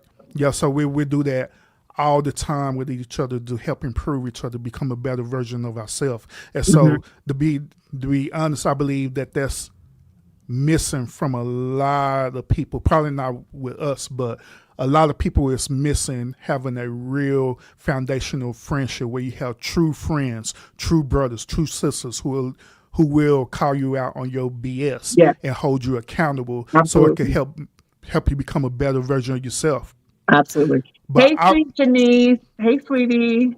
But also I do understand this. I do understand that you may have a circle of friends where they may be low key jealous of you, so they may do some things to try to sabotage the relationship. I don't have friends that are like that. I don't surround myself. A lot of people I know. I have a lot of like people from church, so it's a different vibe. It's a different vibe. And I guess, people say things about people from church, which is true. Mm-hmm. It's true. I saw your, what kind of church, Christian women not to date or whatever. Oh, talking about my lie. Yeah. So Yeah, how did you feel about that lie? I'm kind of curious. How did you feel about my assessment on that? I loved it. I loved it because it was the truth. I absolutely love that lie. I listened to it from beginning to end. Then I listened to again from beginning to end because I was like, it was no lies told. It was no lies told, and it's also amongst my female friends. It's like it's hard because when you tell somebody that you're a Christian, they're like, oh, okay, well, I'm gonna be smashing in a couple of days because that's how a lot of Christian women are. But I can't say the same for myself. RZA is like RZA, your AKA. So y'all got a conference in Vegas coming up, right? She know what I'm talking about. But yeah, she said she'll AKA ski. Somebody, they got a conference coming up in Vegas. If it haven't already happened. Some people always think I'm part of a sorority for some reason. I'm not. I never was.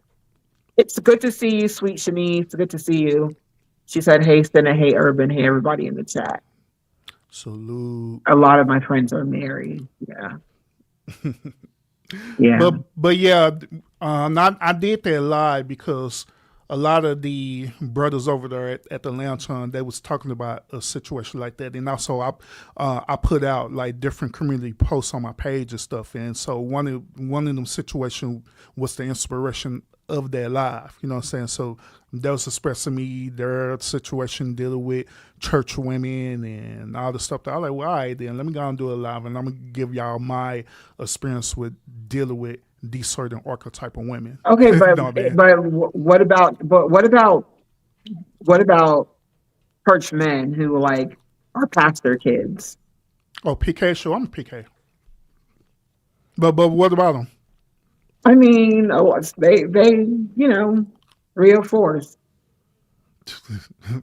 I mean, I kind of expressed that in my life. about the men too. I mean, I just told you that I'm a PK. I'm a preacher kid. So in my live stream, what did I say, Cinna? I told you, with me and my homeboys was going out to them single ministry things. What were we doing? I let the women to smash them. That is weird. That's what we was doing. I mean, not for y'all, but that's just weird for me. But yeah, PKs. We're like that. I ain't gonna lie. I ain't gonna hold that back. It is true.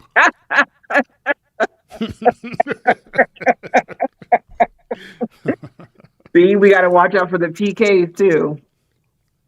Rinky, Rinky, she'll be on live and she'll still be supporting. She'll still be supportive. Wait a minute, what? Rinky in my chat, she'll be on her live doing her thing, but she'll still like support. She likes to push. I think she supports everybody. Have you seen Rinky in your life? Go ahead. So she'll be streaming, but she also be over here too. Yeah. Oh, she like if I go over there, she'll be like, "Hey, how did she call me? Sister Cyna." She calls me Cyna, and she'll hold up her phone, and it'll be my live. Like it wouldn't be my current one; it'll be an old one that she's been watching. So she's really dope. Oh yeah, really dope. Really dope. But we got to wrap this up. Oh yeah, it was good. Now, I know ideally it probably wasn't the full-fledged stream that you wanted to. No, to it wasn't because I wanted the other guys to be up there. I wanted different. I wanted y'all to come on now. But now I got to do a women's panel. So yeah. But now it's all good though. Like I had told you when you had posted this the first time around that I was going to come up there and I was not going to debate or nothing like that. We was going to have a conversation. Yeah. And so I stick to my word. When I say something, I make sure I follow through on it. Yeah. So that's how the way I conducted myself. It was great. It was great. Now, I wouldn't have chosen anybody that I didn't have any respect for, or I know they wouldn't bring anything to the table.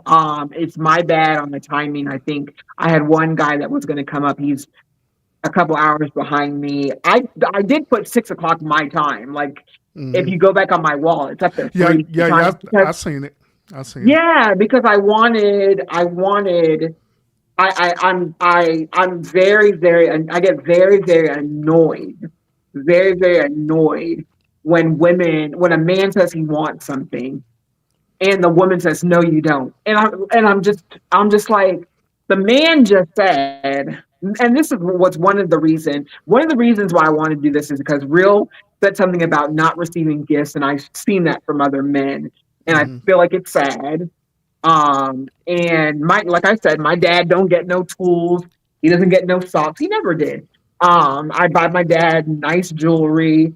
Even though he's like me, he's not a jewelry person, but I'll wear a nice watch. So I'll buy him a nice watch. I'll go all out for him. He took such good care of us, growing up. This was a good life I stayed from the beginning. Yeah. That's what I was gonna say. Overall, it still was a pretty good live. It still accomplished a lot. You know what I'm saying? When you go back and watch the replay.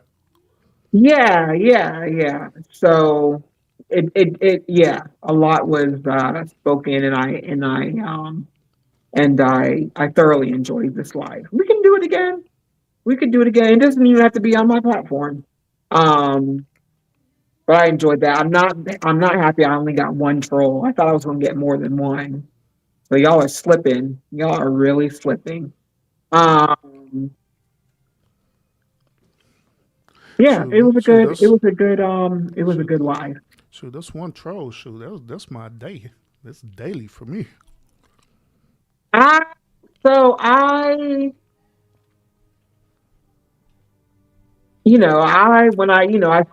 farewell to a certain amount of people. I knew I was going to get trolls from them.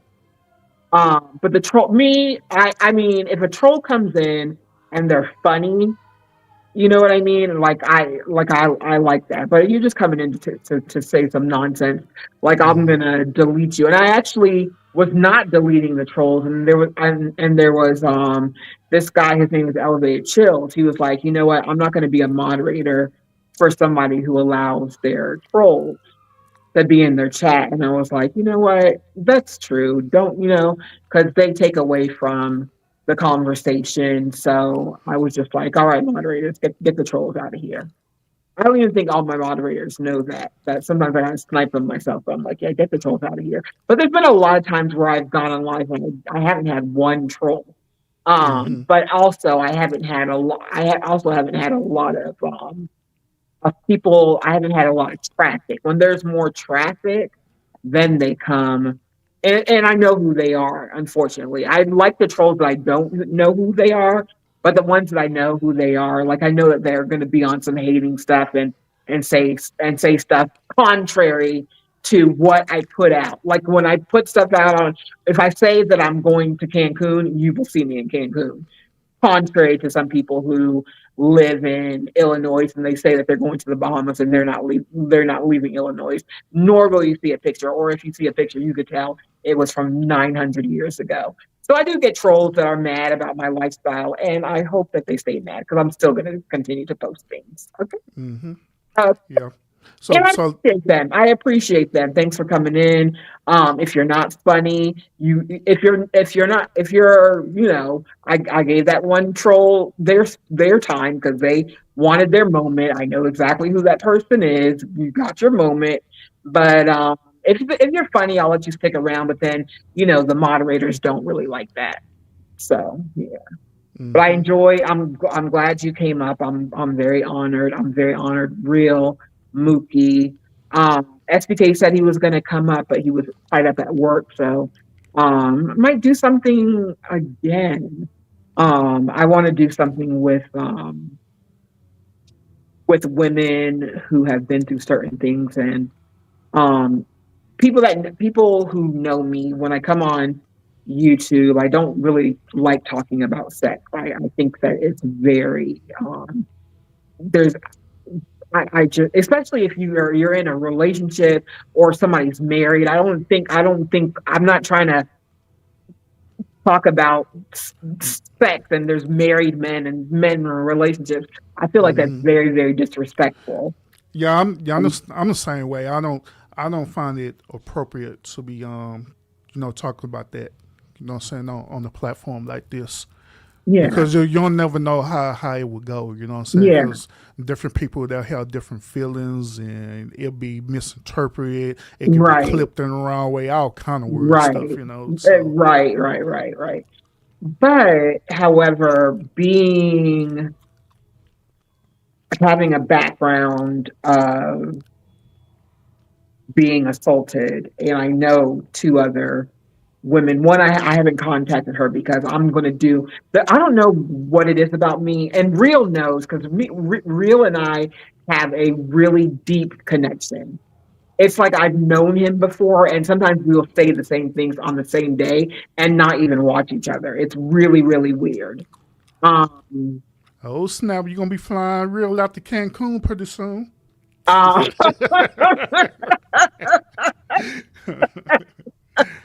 um, He almost said best friend status. He getting there. Hang in there, bro.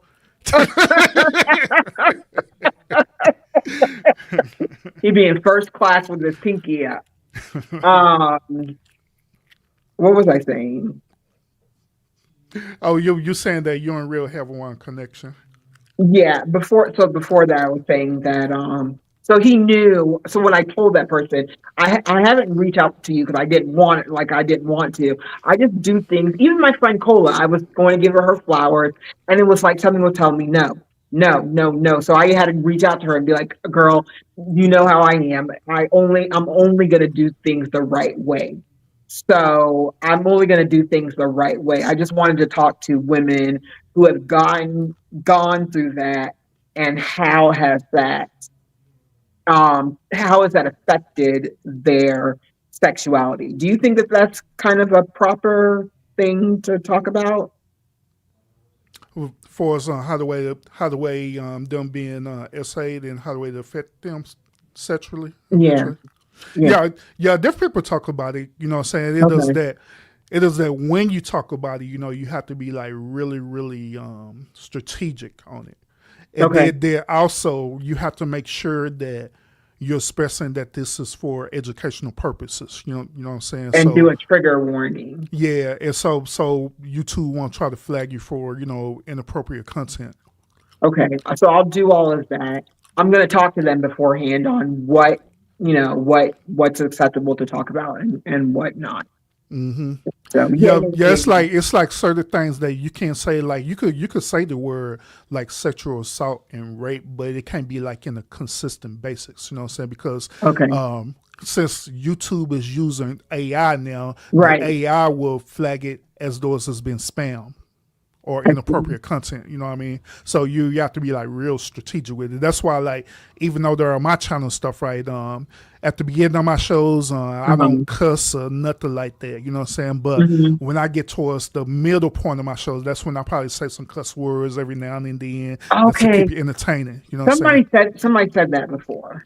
Mm-hmm. I'm not a cursor. I'm not a big cursor anyway. So, but I do allow like the people who come up, I do allow them to curse because so like if it's like in the mid of the stream and stuff, then it'd be more okay. But like in the beginning, like within the first like 10 minutes of the stream, then you can't cuss it out. Period. I heard that you had to cam up too. I can't. If that's the truth, I can't wait. I can't wait, and I'm being petty. Did you hear that or no? Well, what YouTube is doing, they starting to flag people for inauthentic content, right? And so like this what's been happening. You've been having a lot of people who be like on these panels, right? And they don't be cam up at all. So AI is starting to flag them as being spam as well too. Or it's like do you know them channels that you go and watch, right? And they be playing like the little inspiration music, or they be playing that calming music and different things like that, and they just going on them nonstop. Yeah, that's what they're going after. They saying now. that since it's no physical face involved, they calling that inauthentic content. I like those. So they're starting to flag them. Oh no, I like those. So like even like actual content creators who be having these like over hour panels and stuff, right? And they not cam up at our period. The AI will go through it and cycle through it. They be thinking it's the same as doing like relaxing channels, and then they'll get on flag and get a copyright strike. Dang, that's gonna be a little bit of a mess, don't you think? Yeah. So they're gonna force everybody to cam up. I can't wait. But. Yeah. I can't wait. I've already not made my cam up, but I made. I definitely made them change them thumbnails. I definitely made them change those thumbnails. I'm petty sometimes. And here's I'm petty sometimes. That's not funny. And Senna, this will be the last thing I say. Then I'll drop down. Okay. So, before they YouTube made this a restriction, guess what? I've been going on, YouTube, right? Like I'm with the YouTube partnership program and stuff, right? But I'm also with the creative community, meaning that every single week I meet with normally my YouTube community manager, right? But I also meet with other content creators and other YouTube support as well too. So like we've been in your niche or no, everywhere. Okay. In YouTube. So we was already talking about this inauthentic content thing way prior before they made it a restriction now. So it's been almost like 5 or 6 months ago where we meeting every Wednesday and we talking about things, how we can improve YouTube. We feeding off each other, how we can make our channel better and different things like that. And every single time our community partner managers is telling us about updates that they're doing. Like, hey, we want to roll in this, but we want y'all to beta test it for us. So a lot of things that been happening, like on my channel personally, beta testing some certain things before it became into effect. Like another thing, like say for example, the like if you go on your chat right, it had like the leaderboards and things like that. They had me and a whole lot of other content creators beta testing that prior before they released it out to the actual public. You know what I'm saying? Yeah. So we already knew about a lot of stuff that was going on. So they talked to us about all this stuff. And so even this authentic content thing, so we already knew about it because we talked about it. You know what I'm saying? What about, because I do a lot of clickbait, what do you call it? Like on my channel, like if I'm going to go live or something, like I'll do like clickbait or something on my channel. What about that? Clickbait, like what are you talking about? Like I'll talk about what the title is, but it'll be like clickbaity. Oh, so you will want to schedule a live, but you won't go live? No, like I will write a title, like the title will be like, how can I say it? Like like the title will be like, okay. I know what you're talking about. So like, say for example, you'll write we call it a hook. So you'll write a hook that's like trending, like say for example, Urban has lost his channel. That'd be the title hook, right? I'll put like, oh, I don't like you. Oh yeah, something like that. Yeah. But then I'm talking about Satan or something. Yeah.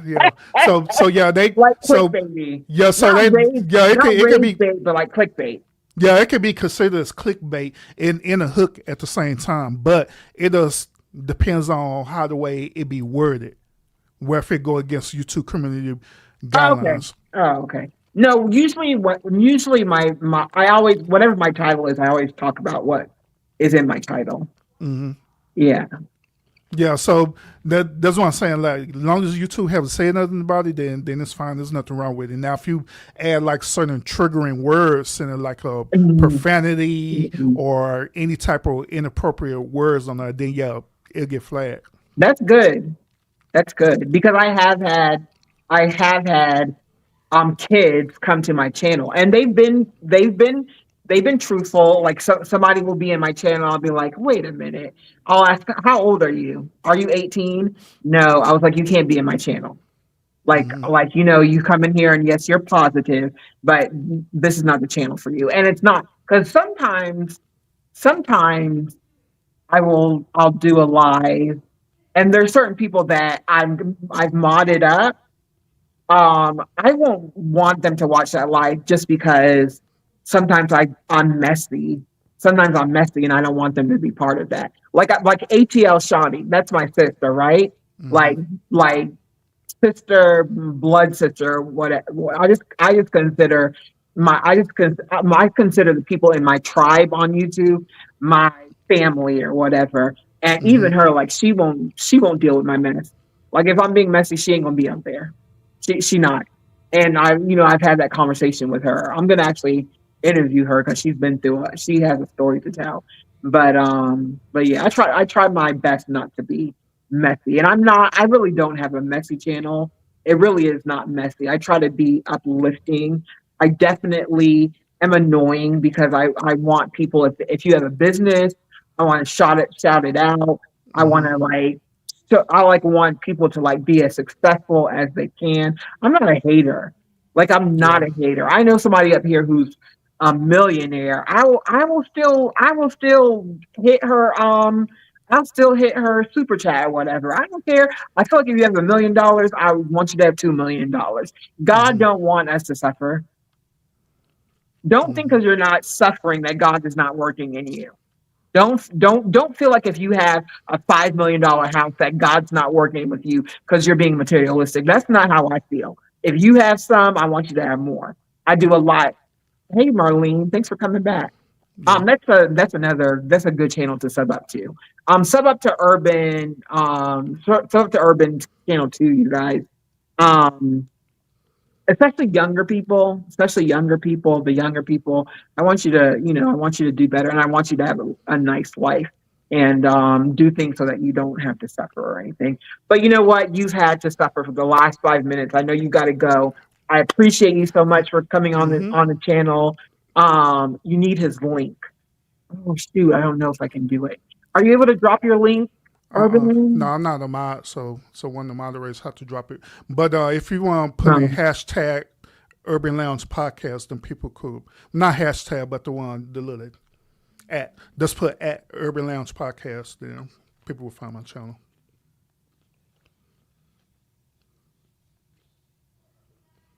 Yeah, because I'm the only Urban Lounge podcast on YouTube. Why is it not letting me do it?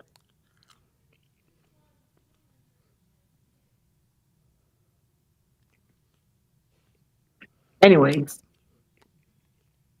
And you don't have to stay up here. I'm gonna stay up here long enough for people to get your channel.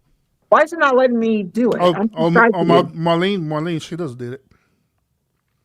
Oh, okay. Yeah, I'm on the Urban Lounge Podcast on YouTube. Okay. Good looking out, Marlene. And then my channel is trending, so it's going to pop up. Are you nervous of like getting to 100,000? Like, are you are you excited? Are you? Yeah, I'm excited because what I also do is that in my YouTube studio, every week I'll be monitoring my analytics and stuff, right? Yeah. So my analytics is projecting me to reach 100,000 probably by mid-December, if I'm not mistaken. That's gonna be something. Yeah, because I gain like 2,000 subs a month.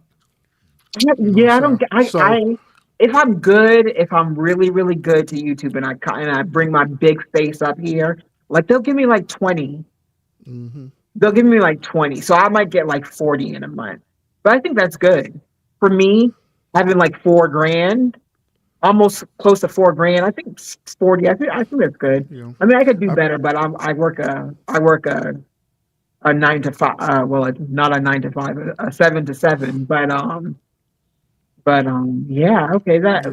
Is Lionel still gonna be? You ain't gonna change on Lionel, are you? Oh no, Lionel, he's part of the journey too. He's the one who hyping it all up. As a matter of fact, Lionel be getting on me every single day. He be like, bro, you need to post, and he literally be researching stuff for me too. Like, bro, hey, I researched this, post it, and I'll post it. You know what I'm saying? Or he'll like research topics for me too. I research, but he'll do it too.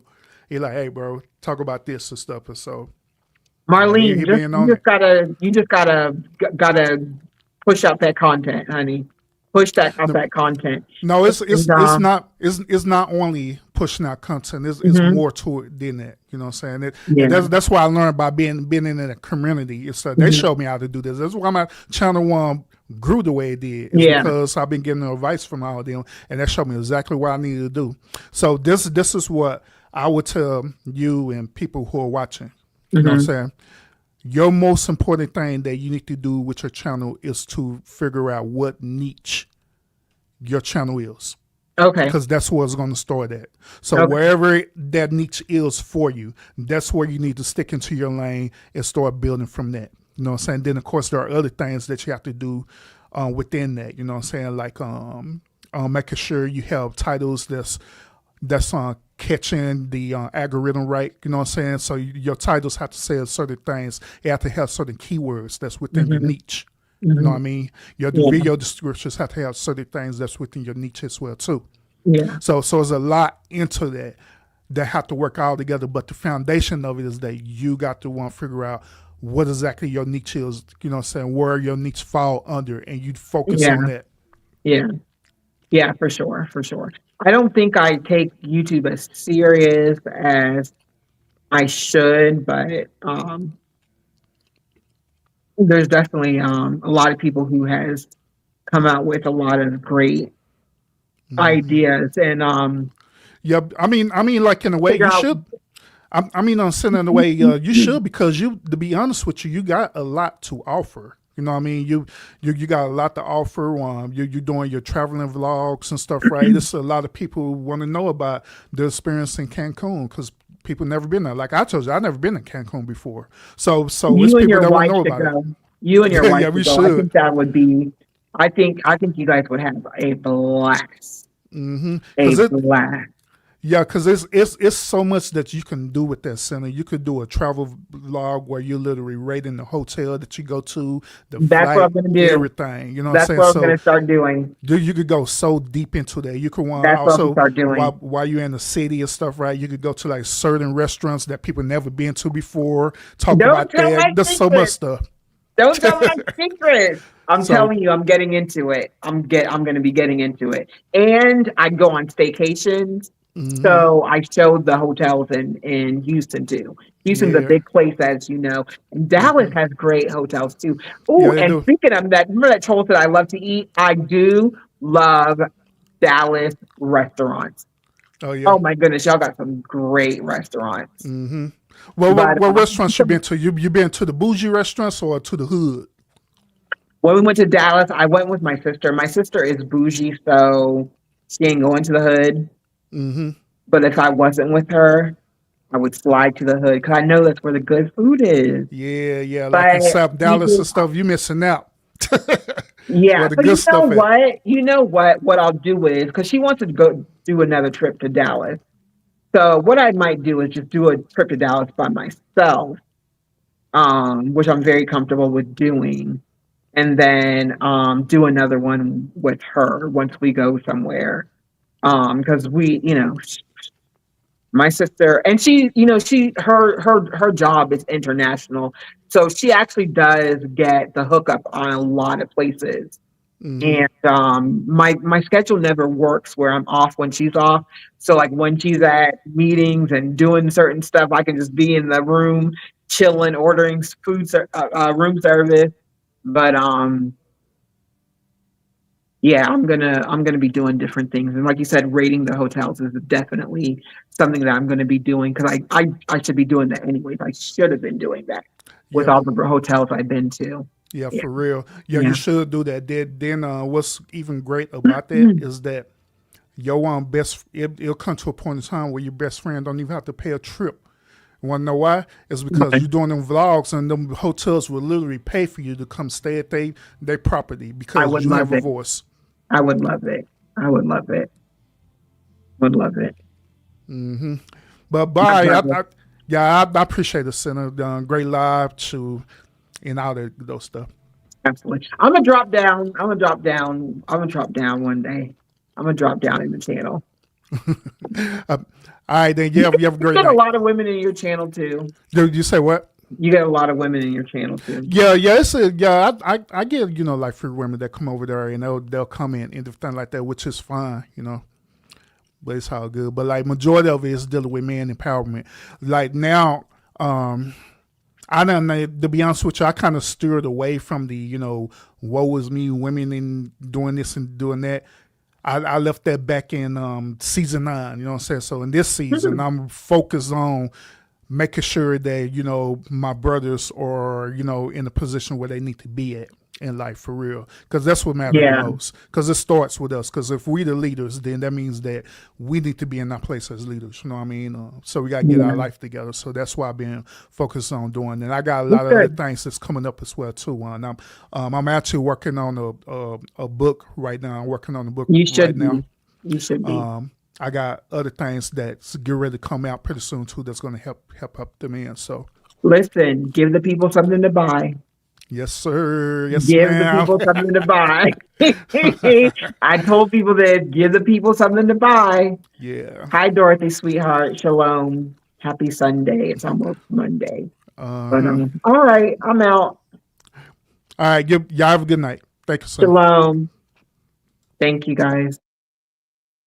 Shalom. Thank you, everybody that showed up. Thank you guys for being here. Marlene says, hi, Dorothy. Y'all get Dorothy. Please get Marlene. Please get Marlene. You're doing good, Marlene. You guys both have wonderful content. Is Risa still here? Sub up to Urban Lounge podcast, you guys. It's a good podcast. It's a good podcast. I stay in the bushes a lot, or I stay in the clouds a lot.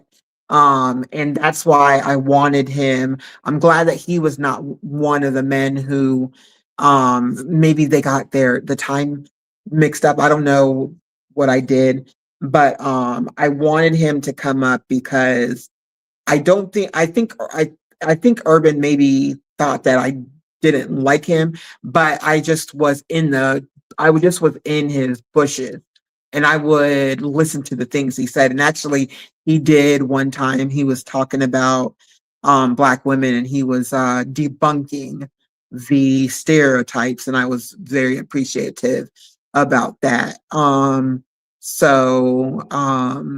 Yeah. I'm glad that Real came through. He always does come through. That's one thing about Real. He always comes through. No matter how he feels, he comes through. And even on his channel, you guys have to go over there. Sorry, I'm late because of time zone. No. I understand. Kenya, right? Because I want to come to Kenya really bad. I said I was going to come stay with you in Kenya. Real Odds and Even, y'all know him, and he's been pushing out a lot of content and doing a lot for the homeless. We'll be doing that on my channel very, very soon. I just got to take care of some of my people. There's some of my people who need my help, and I gotta make sure that they're good before anything else. I'm going to try to do as much content as I can. It'll be a lot in the morning, you guys, only because I might be working some overtime because I'm going on vacation with my sister, and I want to surprise her with something very luxurious. And yeah, so I'll be working some overtime to that will be like, my spending money when we go over where we're going. Marlene, Dorothy asks, how are you doing?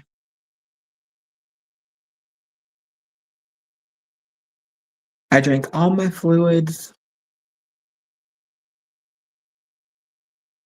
Cinna, one day I want us to collab. Yeah, we will, Marlene. We will collab for sure.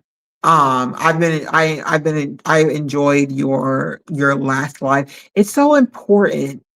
It's so important for people.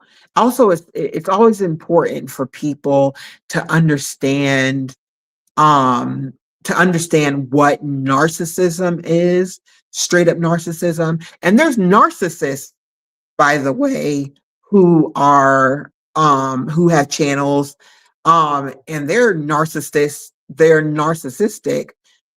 They can't help it, but they have channels, and they're very, very